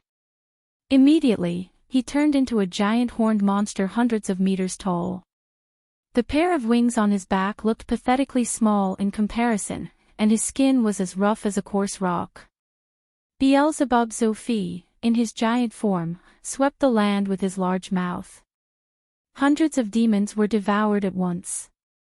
He even made a huge pit on the ground. Beelzebub Sophie chewed the flesh and rocks in his blood-filled mouth before swallowing them. The demons around began to attack Beelzebub Sophie's true form, only to be ignored completely. Beelzebub Sophie roamed about in the battlefield, and whenever he stopped there would be a gory feast.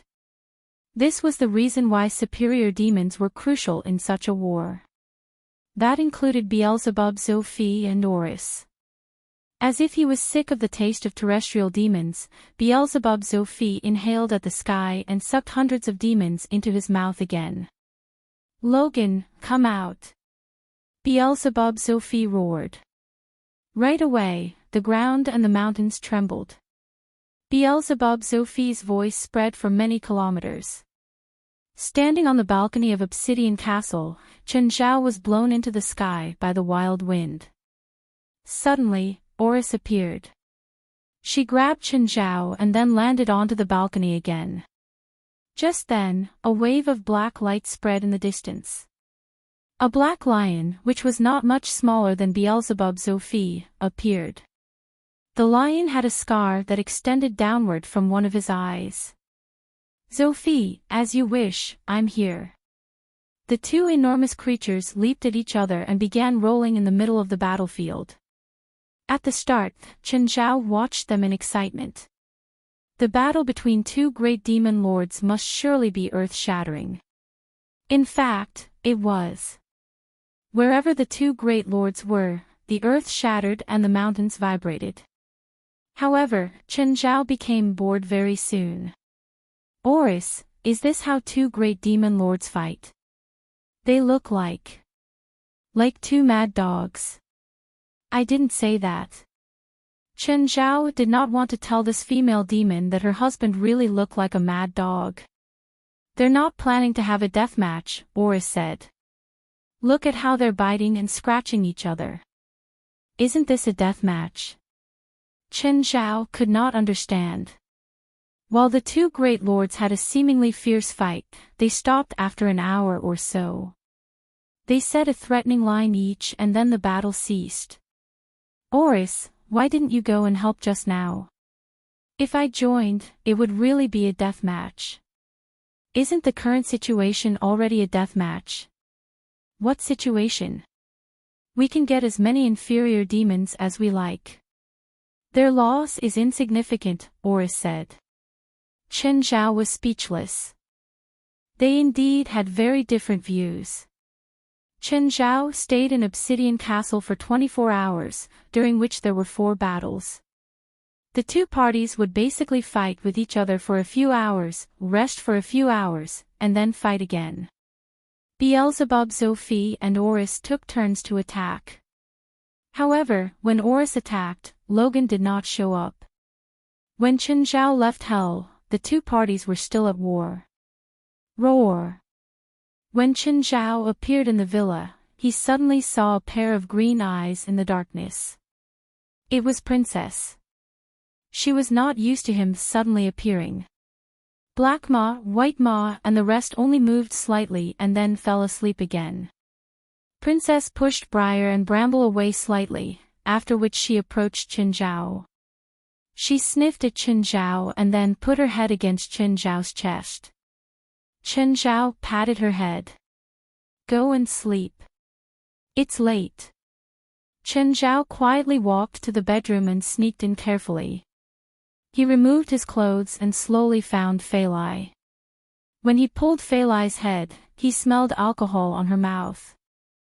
Ha! Fei Lai, stop. Chen Zhao suddenly froze. He looked at the other side of the bed, where another person was lying. That person was Fei Lai. Then the person in my hands. The woman in Chen Zhao's arms also froze, as if she had realized something. Chen Zhao gently withdrew his hands and left the bed like a thief. He crawled over to pick up his clothes, ready to escape from the bedroom. However, the bedside lamp was suddenly turned on. Fei Lai sat up on the bed. Chen Zhao turned his head and saw Fei Lai and Faur sitting on the bed. He was in a really awkward position, because he was fully naked. He did not think that much just now and had removed all his clothes, including his underwear. Hi! Fei Lai, Faur, Chen Zhao very awkwardly greeted the two. Fei Lai's cheeks were slightly red and she still smelled of alcohol. She had probably drunk quite a lot with Faur today. Faur's cheeks were also flushed, but she did not seem to be drunk.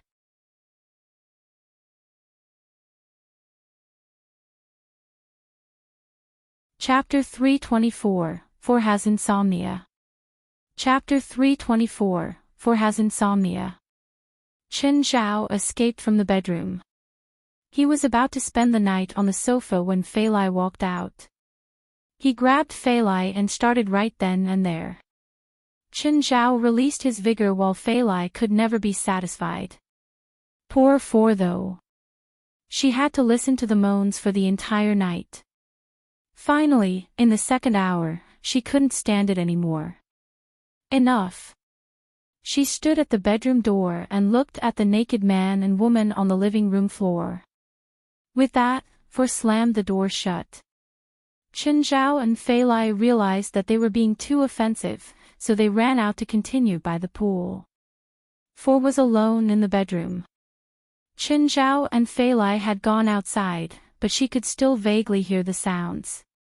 This was even worse than directly hearing them. She stole a glance outside the window. Did that asshole never get tired? All he knew to do was torture Fei Lai. How did Fei Lai withstand such a horrible asshole?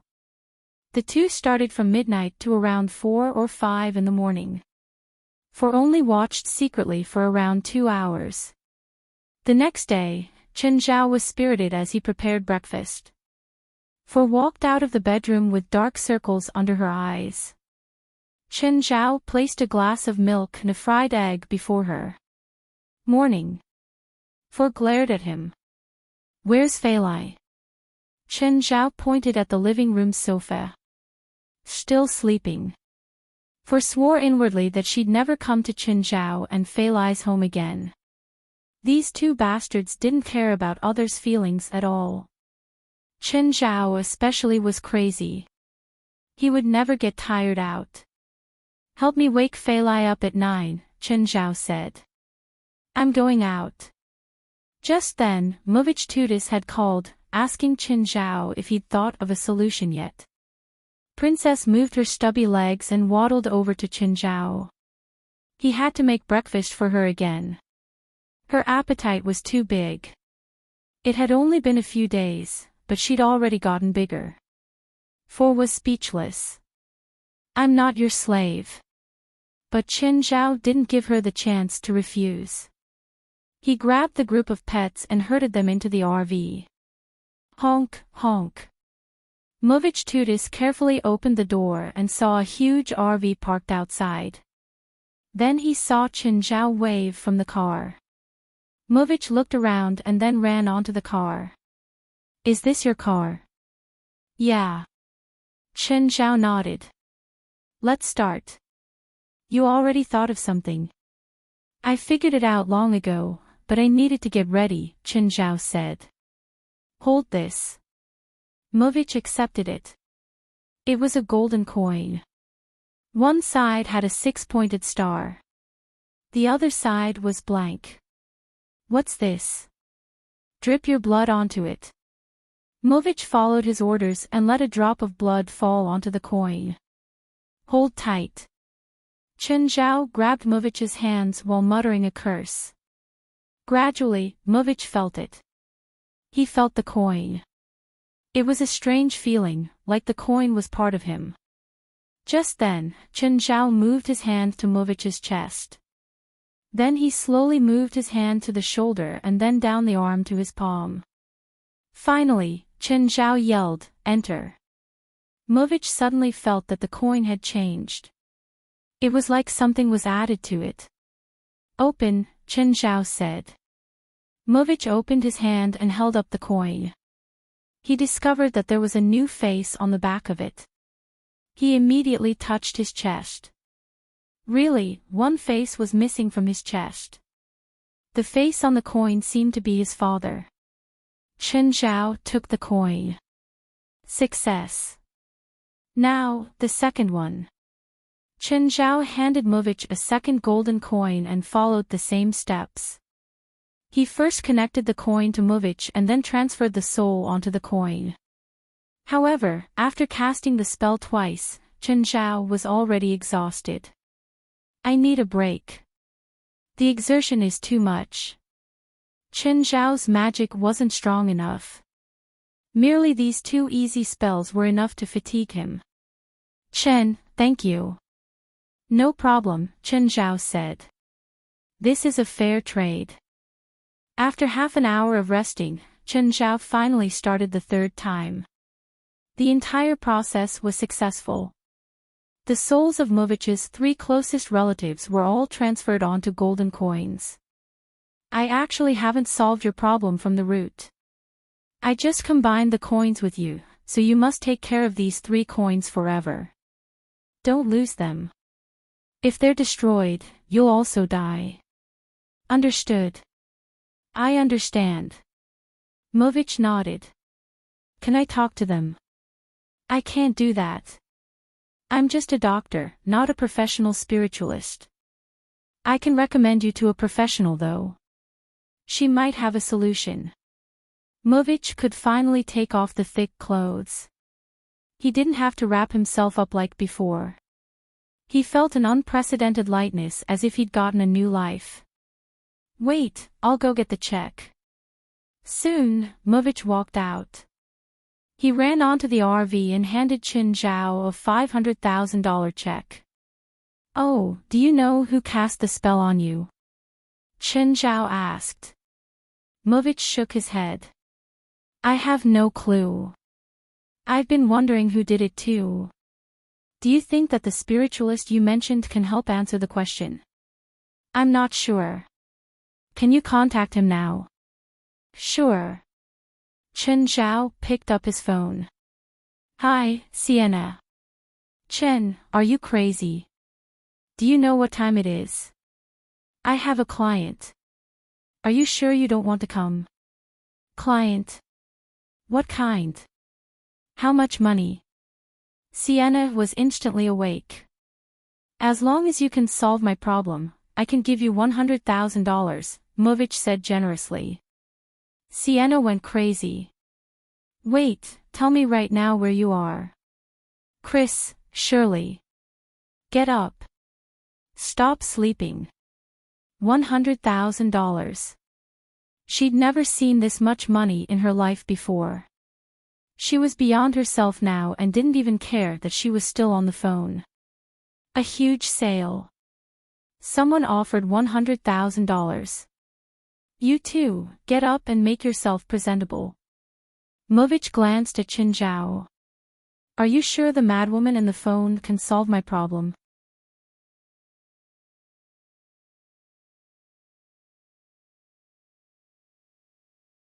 Chapter 325, Sienna is just set to be poor.